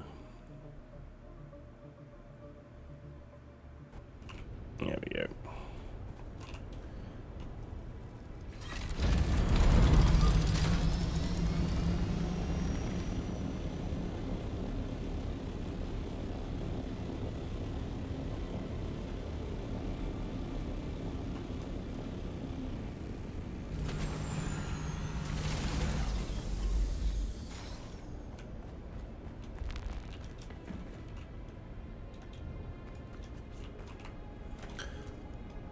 I'm also going to, while we're here, put some more corpses in. Keep that water flowing.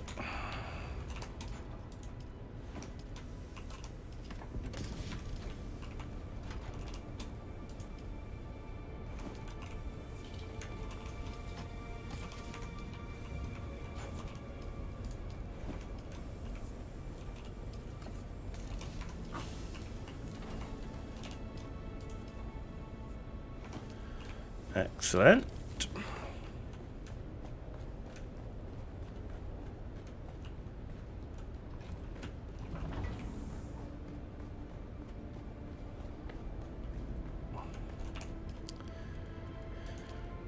Right, so we've got the chassis and the generator. So next was the engine.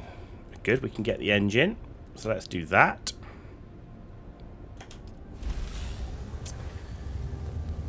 And then we need to do the cockpit and the hull. And then the blades. So we need... Actually, I'm not sure I'm going to have the spice to do it, right? I think we're going to be spice limited. Because I need 60 of this.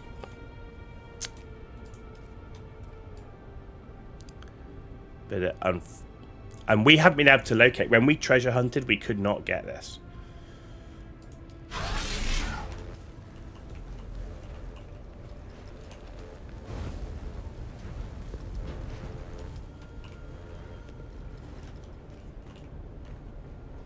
So yeah, we're gonna need more spice.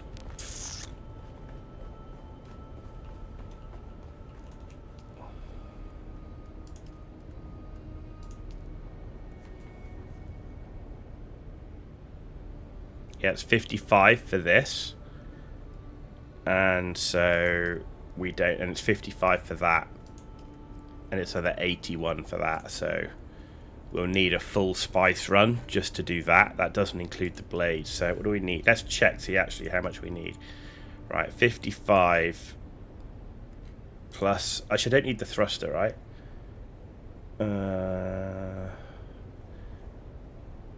If we go cargo scanner.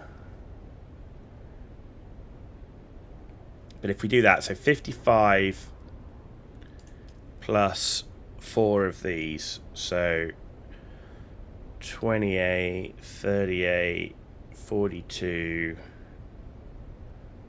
56. So 56 for the wings. And 55. So 111. We need 111 spice, and that's without the Mark 6 thruster. Okay, so let's build the cockpit. So yeah, it's a full run of spice to be able to just get the body of it. And then the wings, and that will give us everything we need bar the thruster. Which we could always use a Mark 5 if we had to. Okay, good. So we're nearly there. We're nearly there.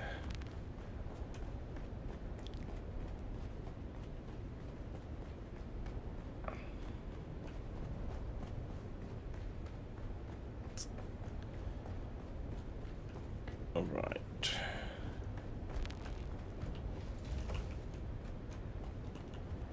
Yeah, because if we look... Yeah, if you take storage and a scanner, you can't use the boost thruster module anyway.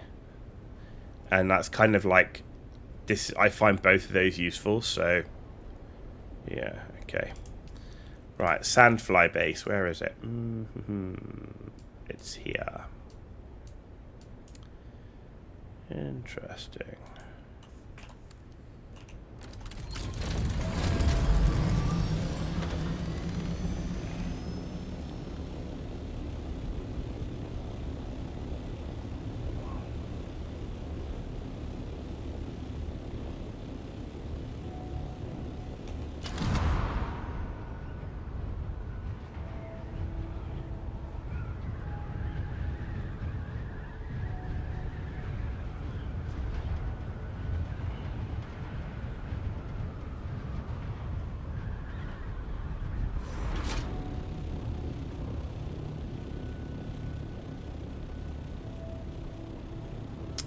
it's this base.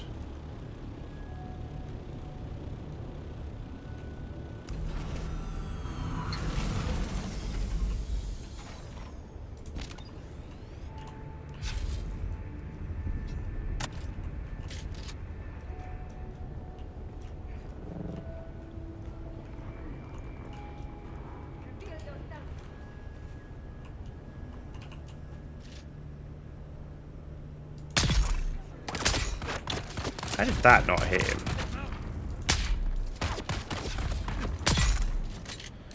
And the hitboxes are pretty small.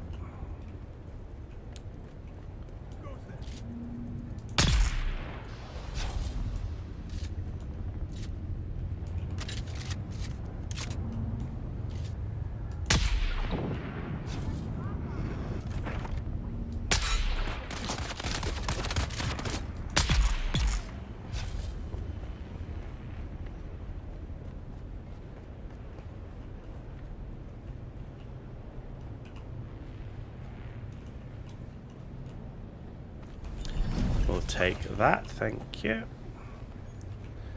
And you'll have armor plate, so I want the armor plate. Where is it? There we go. Not fussed about the rest of it.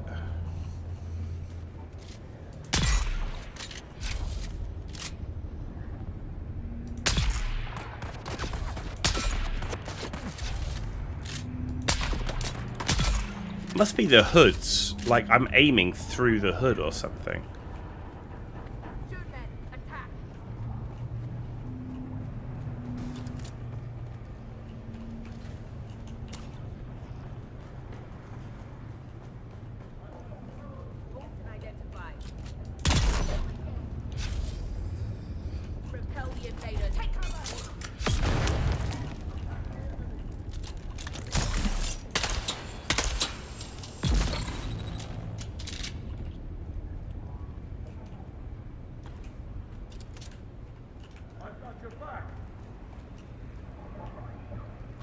Take that.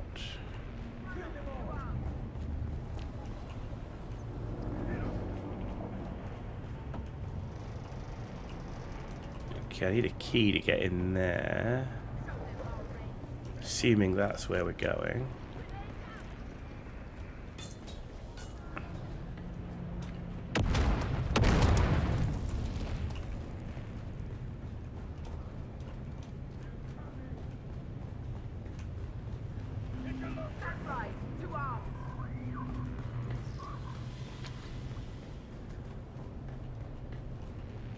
Okay.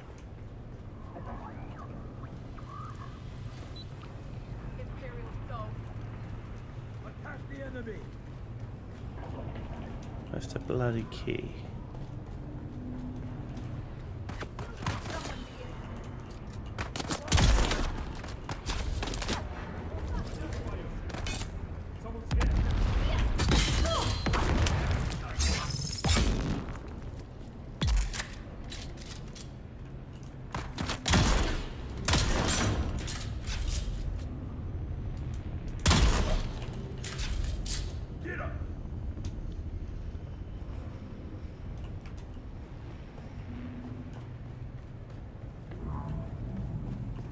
Okay.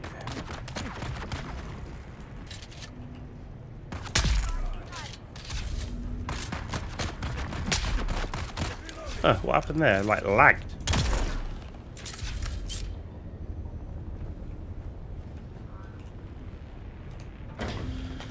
The armor plate.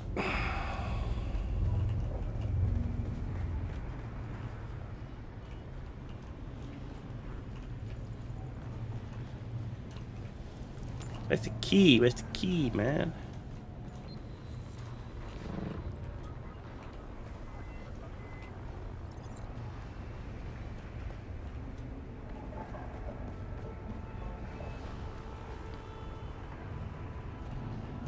There it is. We found the key.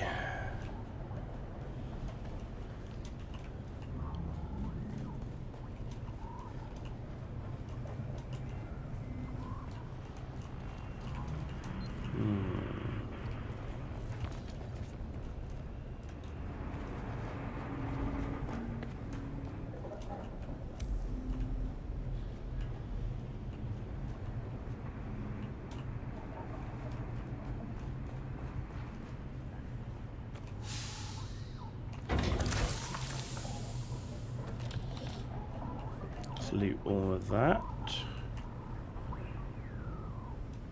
It's not what I'm looking for.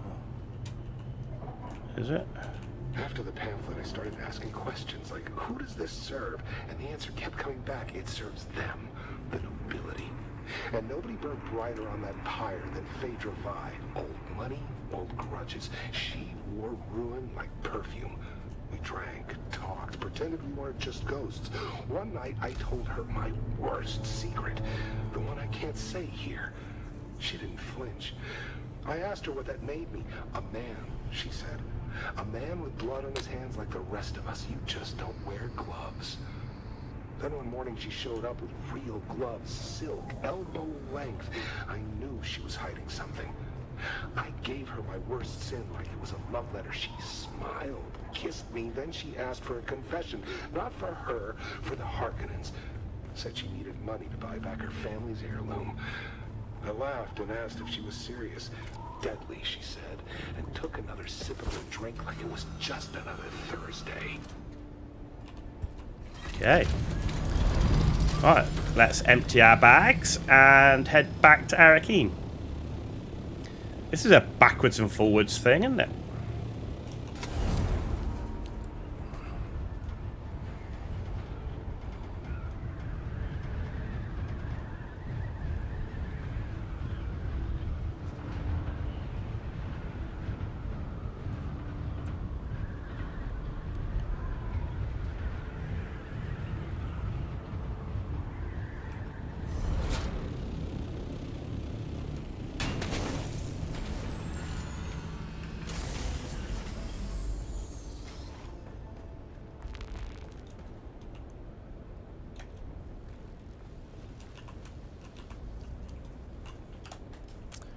What else did we pick up? Oh, all sorts of garbage, haven't we? Okay.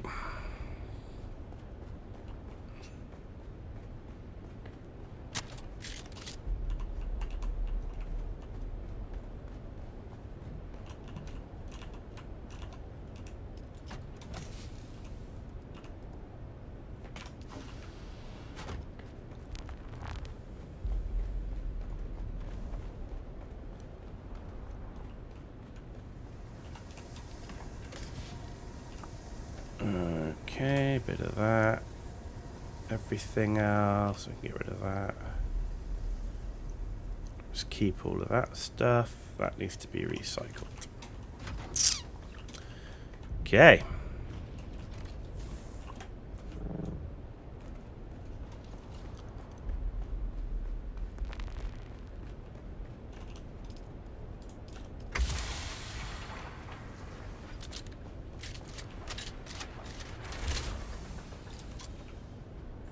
Let's go.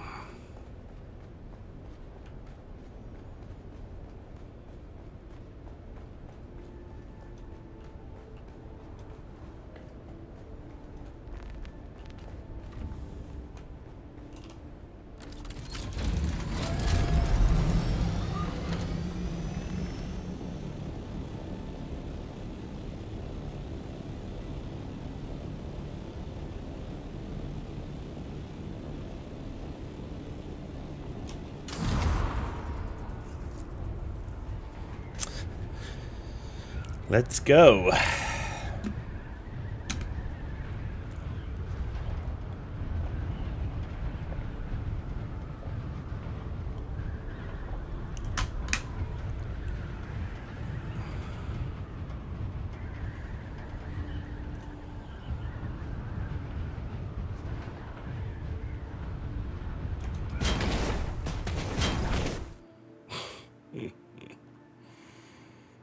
That transition out always amuses me.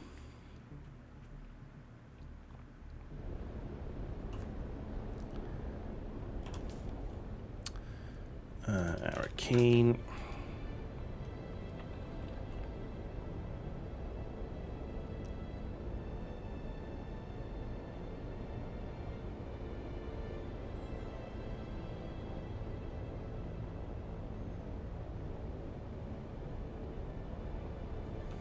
They really don't care about this backwards and forwards and round, and oh my word, they're like some really long travel time between quest things.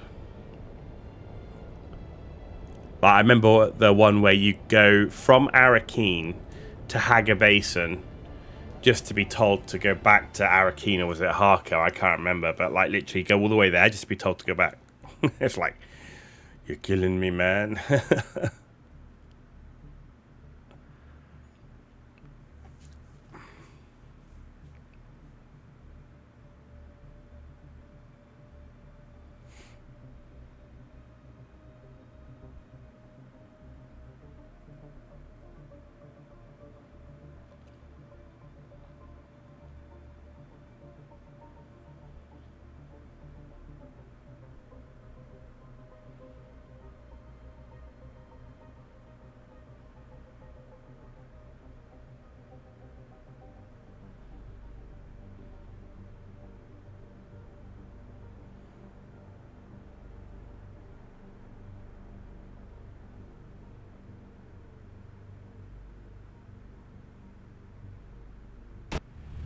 There we go.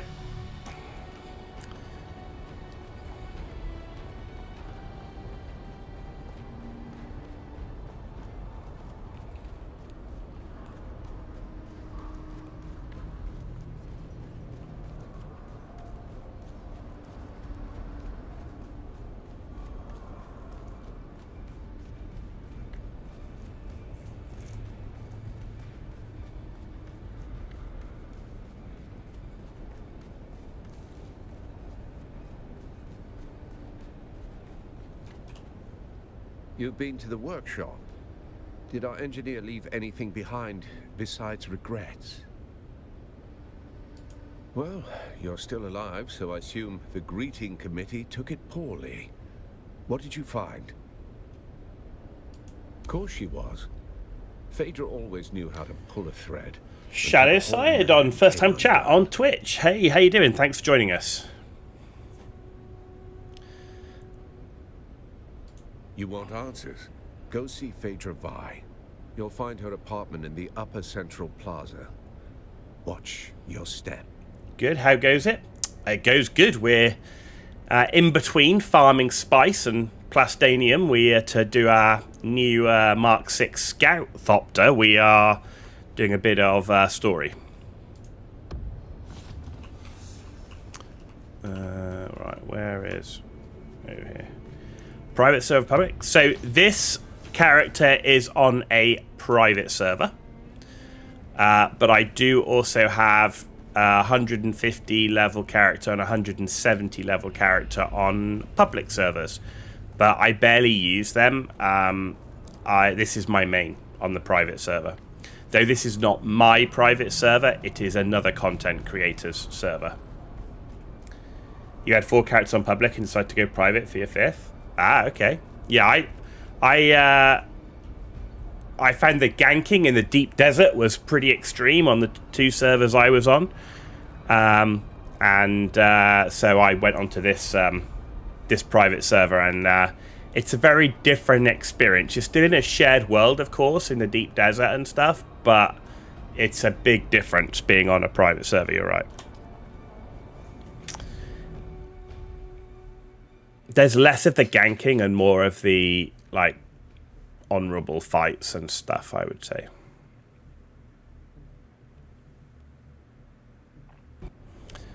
Of course, the only problem comes when the person that runs the private server decides they don't want to run it anymore. And currently there's no server transfer. And I'd be surprised if Funcom ever allow private server characters to be transferred onto public server. Your previous server had Atreides griefers, but the Harko griefer would also take out the other Harkos, so it was a huge fuck up. Sounds messy either way. Search the apartment. Okay, here we go. Should we hand scanner it? Aha.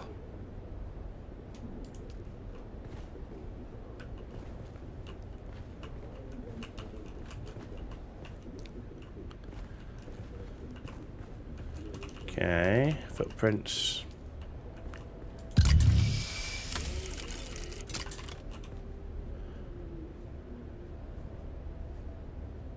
Okay.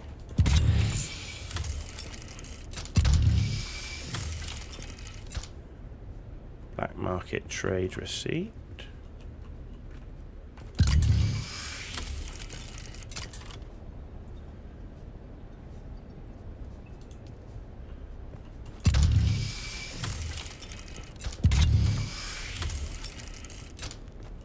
They think it's a tribute. You have about 15k plastinium and 13k melange. Holy crap, you've been grinding, my friend. Better. The same fools who couldn't spell Janusian if I bled it onto parchment. Are you solo carrier and sandcrawler? Borrowed silks like that makes it breathe again. You're soloing testing stations and soloing the sandcrawler. Wow. It was the last time the world bent around me. I ruled it for a single night, and nothing that came after ever mattered. I'm not in a position to solo sandcrawl because I can't afford to lose a carrier and a crawler. Pretend they remember. It's not nostalgia. It's taxidermy. Still, if the ghosts are coming, I'll be waiting at the door. You won't solo a large field ever again, but you solo medium fields with a crawler all the time. Wow. Power to you that that you're doing that.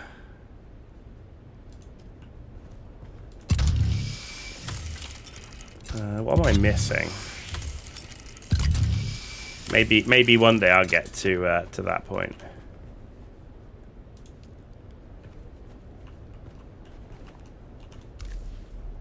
There we go. Note to the valet. You're recording yourself doing a large just for proof. 75k sand, most stressful you've ever been.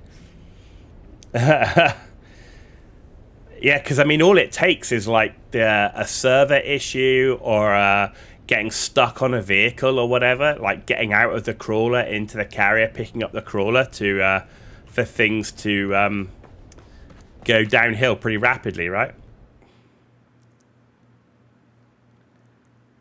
He had about 20 patrolling worm instances and 2 actual breaches. Wow.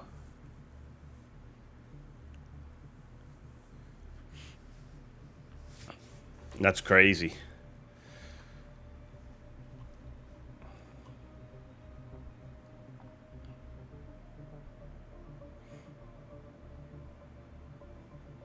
Maybe one day I'll give it a go. To be honest though, I'm playing this game now like fairly casually. Like, I want to get all my stuff to Mark 6, my Thopter, different Thopters and all the different vehicles. I will build a carrier, but I'm not like, you know, I'll do a bit of the Landsrad and stuff, but we'll see. The main thing you like to do is solo testing stations, but then guildmates had to go and say, well, if you like a challenge, then solo a large field. So when you're soloing the testing stations in the PvP area, how are you finding it? Because I know a lot of people saying it was really hard because of the waves of enemies.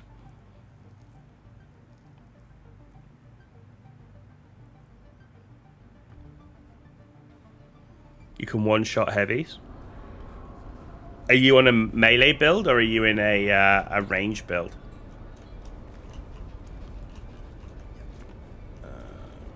Which one is it? It's this one, right?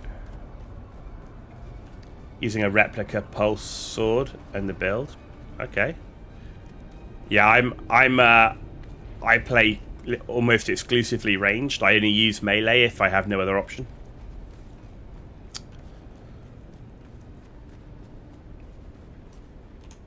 Did you see Phaedra?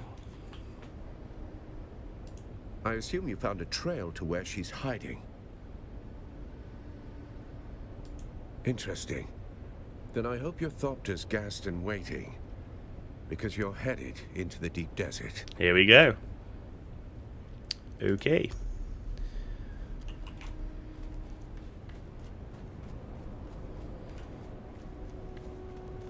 And you find that with the waves, that's not a problem. Swords with the build you have much faster and safer. I feel like one-shotting heavy you don't think any other weapon can do. No, well, so there's no range weapon that can do that, right? Because of shields, so...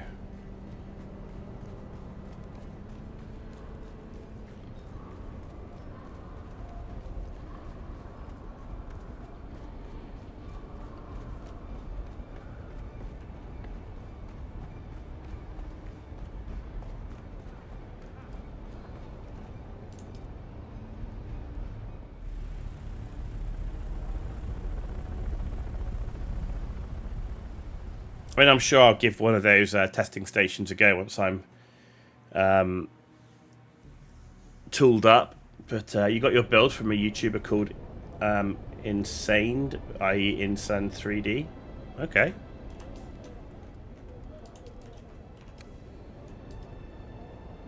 I just don't enjoy melee. So while I get like that it's probably stronger, it's just I never play melee. In any game I'm always like range DPS. I always prefer range combat when I can. So I'm sure it's like uber strong. It's just I avoid melee unless I have no other option.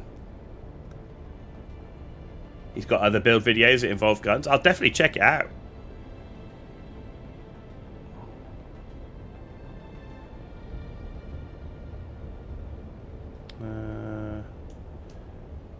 I'll go in this one. There we go. He always shows his build and skill points, then shows himself soloing stations.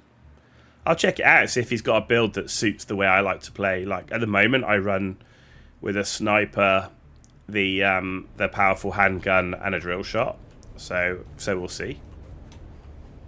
But the other thing is my build. So obviously my skill point build is also very focused around solo farming and stuff as well. So right, where are we going?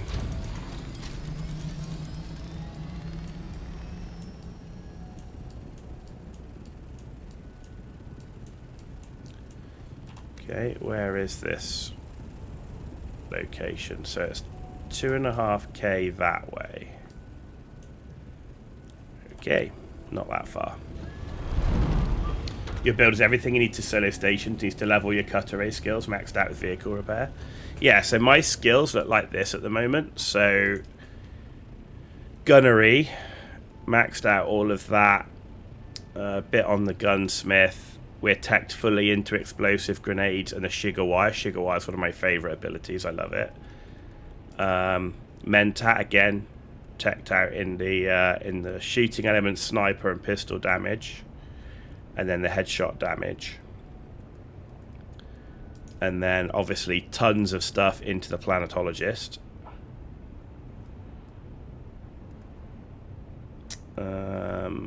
And obviously vehicle, although I'm trying to get my vehicle scanning up, that's the next thing, because I like to do my treasure hunting.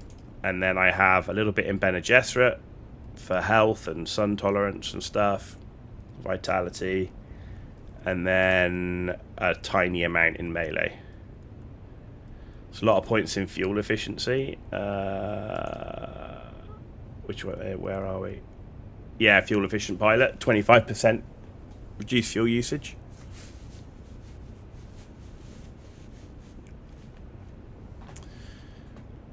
And fuel efficient drive. Yeah, so that's a lot of points tied up in that. You're absolutely right. But for someone like me that's playing casually, that I'm not exactly sat on a ton of materials,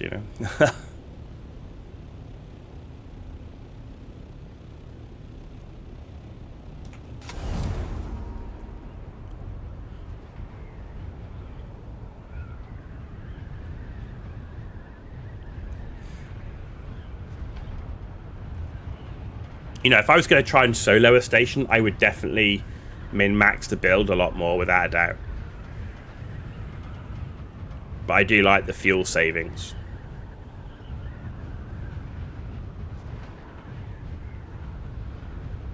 Particularly with the amount I spend like doing long journeys in the deep desert with like treasure hunting and stuff like that, because you can really go through your fuel quite quickly, can't you, with the scanner and stuff.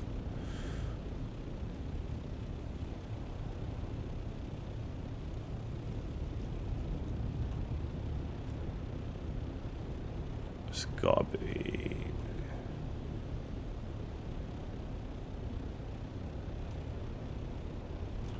Okay, so it's not... We can't get up there because we're up too high. So let's land in here then.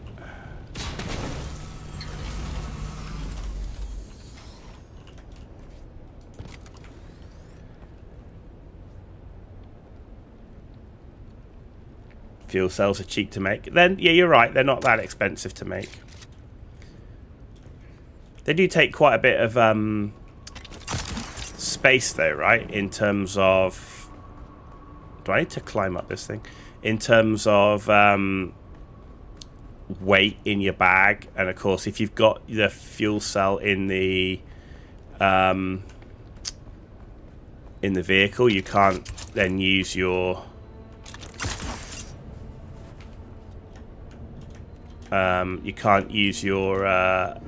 tool to put it away. You do very long journeys since you solo crawl, but 0 points. Okay. Yeah, I mean, I also had the same thing with the sun tolerance. Like, I have been very skeptical about how useful I think the sun tolerance is. It doesn't feel like it makes much of a difference, but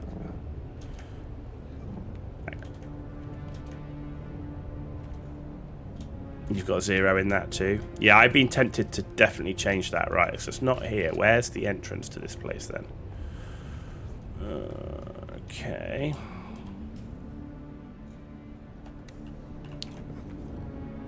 Is there a cave or something? No. So there's no hole to drop through. You don't even use the handheld cutter ray anymore.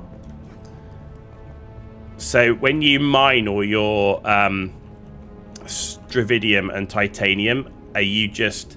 It's a cave, enter from lower down on the way. Are you doing it from the buggy then? And I guess you're doing it like carrying the buggy with your carrier out to some of the islands?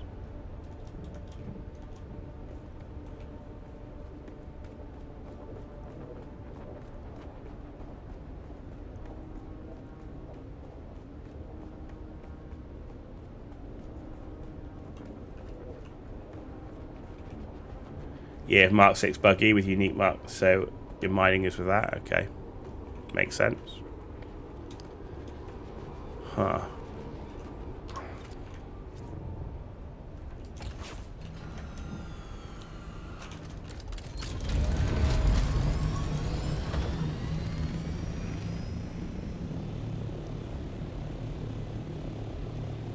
Where is this cave entrance?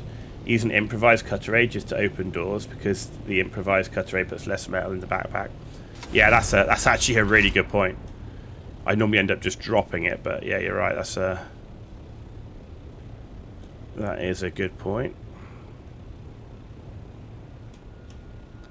The frick is this cave?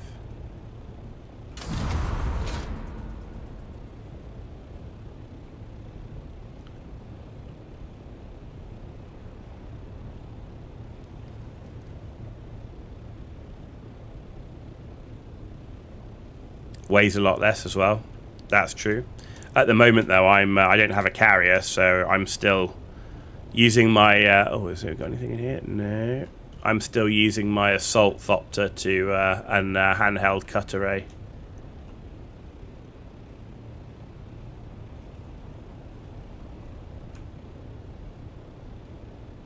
No.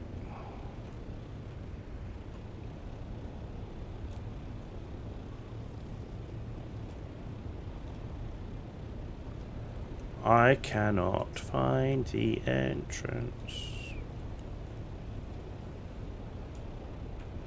Before you had your carrier, just build a base in row A, then drive out. The thing is, with the driving, what I found is so much of the stuff is at elevations that you can't reach with the buggy.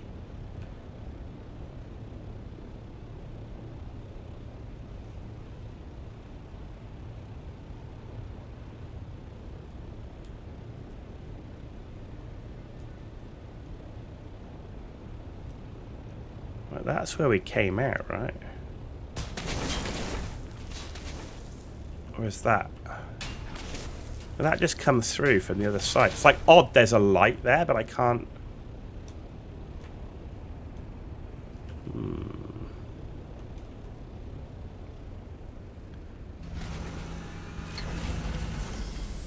maybe.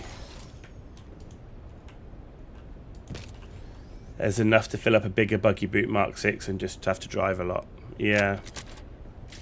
I don't know, at the moment I'm quite liking the, you know, I can get in and out with an assault and a handheld pretty quick.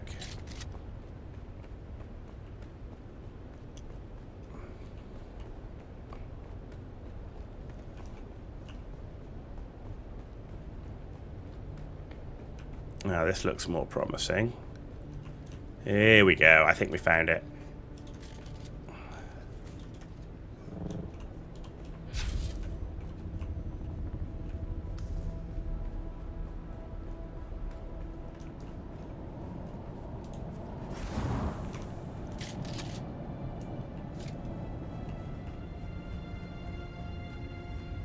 Suppose efficiency in different ways. Assault is faster, buggy gets more of what you actually want to farm.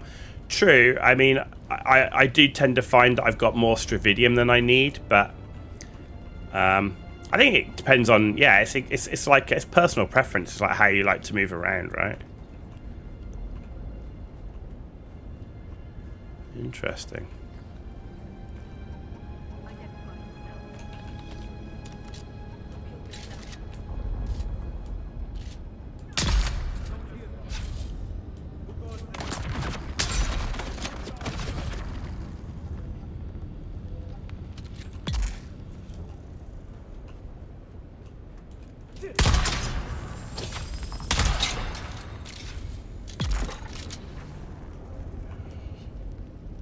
Okay.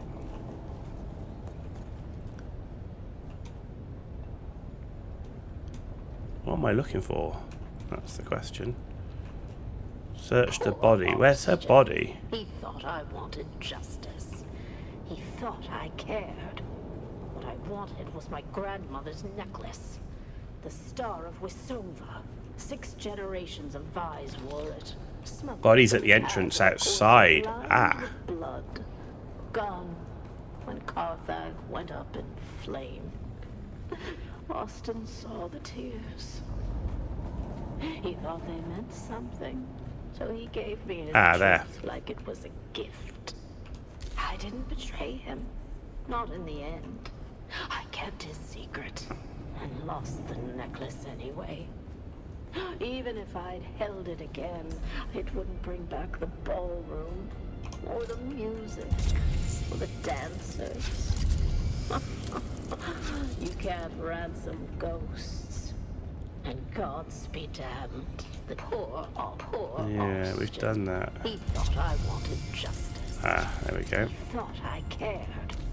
What I wanted was my grandmother's necklace. That it? The Star of Wisova. 6 generations of Vise wore it. Smuggled from Ikaz in a corset lined with blood. Gone when Carthag went up in flame. Austin saw the tears. He thought they meant something, so he gave me his truth like it was a gift. I didn't betray him. Man, there's nothing else good in here. I kept his secret and lost the necklace anyway. Even if I'd held it again, it wouldn't bring Rubbish. back the ballroom. A lot of running around in chapter 2. It feels like it. The dancers. You can't ransom ghosts. And gods be damned. The dead never write thank you notes. Okay, let's go back to Tours and Arakeen.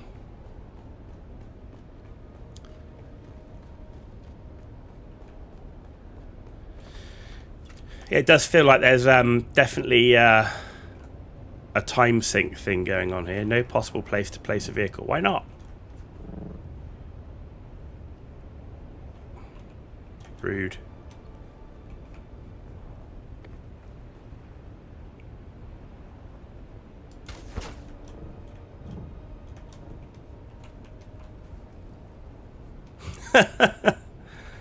The slowest vehicle landing in the world.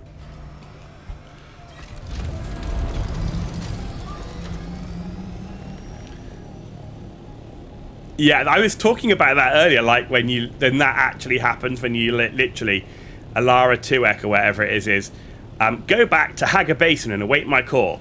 You go back to Hager Basin, come back to Harco. You're killing me, man. But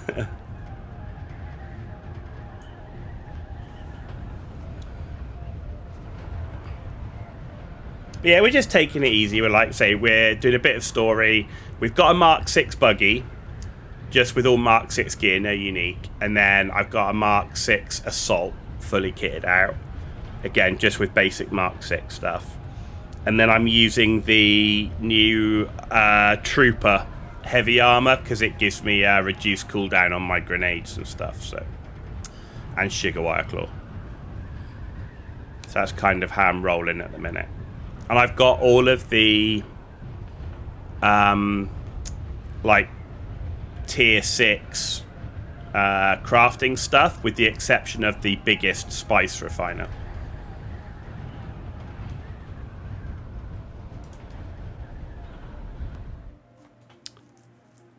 And I have done a big base build. Like, my big base build is an Atreides airfield.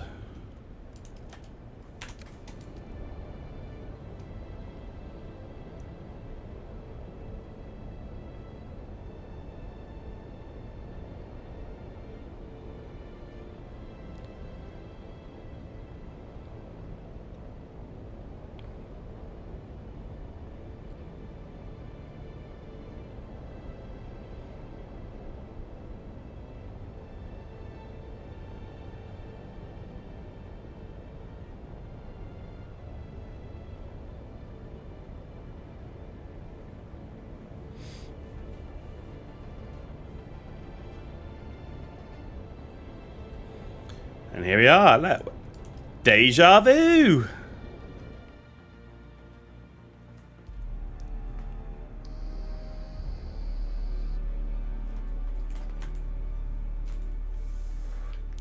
You've been grinding the game more than you should. You've hit 1k hours. Jeez. That is quite a lot. Internal error. Interesting.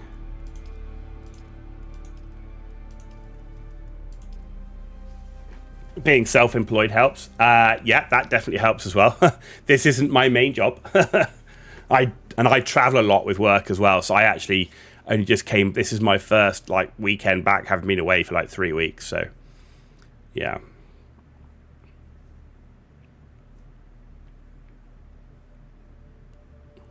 Plus, I like to take the game slow. Like, I don't like to rush stuff. I like to explore and like read stuff and like have a look around that. I'm not rushing. Where am I from in England? You can't place the accent. So I don't currently live in the UK, but obviously I only moved last year. But I'm from like southwest of London area, so towards like Wiltshire, Hampshire. So southern southwestern part of the UK, but I currently live just outside Washington DC.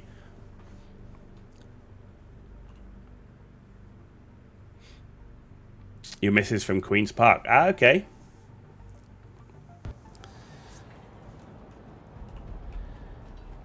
Yeah, I'm like, it takes me like an hour and a half to get to Heathrow, London Heathrow. So I still have my place in the UK, but I don't live there at the moment. You're in Nottingham. I've been in Nottingham a few times. Spent my fair share in the Pit and Pendulum and stuff there, and being a big ice hockey fan, I've often been up to see Nottingham Panthers games.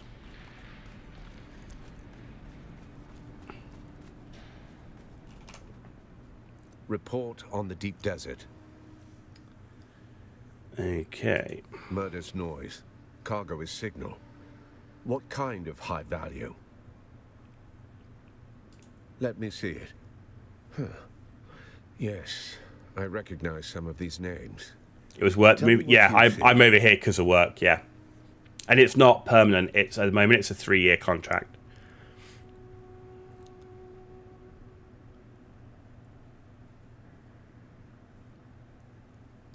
Interesting. What makes you say that? I see.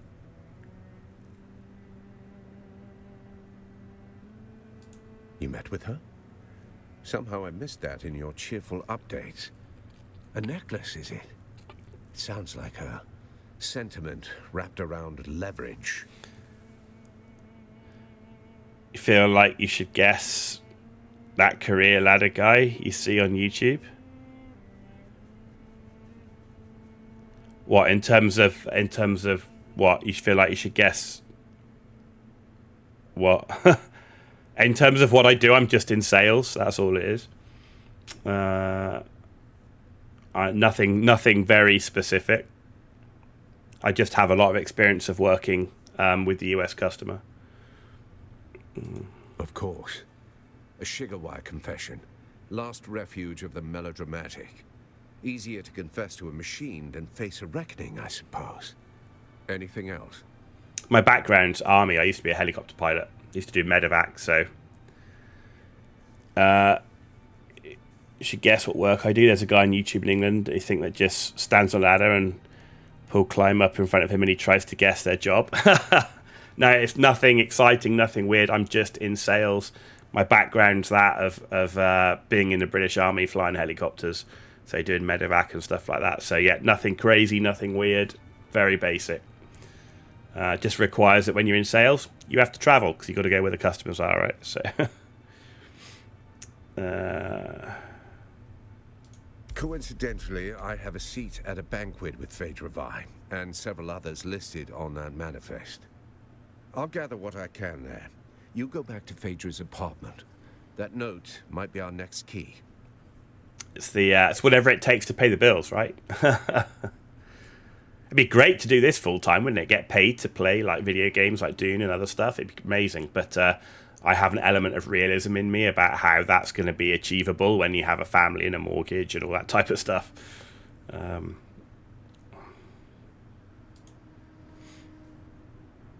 Decipher the valet's note. How do we do that?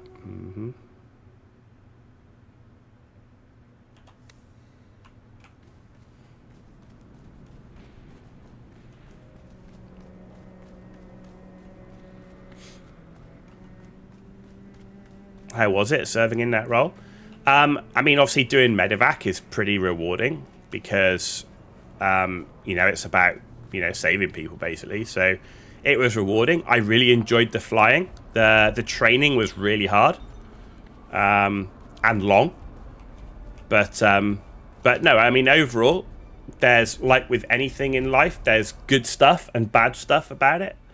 Obviously, there was a lot of time away from home and that sort of stuff. And, I joined the military to see the world, and I didn't. I moved to Germany, lived there for 3 years, and did all the usual things you do in the army around the early 2000s.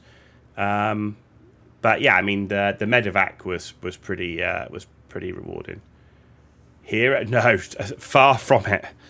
I spend all my time flying at thousands of feet above all the bad stuff going on, and then I fly home and back in my bed at an airbase at the end of the night. It's as far from that as you can imagine. It literally is just flying out. It's more of it's a taxi service with a very experienced doctor in the back and doing all of the work. So yeah.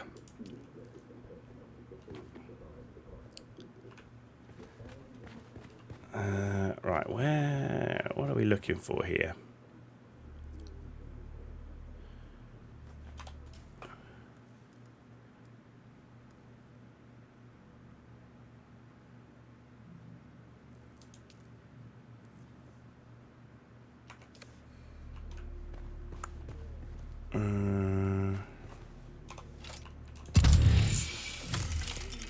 So that was the book, that was the picture.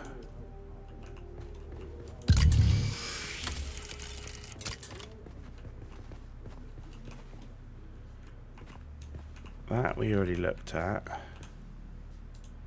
That was the award. They think it's a tribute. A grand revival. I'm hosting it after all. Better. The same fools. You don't want to spoil it, so sit back. Yeah, no worries. We'll figure it out. It's just that. The only thing I found here is... But that night, it wasn't a party. It was the last time the world bent around me. I ruled it for a single night. And nothing that came after ever mattered. The only thing I found is the way it does the missions and quests is not very intuitive. It's not nostalgia. It's taxidermy. There we go. Still, if the ghosts are coming, I'll be waiting at the door. Have I got to remember this freaking note? Like, which was it? Cryptic note.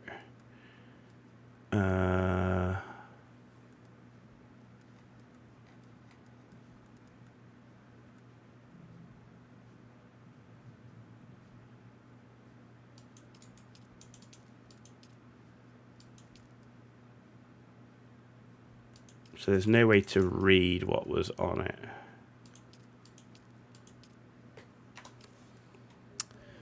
Well, that sucks.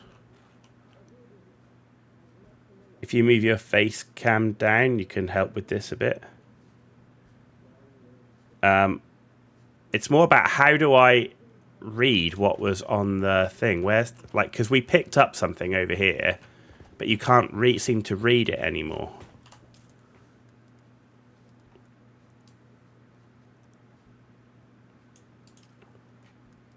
Like, decipher the note, and it's like how... But how do you read it? That's the point.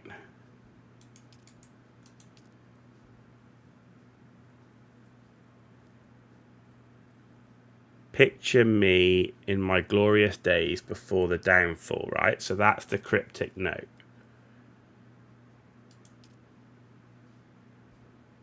It should just show you the symbols.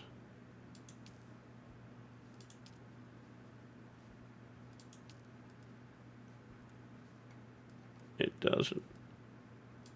Ixion decoder. That would be great, wouldn't it? Doesn't show me any symbols. There, I just scrolled over it. Hang on a minute.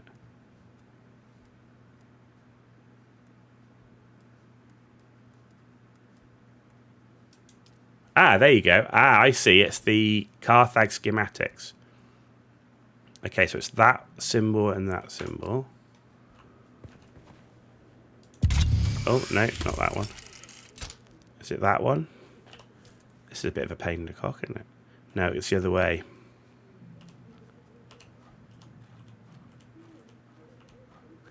Okay, then the one with the line. Okay. And then same again, like that. And then down and up. Okay.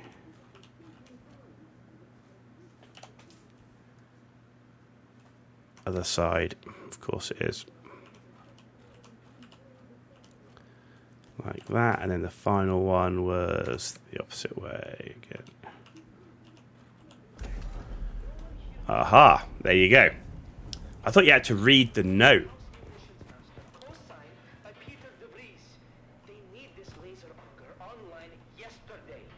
Oh, she did.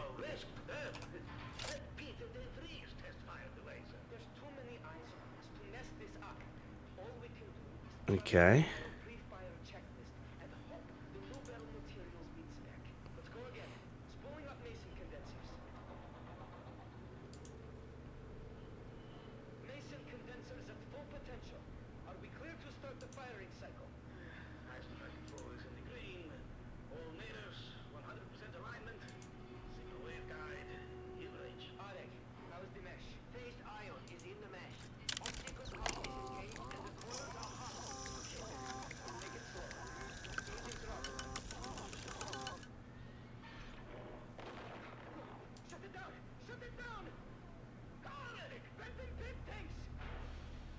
Ooh, Harkonnen Dragoon captains.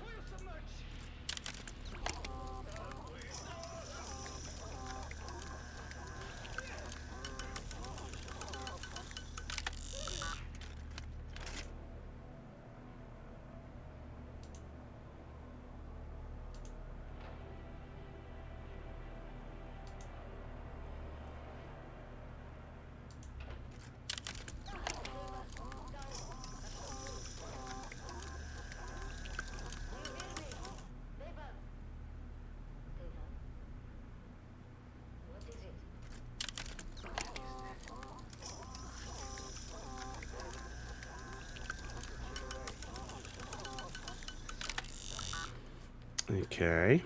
What happened? The laser auger went out of phase. The beams. I've been trying to say this for weeks. Carthag, you want the truth? I was hired to fix a problem, quietly. A man, high voice, long shadow, wanted something buried. No noise, no survivors. I helped him, mapped fault lines, tuned resonance, knew exactly what would happen. And he paid me, gave me a new collar, a title I never earned. Carthag fell. You've seen the ash.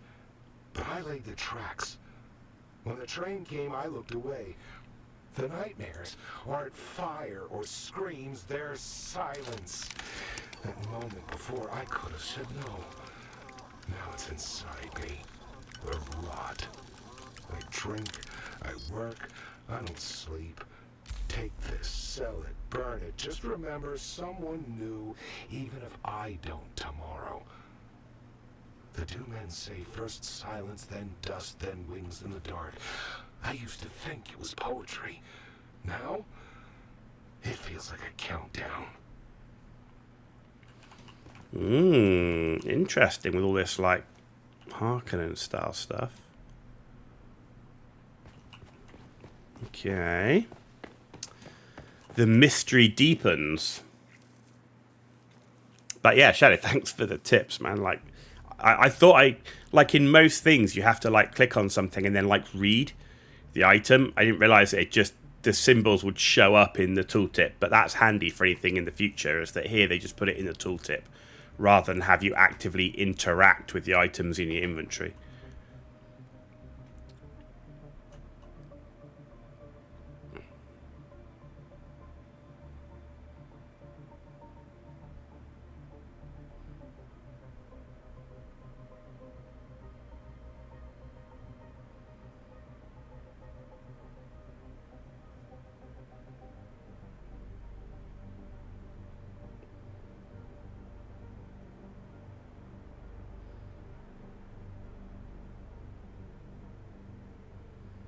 Now we have to load back into Arakeen. Oh, yes.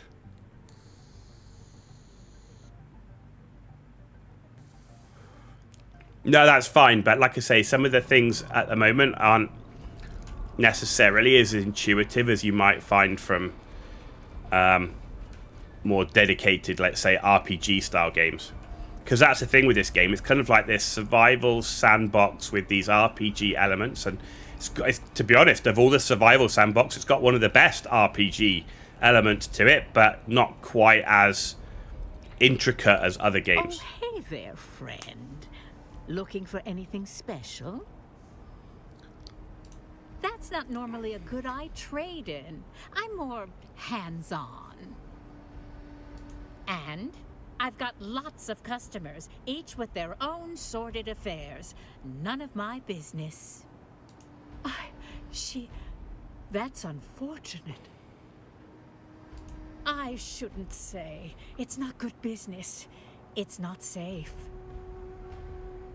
Damn, I've got an answer, but you aren't going to like it.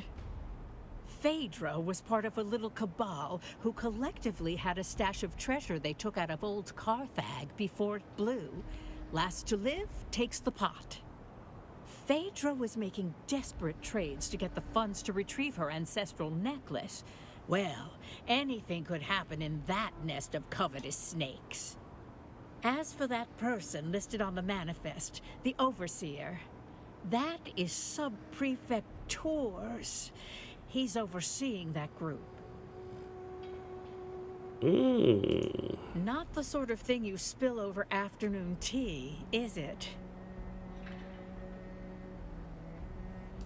I suppose you'll be catching up with him then and leaving in a hurry, huh? Interesting.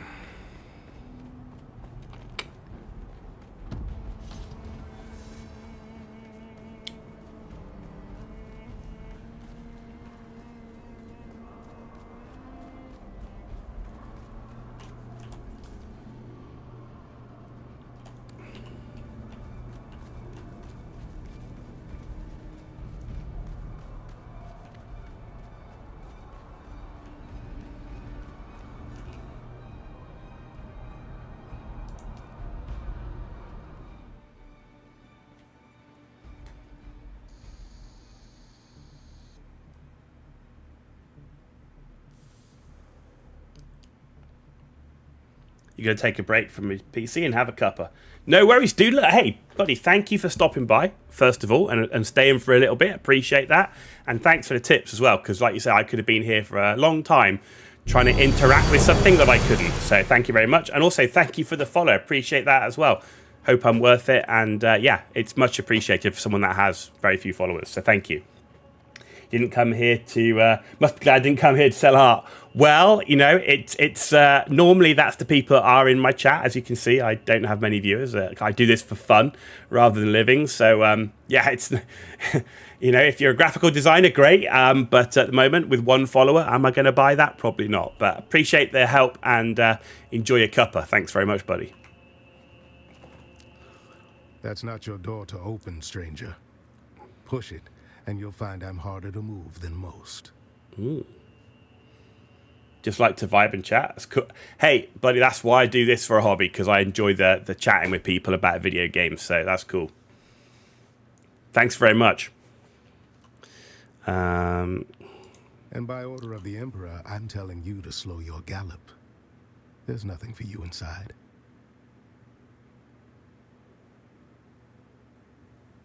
Who are you, stranger?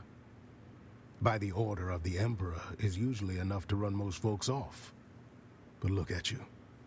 You got the gait of someone walking on borrowed authority.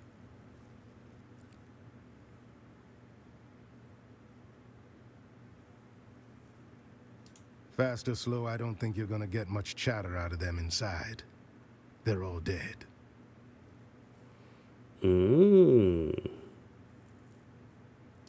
We've got one survivor, technically. Old bird's flapping her wings on the way down. But she'll land soon enough.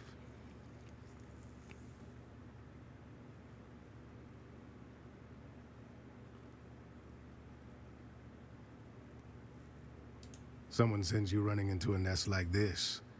Either they trust you too much, or not at all.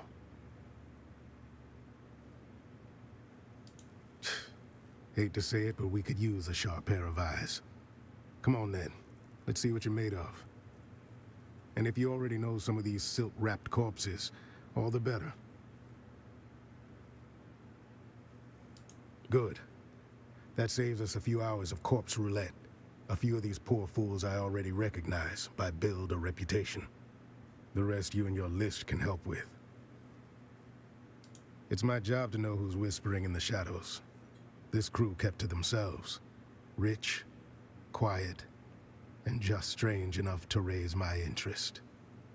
I've had files on half of them since they landed. They didn't emerge from the usual noble channels. No banquets, no procession. They landed like cargo off a discreet ledger. No registry, no flight logs I could get my hands on. And they kept to the shadows after. When nobles start behaving like spies, I start watching like one. Couldn't say. They didn't give away much. But they got here right around the time Carthage stopped showing up on maps.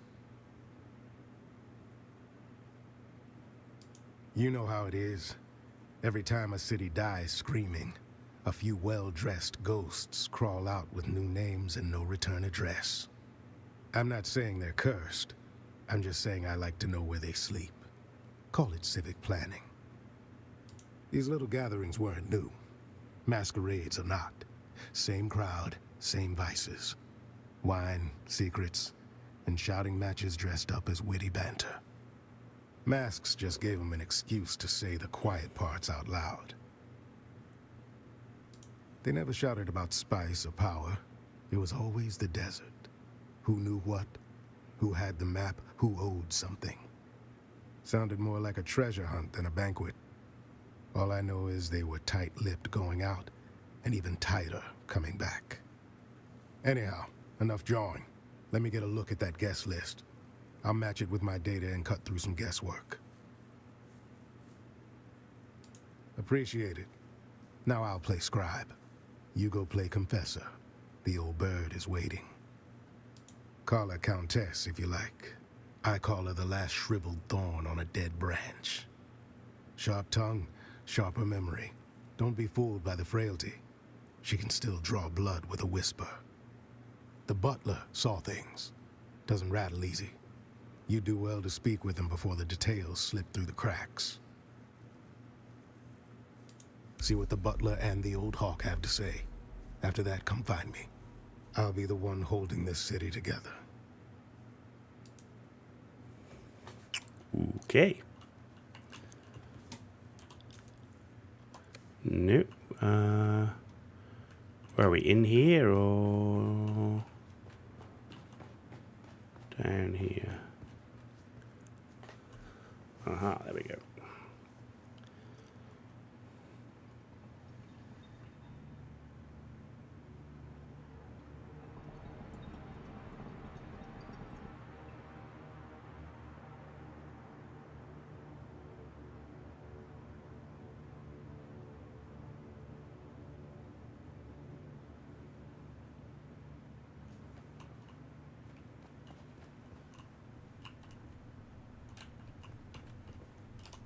Do forgive the mess. They died as they lived, loudly and with abysmal table manners. Butler to the late lordlings of this doomed affair. My talents include wine pairing, corpse counting, and feigning deference. It began as a toast, ended as a cautionary tale. You may pick whichever part offends you the least. It's simple. Wine was poured, conversation flowed. Then, so did the convulsions. You will forgive my impertinence for pointing out there is a noble here who still draws breath, and her breaths are more important than my breaths. It would behoove you to speak with her while you can. I shall remain here, utterly loyal and inconsequential.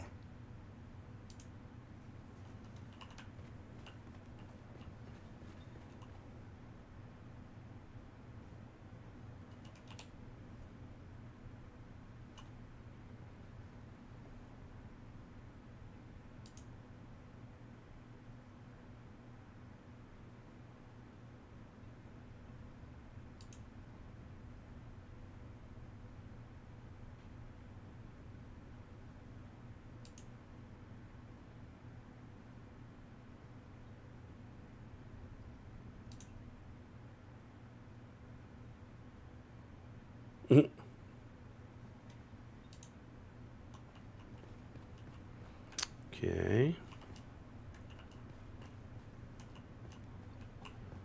Where's the one who's still alive?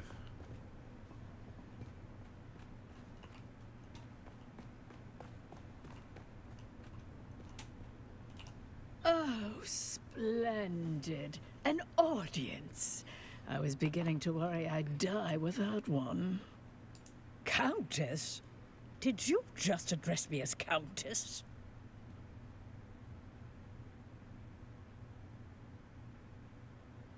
Did he now? How sweet. That sun-scalded half-breed always did mean well, even if he has the conversational grace of a bricked-up cellar. Do I look like some lace-draped provincial with a grain tithe and a hobby kennel? I'm a marchioness, you ignorant little envelope. Alert the criers. We have discovered a pleb who can take instruction. I was Eulalia Hawthorne, marchioness, patroness. And now I'm just the ghost of better parties and worse decisions. No one worth the effort. Just a pack of maulers fighting over my ruin. They'll whisper sweet poison behind my back, like always. At least death saves me from their petty scheming. Hands off, you clod! You'll tear my face away. No. I'm still wearing it because it goes with my dress. Of course it's stuck. There are tiny barbed claws secreted within the mask. I saw Una Byrne try to remove it, and half her face came away before she fainted. Idiot. The wine merely opened the door. But it was the masks that let death inside. Poison in the wine, poison in the mask. One to loosen the soul, one to pierce it. A double dose for double crossers. Leave the mask alone. Because betrayal is their native tongue, dear. I watched them turn coats faster than courtiers said morals. First for survival, then for sport. Let's just say, when money and memory are tied to the same grave, the living tend to grow fangs. By all means, prolong my suffering with your endless prattle. Tours? No, thank the stars. Another bureaucrat sniffing around. Precisely the kind of dull company I avoid. No, but whoever it was deserves a medal for culling the herd of those pretentious fools. What happened? Fashion suicide, mainly. Graf Vero died smiling, the fool. Spilled his wine and his wit in equal measure. I do admire a man who keeps his mask on while choking. With one of those ghastly little speeches nobles make when they think they're clever. Then came the toast. Then came the horror. This I remember with perfect clarity. She said it with that awful snark of hers, like she's been waiting years to raise the glass. She said, "To ghosts and ash, to the flames we escaped when we should have burned. Every breath since has been stolen, and tonight the debt is due." Hard to forget a toast that theatrical, and not just because it was the last thing I ever drank. I wasn't really listening. Phaedra has a habit of mistaking volume for substance. And I've spent decades letting that woman drone on about guilt and ghosts. I didn't think this time would be different. Our dear hostess Phaedra, and I do mean dear, given what it cost her.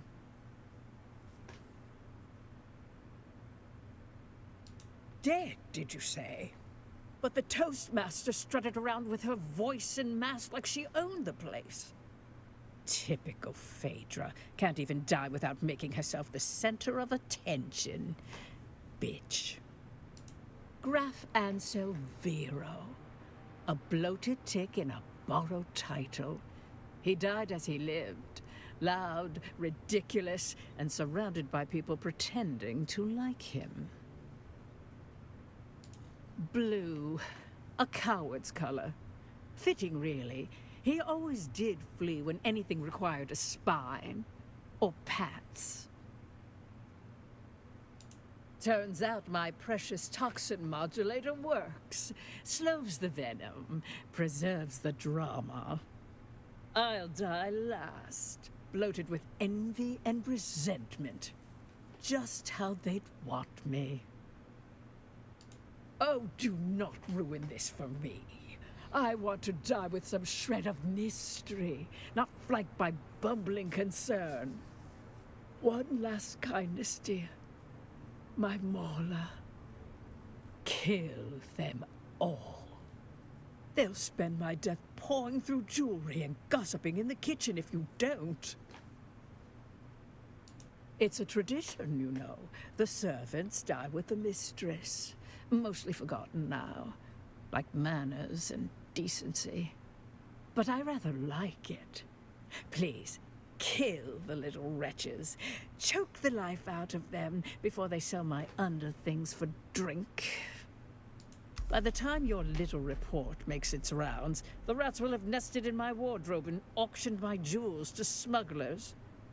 Perhaps they'll read it at my memorial, just after the appetizers.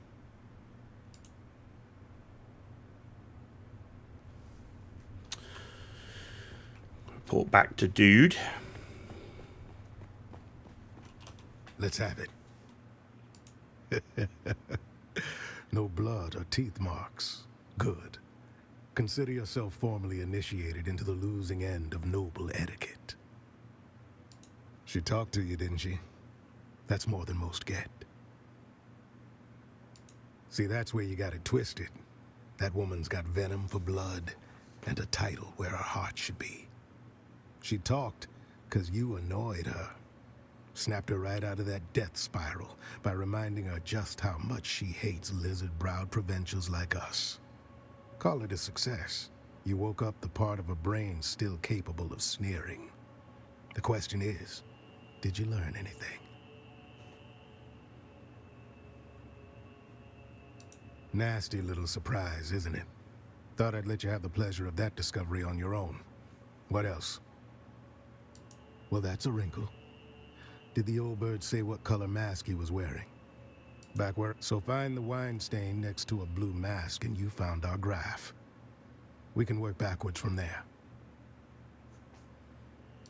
Of course he did. Might want to run that scanner of yours. Find out where the wine hit the floor. Then we'll have our starting point. Bold choice bringing a discount snooper to a high-born massacre. Still, pointed at the mess. Might surprise us both. Sort out where the graph ended up. Then we'll talk.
That one we've done.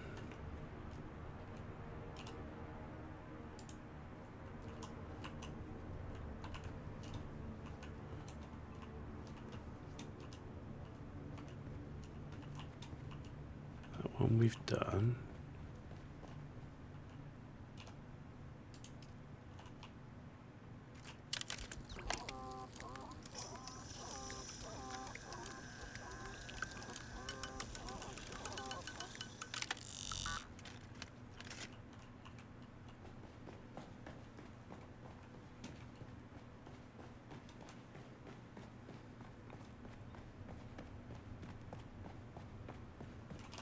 Let's have it. Let's hear it.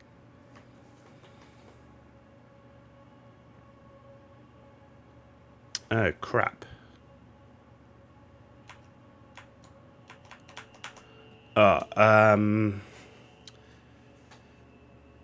First prize to the junior investigator. That fits the evidence. A can of pressed slig. It's good on toast. 5 cans of pressed slig. The man chose his agent well. Always does, though. Got an eye for talent, that one. Well, meanwhile, I came up with 2 names of my own. 8 masked assholes dead on the floor. Drank their guilt, now they'll sin no more. Haven't had the pleasure yet today. Speak to Theophilus about Agade Yamari. That's what the note says. I suggest you find out what our buttoned-up friend knows before he forgets. Our resident astronomia-trained butler, Theophilus. You know, I heard a funny story about that school. Makes the best of the best servants, they say. But I heard in their final year, the students are paired off in twos and taught to observe each other obsessively. One of them graduates, the other disappears. It's never explained which is which. Mm-hmm.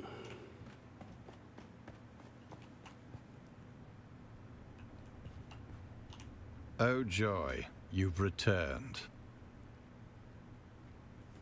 She was prone to a serious allergic reaction to a species of plant in our flower arrangement. She wished to sit as far away from it as possible. A common reaction to that particular flower. The wealthy chose aesthetic over practicality or safety. It's a wonder we can keep any of them alive.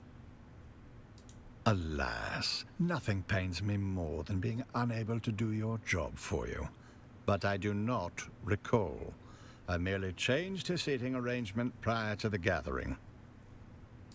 I regret to say that the seating arrangement was the casualty of a wine-spilling incident by someone already deep in their cups.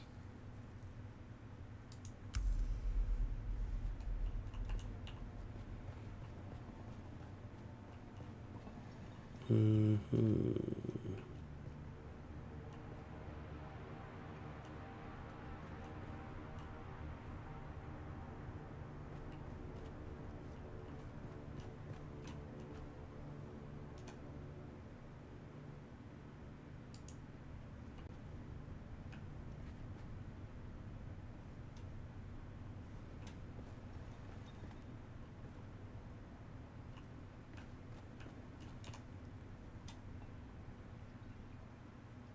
It's not that one.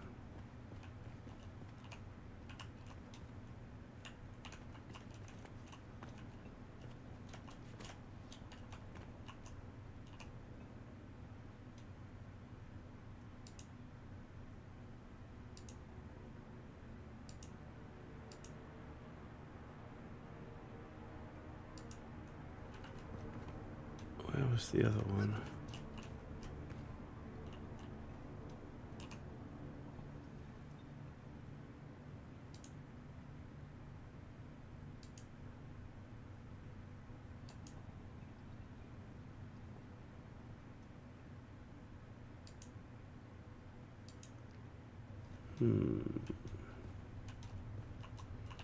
This is really not my kind of thing. I get bored of this pretty quickly.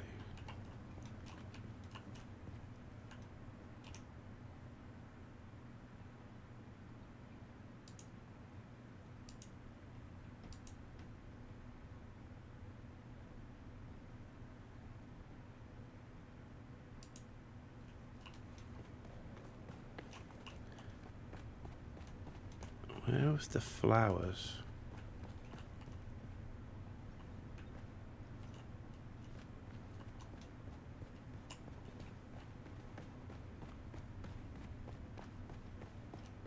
Let's have it. Then let's have it.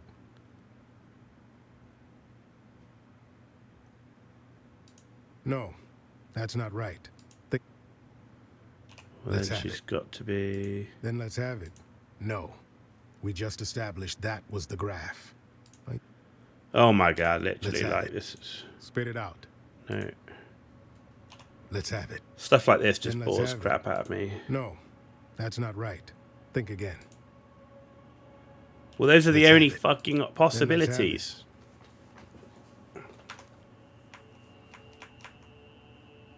No, that's... Oh, this bores the fuck out of me because you've got to spend ages looking at shit on the floor. I play this game for fucking combat and shit, not this fucking garbage, man. Fucking killing me.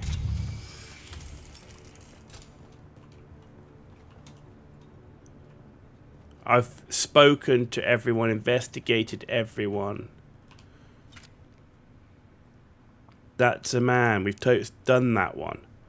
And it doesn't let me choose the right one. This is fucking boring. If I want to go and play this, I'll go play games that are fucking like this. It's like, it drives me nuts. I'm absolutely obsessed with making people fucking... absolutely obsessed with making people play types of games they don't want to play in other types of games. I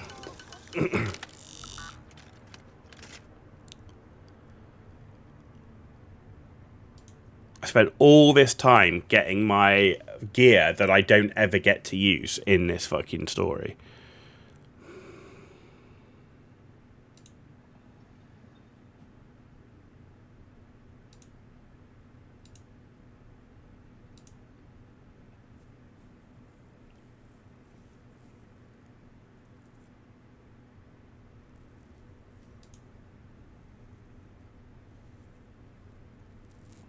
Woman in a purple mask sitting opposite the flowers.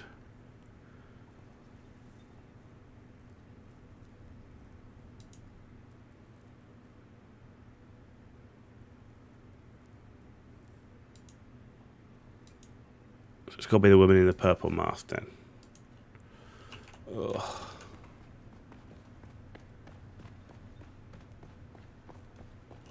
Let's have it.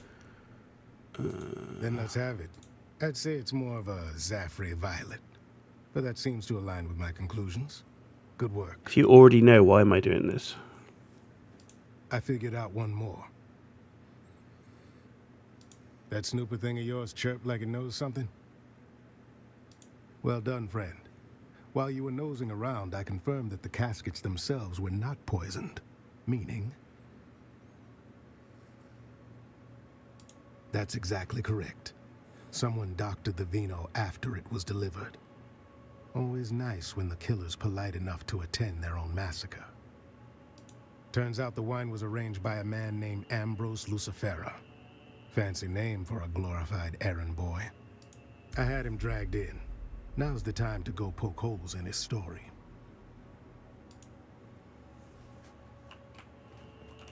Please do me the courtesy of telling me why I am being detained. What's the charge? Supplying wine to a banquet? A decadent Arakeen banquet? Oh, balderdash, this is becoming intolerable. You've turned a juicy murder plot into something tedious. How could I possibly be involved with... Who did you say was murdered? Well, now, see here. I merely arranged for the wine to be delivered. Everyone knows I have a knack for finding the best. These sealed bottles were poisoned. Oh, well, there you have it. I took no involvement in their glassware, merely in arranging for the reception of a very fine vintage. I trust this absolves me. A rare vintage from the planet of Grenbel, home of the exquisite Maros deer. A libation so fine, even the most domineering Chussock snob would weep. Why, yes, any of the staff of the Solution Bull, as well as a few of the regulars, can attest to my presence. My debauching is quite conspicuous. Perhaps it's my diseased imagination, but weren't you the would-be poisoning assassin in that scenario? Still, you did find your conscience, for which I am quite grateful, and is the reason I am not more cross with you right now. Oh, goody, goody. With that unpleasantness out of the way, is there anything I can do to aid you in your remedial sleuthery? He's what some call a town fremen. Impeccable service, a full purple-gloved member of the Imperial Footmen's Guild. Still, he harbors a certain intensity behind his eyes when watching the nobles. Those of my status often ignore the help in their complexities. I do not make this mistake. Well, I'm afraid I missed that slice of gossip, though it sounds delicious. Knowing nothing else, it leads me to one conclusion. If such a hoard exists, someone in old Carthage had prior warning to give them the time to gather such treasures and safely evacuate them. An intriguing notion. And now we are back to a morbidly fun game. Proceed. Could you be more specific on the colors of the pattern? Oh, they didn't kill poor Bartleby, did they? Let's just say that he wasn't burdened with the complications of a sharp mind. His bloodline is a bit too pure, if you catch my meaning. Demeanor of a slack-jawed groundling, but a sweet man. Before you go, I did pass on a note to one of the guests. You'd have to ask Theopolis about the recipient. Roella Ramsby. She inquired about a particular vintage of wine, feigning expertise, but that woman wouldn't know Amontillado from sherry.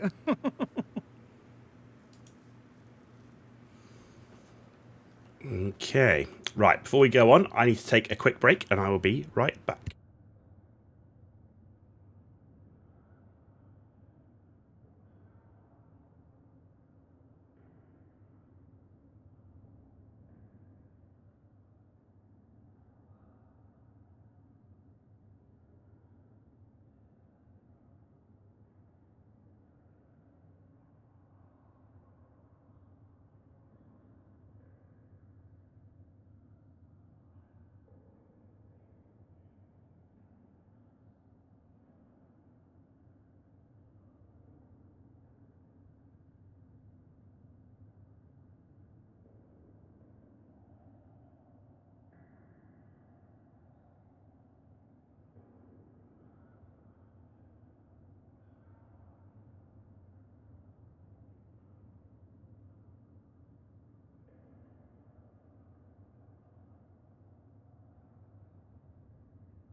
Okay, we're back.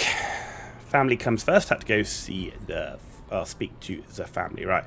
Talk to Butler about Ambrose note.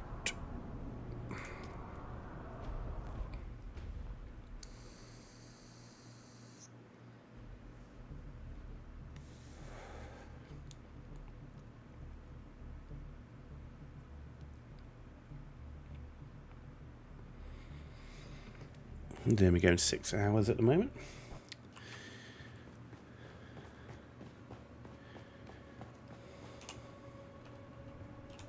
Oh joy, you've returned. That name does not mean anything to me, but I will endeavor to answer as best I can. On behalf of whom? Ah, yes, the drunken peacock. The man dresses like a walking dessert tray and talks like he's auditioning for a play no one asked for. What would you call him?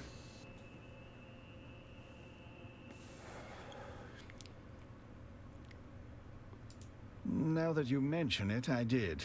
The recipient was a woman wearing a terracotta-colored mask.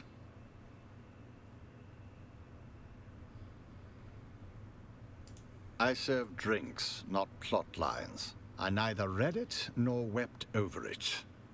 Afraid so.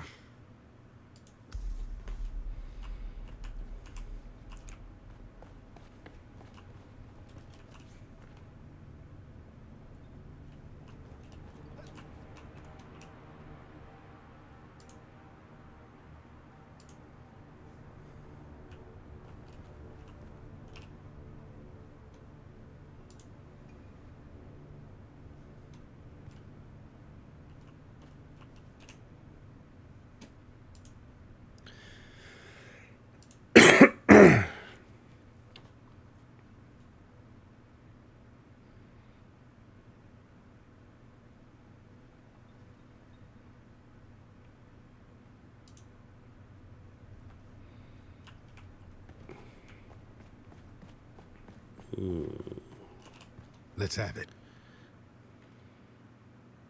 Very good. Was he still crying? Don't keep me in suspense now. Good instinct. Keep pulling at threads. We'll get somewhere ugly soon enough. All right. Let's hear what you've turned up. No. That doesn't square with the facts. Let's have it. All right. Let's hear what you've turned up. No. That doesn't square with... Ugh.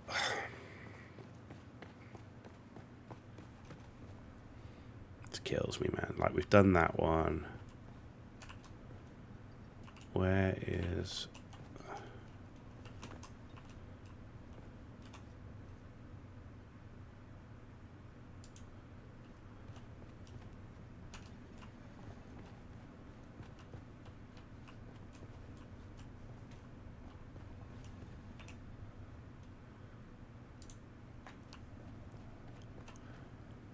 This is so... this so does not interest me.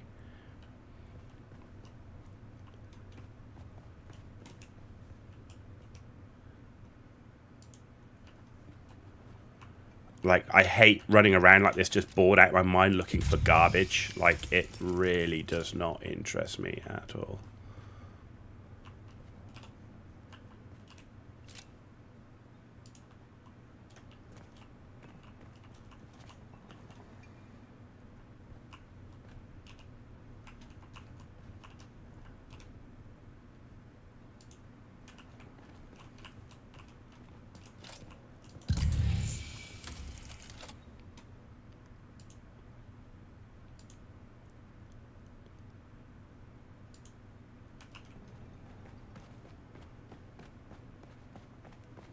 Let's have it.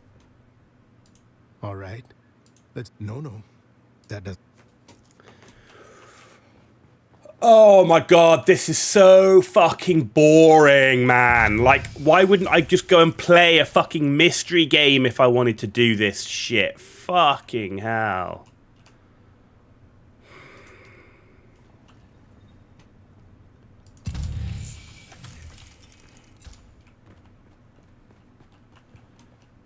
so fucking dull.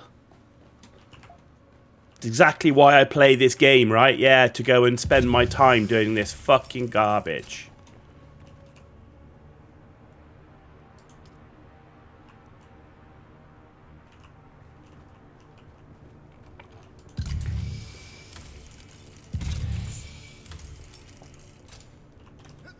Like, why is this supposed to be fun?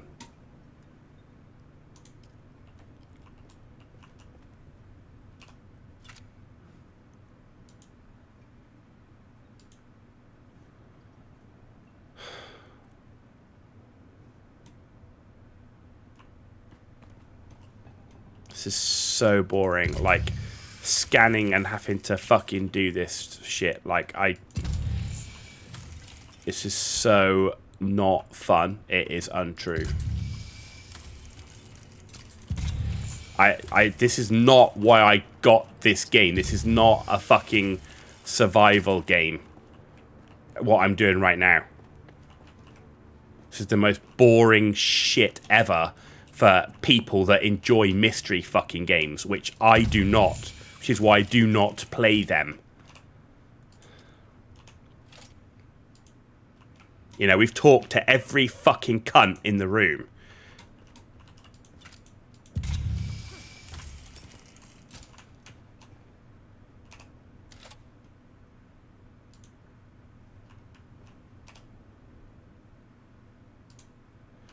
This is so fucking dull. Like, why would you...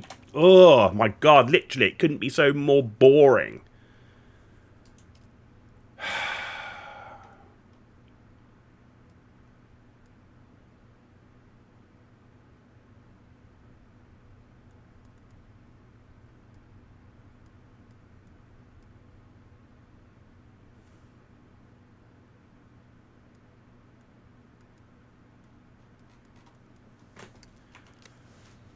Literally, like, to the point where I just don't even want to do it. Like, I'm at the point where I don't even want to play this anymore because this is fucking boring.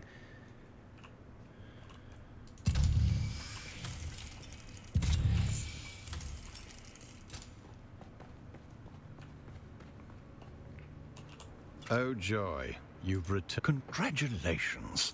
Forgive me, but I wasn't She did linger rather tenderly on the frieze near the dining table, but then touching things that don't belong to them is a long I can say that I did not much. Now I shall have to spend hours more wiping away the fingerprints.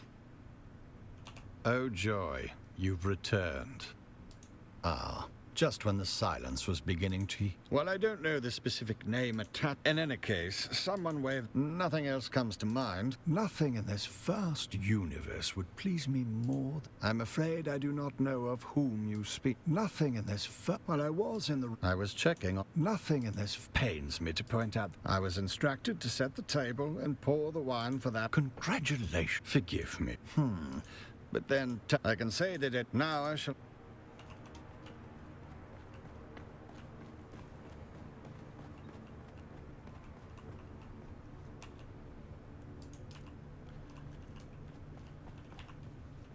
I'm so bored right now.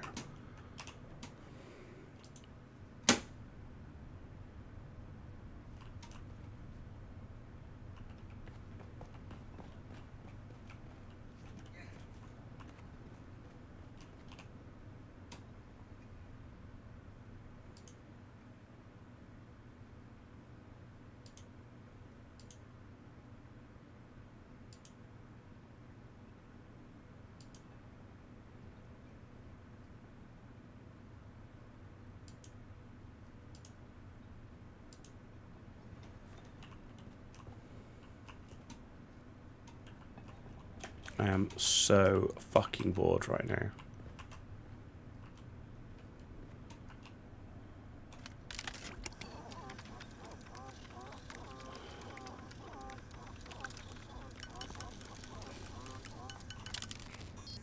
Literally, this is... Why would the fuck you put this in this type of game? Come on, man. Why do I don't want to do a fucking murder mystery cunt fucking shit. Like, What the fuck? I have no interest in this. Fuck right off, basically.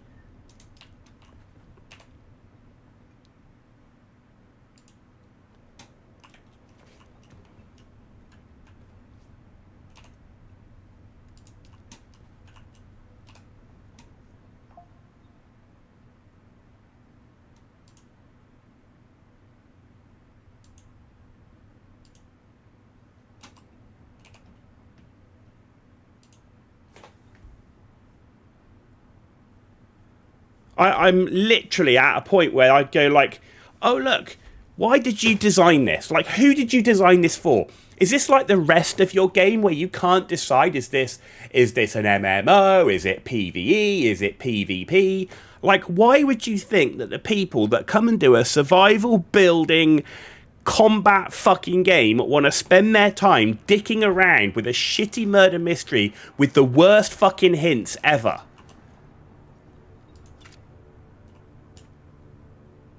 Why would you think that that would be interesting at all?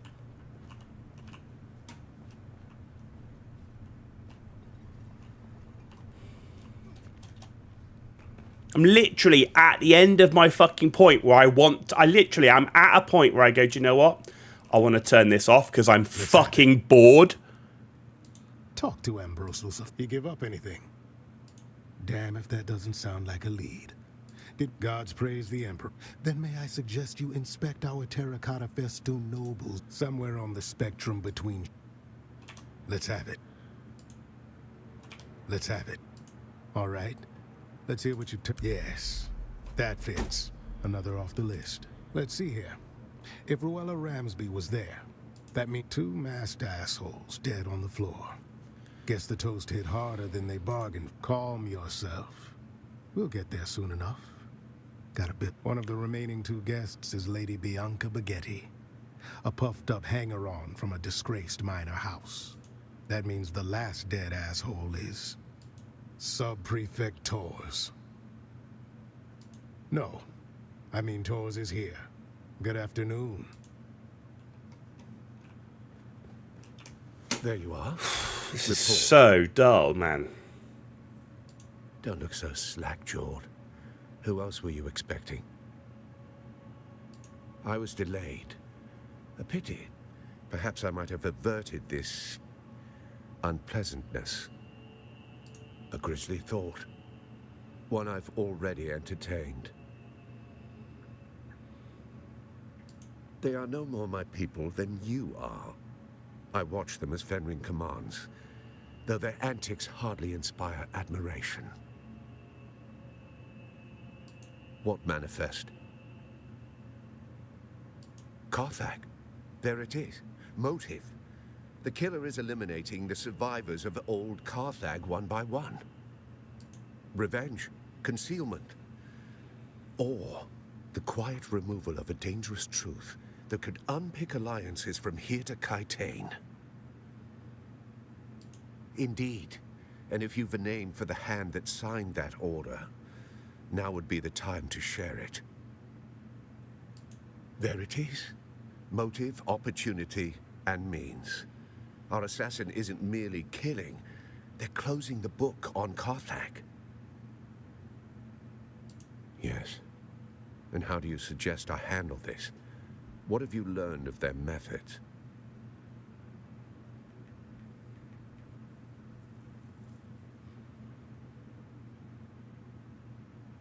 Then having failed here, where is our ghost's next haunt? Then I must go. To catch a killer. Don't be a fool.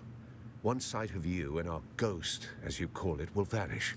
Yes, well, I never much cared for Cheops. Fuck me, this is dull.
Man, so far, I have really not enjoyed this story, just chapter part of the story. Like, the first, like, the main game, amazing. This new little bit with all this investigative murder mystery garbage, I'm finding really dull and uninteresting. Not because it's badly written or anything, but it's not my kind of thing. I have no interest in it. Like, I've got all my gear and guns and vehicles, and I'm not using any of it. I'm solving a murder mystery, and I just don't enjoy it. Us coming. Now the trail is cold, and we're going to have to report our failure to Count Fenring.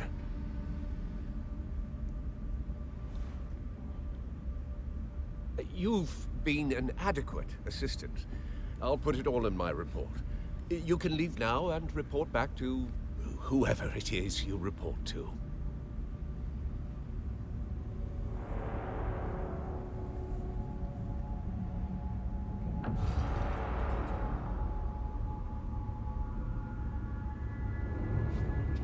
Stop! In spite of everything, the Master still wants you alive. To fulfill your mission.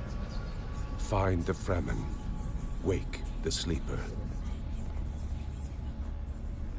I still recognize you. Even with this face. Even with this flesh. You move like you always did. Smile like you always did. Don't follow me. I have a mission of my own. And if you get in my way, I'll put you down. We can always grow you again, after all.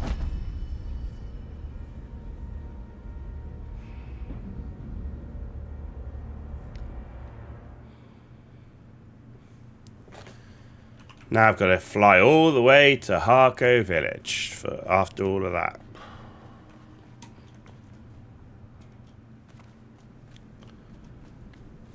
Jesus Christ.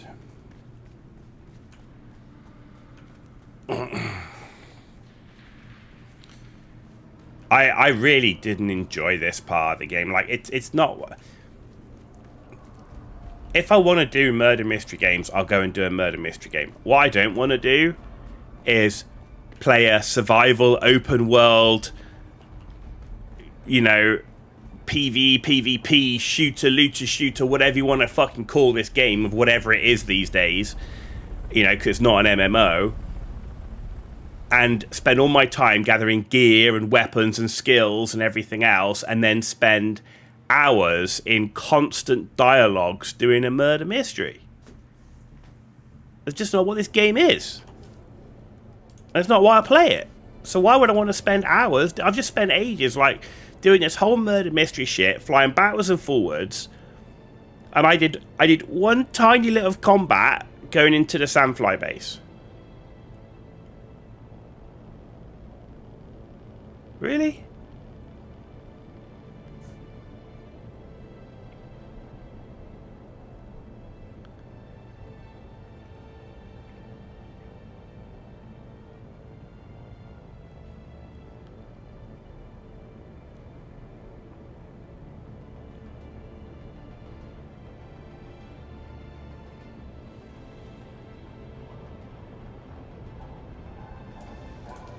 When you think about the main base part of the game, or the first part of the game, when you're going through the story and you're going to the different wrecks and you're fighting your way through shit, you know, it's cool. Like, even some of the stuff that was like, you know, okay, you got to do a bit of fetch and carry stuff and that, but that's fine. But you're actually at least moving around in the game, doing stuff in the game. This spent 90% of the time in Arakeen dicking around, talking to people and searching for clues for shit. It's just too much of it. It's not like one mission of it. We just spent the whole time. It's like mission after mission. Go search this room. Go search that room. And that whole shit with the sheriff and the massacred people and trying to find clues in the room. Like, that's just so far away from what I want to do in a game like this.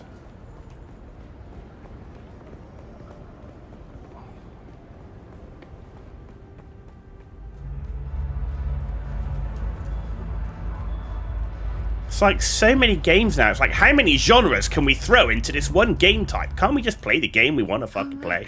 The kitten is back. Do we have business? No. Without other orders, you report to me. Tell me what happened in Arakeen. A face dancer? I've heard of them, kitten, but never expected to have to deal with one. What did it want? Revenge? For what?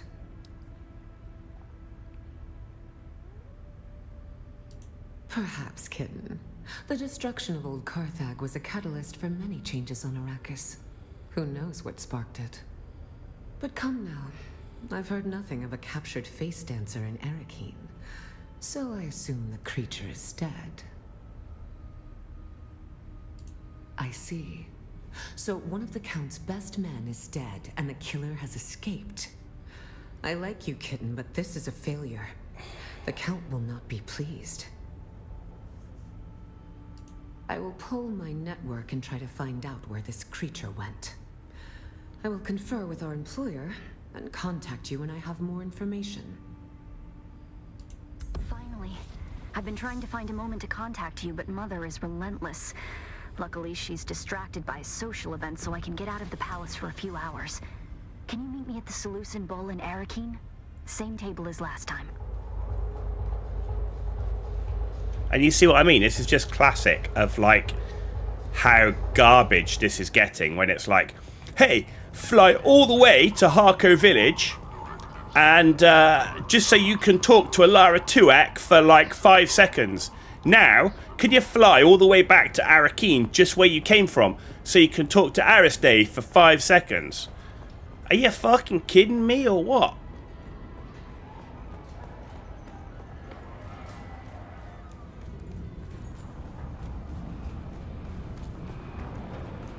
There's no flow to any of these frickin' mission lines.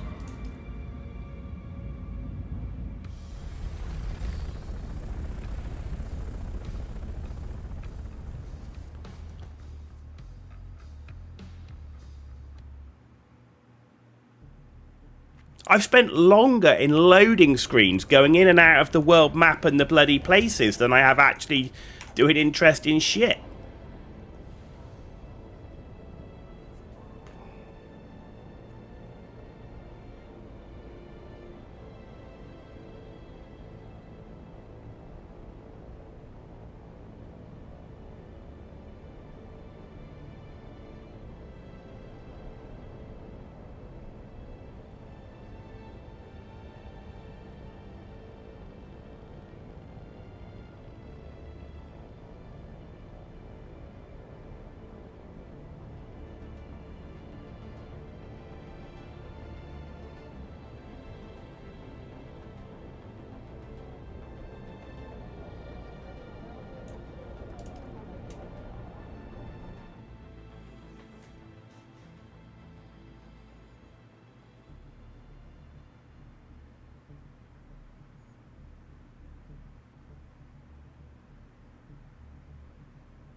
Finally. You have no idea how frustrating it's been. Trying to find a moment to get away from my insufferable mother and... I'm sorry. You've just Worth gotten it though? here and I'm already venting I've no to idea. I don't know what the end is, but at the moment, I'm like, I'd rather just go back to mindlessly farming spice and plastanium in the deep desert than doing this.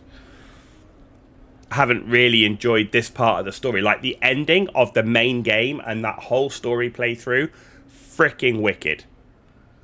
Absolutely wicked. And even the standalone quest line, like, it started like, ugh, but by the time you got to the end, some of the end stuff was like really cool. But this second part has been really, for me, I've just found it dull. And so far, I've not found any... It's dull to play. Like, if you like to read through the story and you're huge into Dune lore, I'm sure it's great. But one, I'm not massively into Dune lore. I'm playing the game because I like the game. But so far, this part, I haven't found interesting. It's just been tons of dialogue and tons of flying backwards and forwards.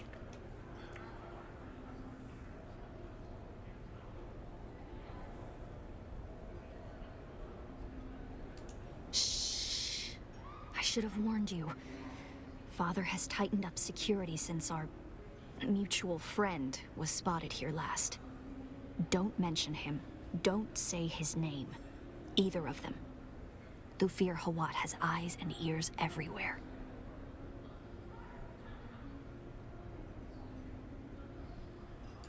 Silence. I'm sorry, but you just can't. Please, trust me. Now, tell me about old Carthag. What did you find there? The Bennett Flealags. But what could they possibly want here? And why this obsession with finding the Fremen?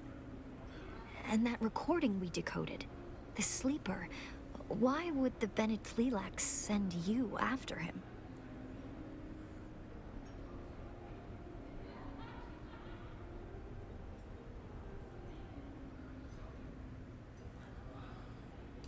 And in return, they sent you after him.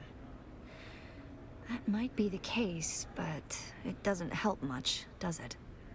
We still haven't found the Fremen, and we don't know where the sleeper went. Stilgar was a leader among the Fremen. Duncan Idaho made diplomatic contact with him before we came to Arrakis. I remember that meeting. I thought Gurney was going to start a war when Stilgar spat at my father. It's a sign of respect amongst the Fremen. Duncan had to explain it, but Stilgar... a hard man. As hard as this planet. He disappeared with the rest of the Fremen.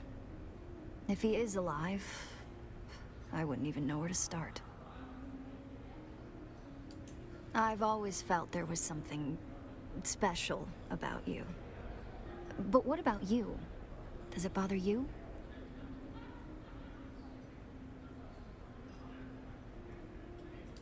I think if it was me, I'd be driven to know who I was, where I came from.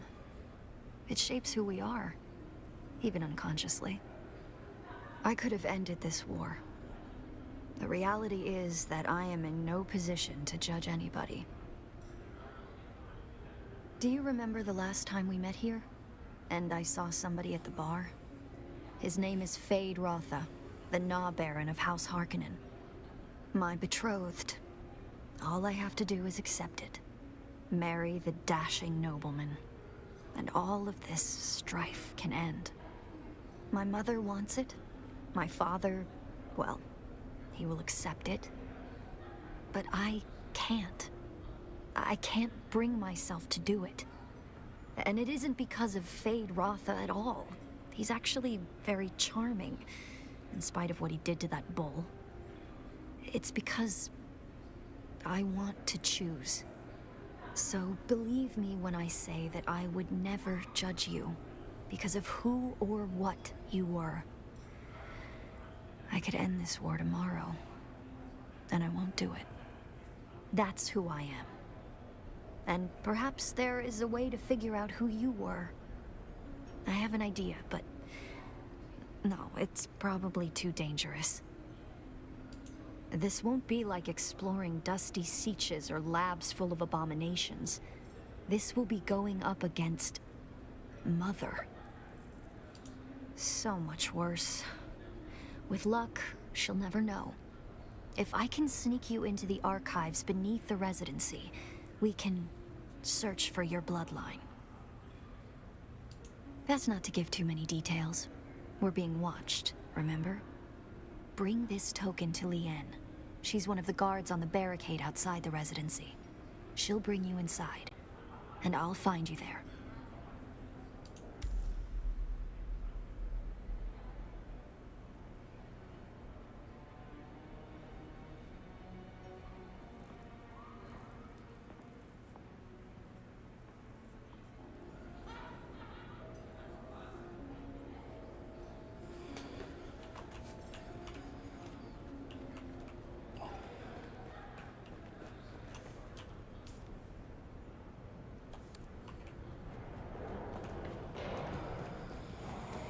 More running, more dialogue. More running, more dialogue, more flying, more dialogue.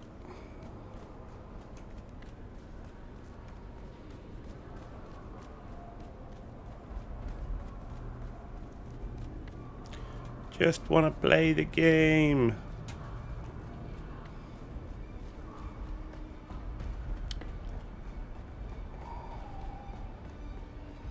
Look at all my cool armor and gear and weapons that we don't get to use.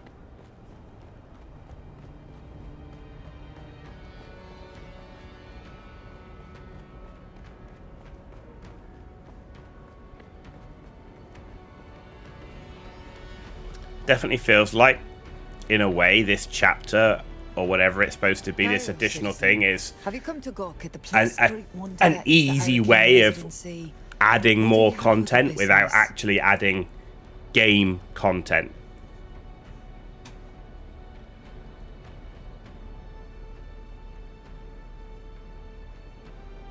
Aerie gave you this?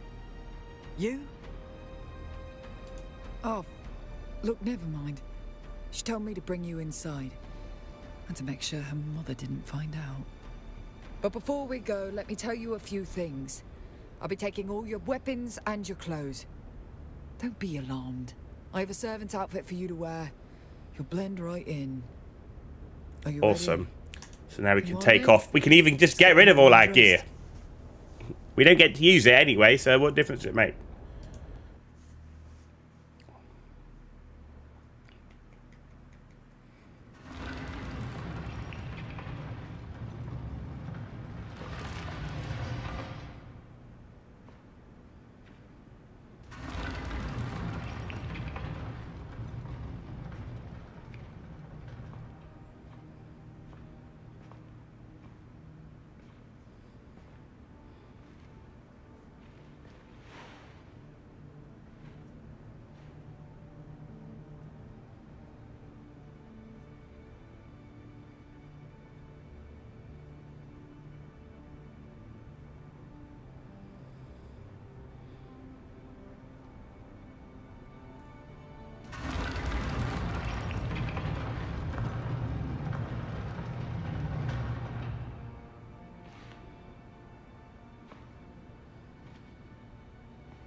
Tonight, my parents are holding a banquet, and Count Fenring and his lady are the guests of honor. Mother wishes me to shine like a jewel for all to see. I think she's forgotten what Lady Fenring looks like if she expects anybody in the room to be looking at me. But enough. We need to go. The banquet is the perfect distraction. I'll keep my parents focused on the party. You can sneak into the archives. But we need to go. Now.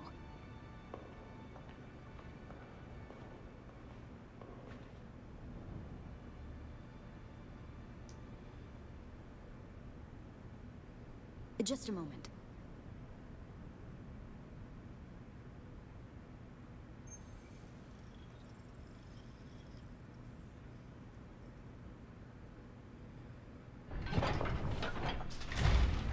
That's it then. Make your way to the lower levels. The guards on the upper floors will probably just throw you out if they spot you. It gets trickier on the lower levels. You'll see. I'll keep in contact over the net, and when I can, I'll catch up to you.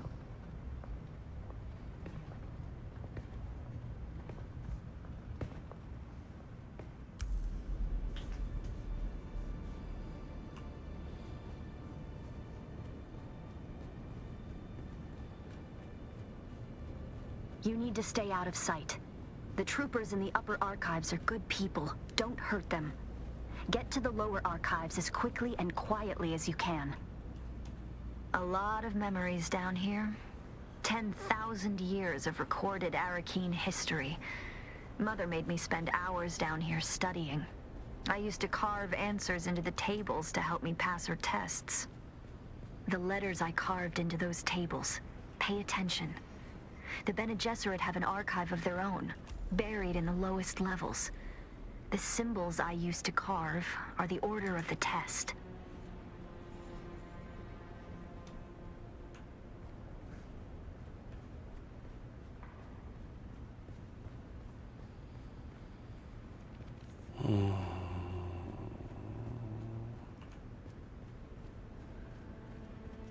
Huh? Who's there?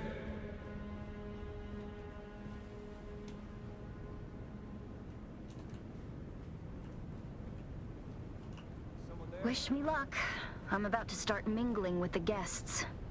Count Fenring is here. I can't abide that weasel of a man. Father says he is a deadly fighter, but he hides it beneath that mumbling veneer. Just be glad you aren't stuck at this banquet. One of the buttes, a water shipper, is pawing at a banker's daughter.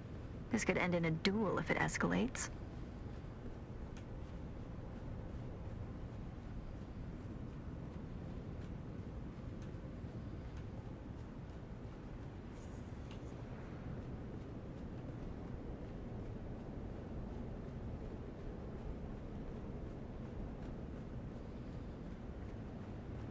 Huh? Who's there?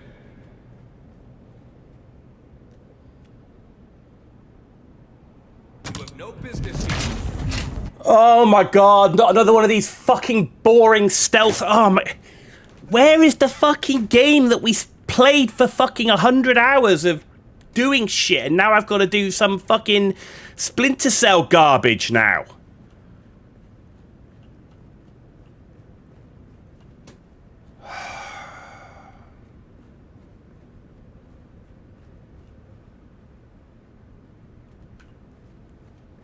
Who's that?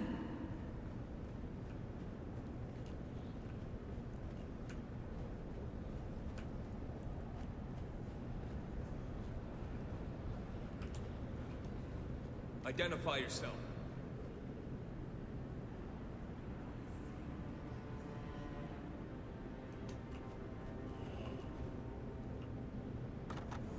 Now let us shift our gaze from the past to the present, as we witness history in the making. Here stands Duke Leto Atreides I, head of House Atreides, ruler of Caladan, and rightful ruler of Arrakis. In the standard year 10191 AG, Emperor Shaddam Perino IV ordered House Atreides. Jesus Christ, man, this is so not what I want to do. Like, To the lower archives is guarded. I really enjoyed doing the Simple. Too much, and they'll call for others to help them investigate. I really enjoyed doing like the testing stations and all the instances stuff and things like that. I really don't enjoy this because the game's not built around it. This isn't Cyberpunk, man. If you want to do stealth and all that type of cool stuff, then like Cyberpunk.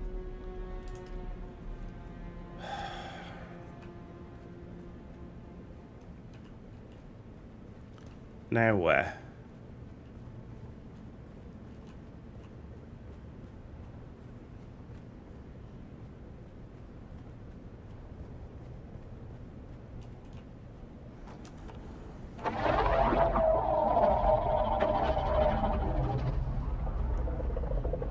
Is someone there? Right, isn't it? What you just heard was a sample recording taken from a safe distance of the most spectacular. Who's there? Oh my god. Though a cursory look at Arrakis seems to reveal an environment completely inhospitable to life, The desert planet is home to a surprising array of flora. You can't even take these people out. You can't even kill the fucking guards. It's ridiculous.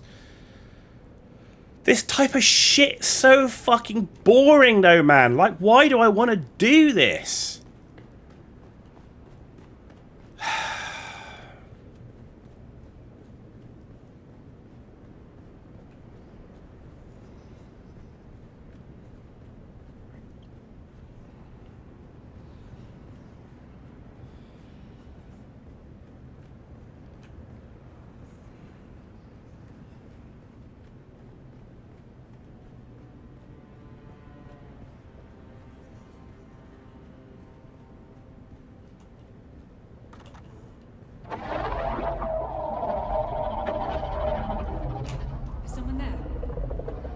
Oh, great. So you activate that. The other guard walks the other way. You get two guards. Oh, look. We've got somebody everywhere. This is brilliant. This is really interesting. Fuck me.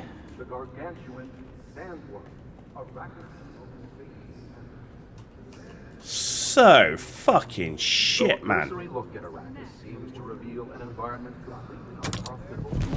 I literally, I hate it. I hate it. I hate it. I hate it. I hate this garbage. This is not the game that I fucking played for 100+ fucking hours.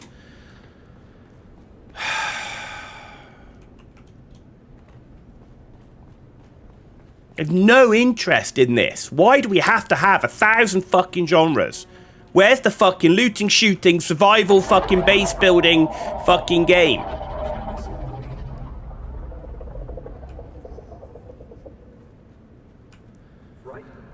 Who's that? What you just heard was a sample recording taken from a safe distance of the most spectacular, the gargantuan sandworm, Arrakis'. Identify yourself.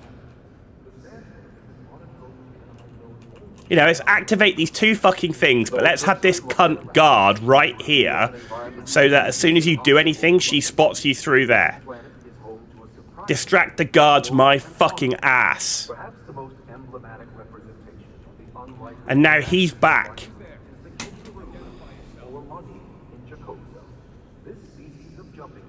Because you can only distract one fucking cunt at a time.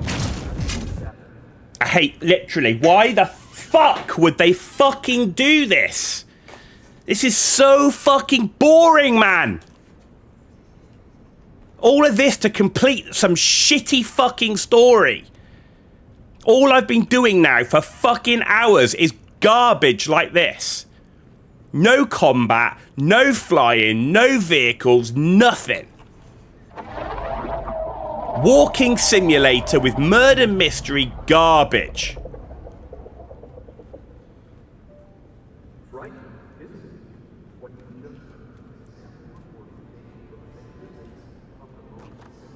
Though a cursory look at Arrakis seems to reveal an environment completely inhospitable. You can't, you literally can't get round this fucking dude.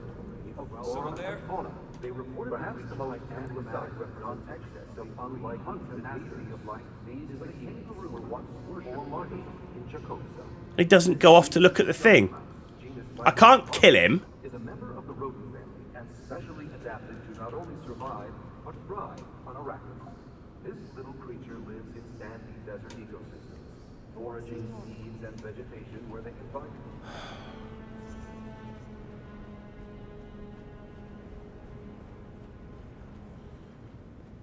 Identify yourself. This is so dumb.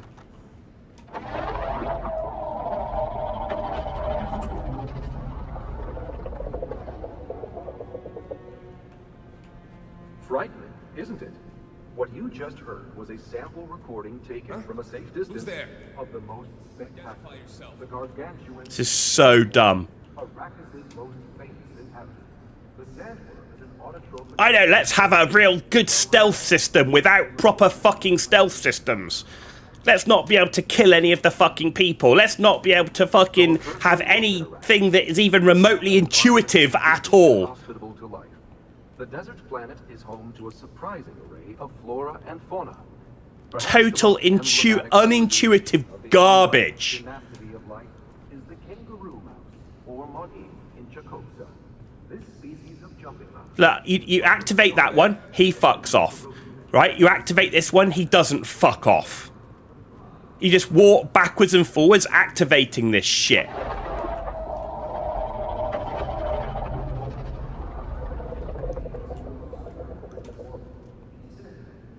Frightening, isn't it? What you just heard was a sample recording taken from a safe distance of the most... He just sits there like a cunt. Sandworm, Arrakis' most famous inhabitant. The sandworm is an autotrophic animal known only to dwell on Arrakis. They reportedly... If you want people to not play your game because this isn't what they bought, you're going the right way about it. Because right now, I'm bored out of my mind. I've just spent ages going through constant dialogue, flying backwards and forwards between Harco Village and Arakeen, and doing a walking simulator fucking murder mystery, and now you've got this. It's not what I fucking bought, man. This is not the game that you bought. We bought a survival fucking sandbox shit.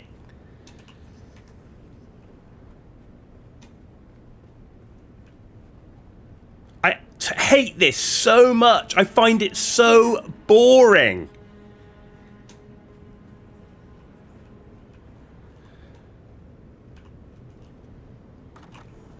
Identify yourself. Someone there?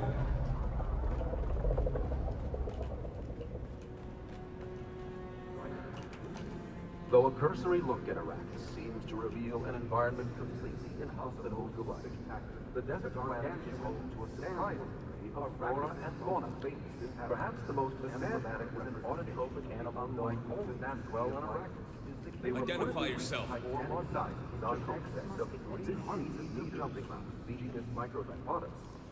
Someone there? No, fuck off. It is shit. It is totally shit. I'm literally at my end with this game. This is totally shit. Why? I don't understand why you would fucking do this. Why would you develop this fucking shit? Is your game that fucking shit that, like, you now have to put all this other crap in it?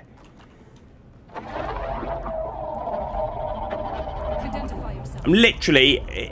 I'm going to try this 2 more times. If I get spotted again, then I'm fucking... That's it. There's one.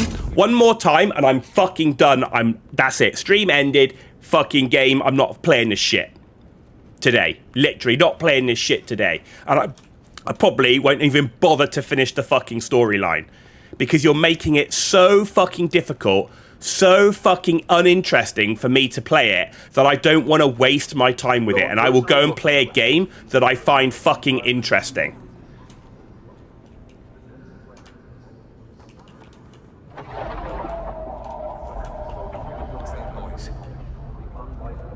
There you go. Create a fucking diversion.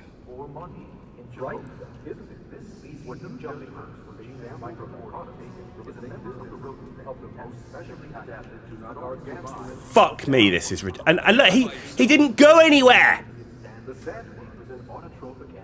Distract the guards. We put on one, we put on the other one.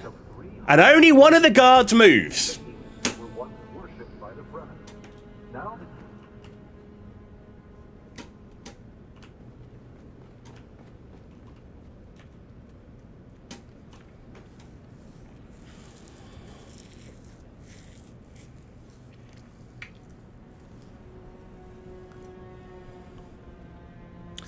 How to take the fun out of Funcom.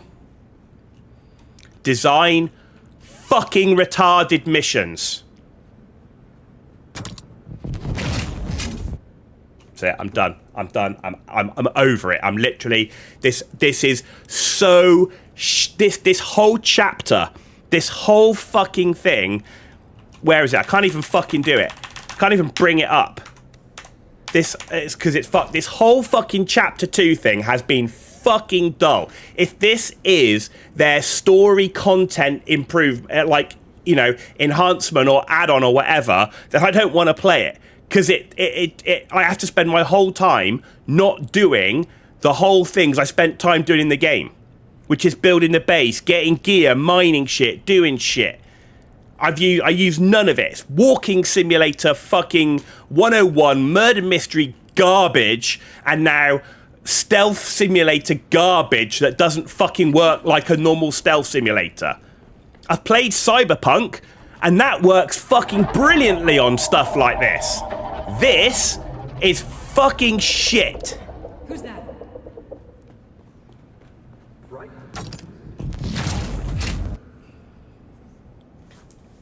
Shit. Total shit. I'm done. That's it. I'm out.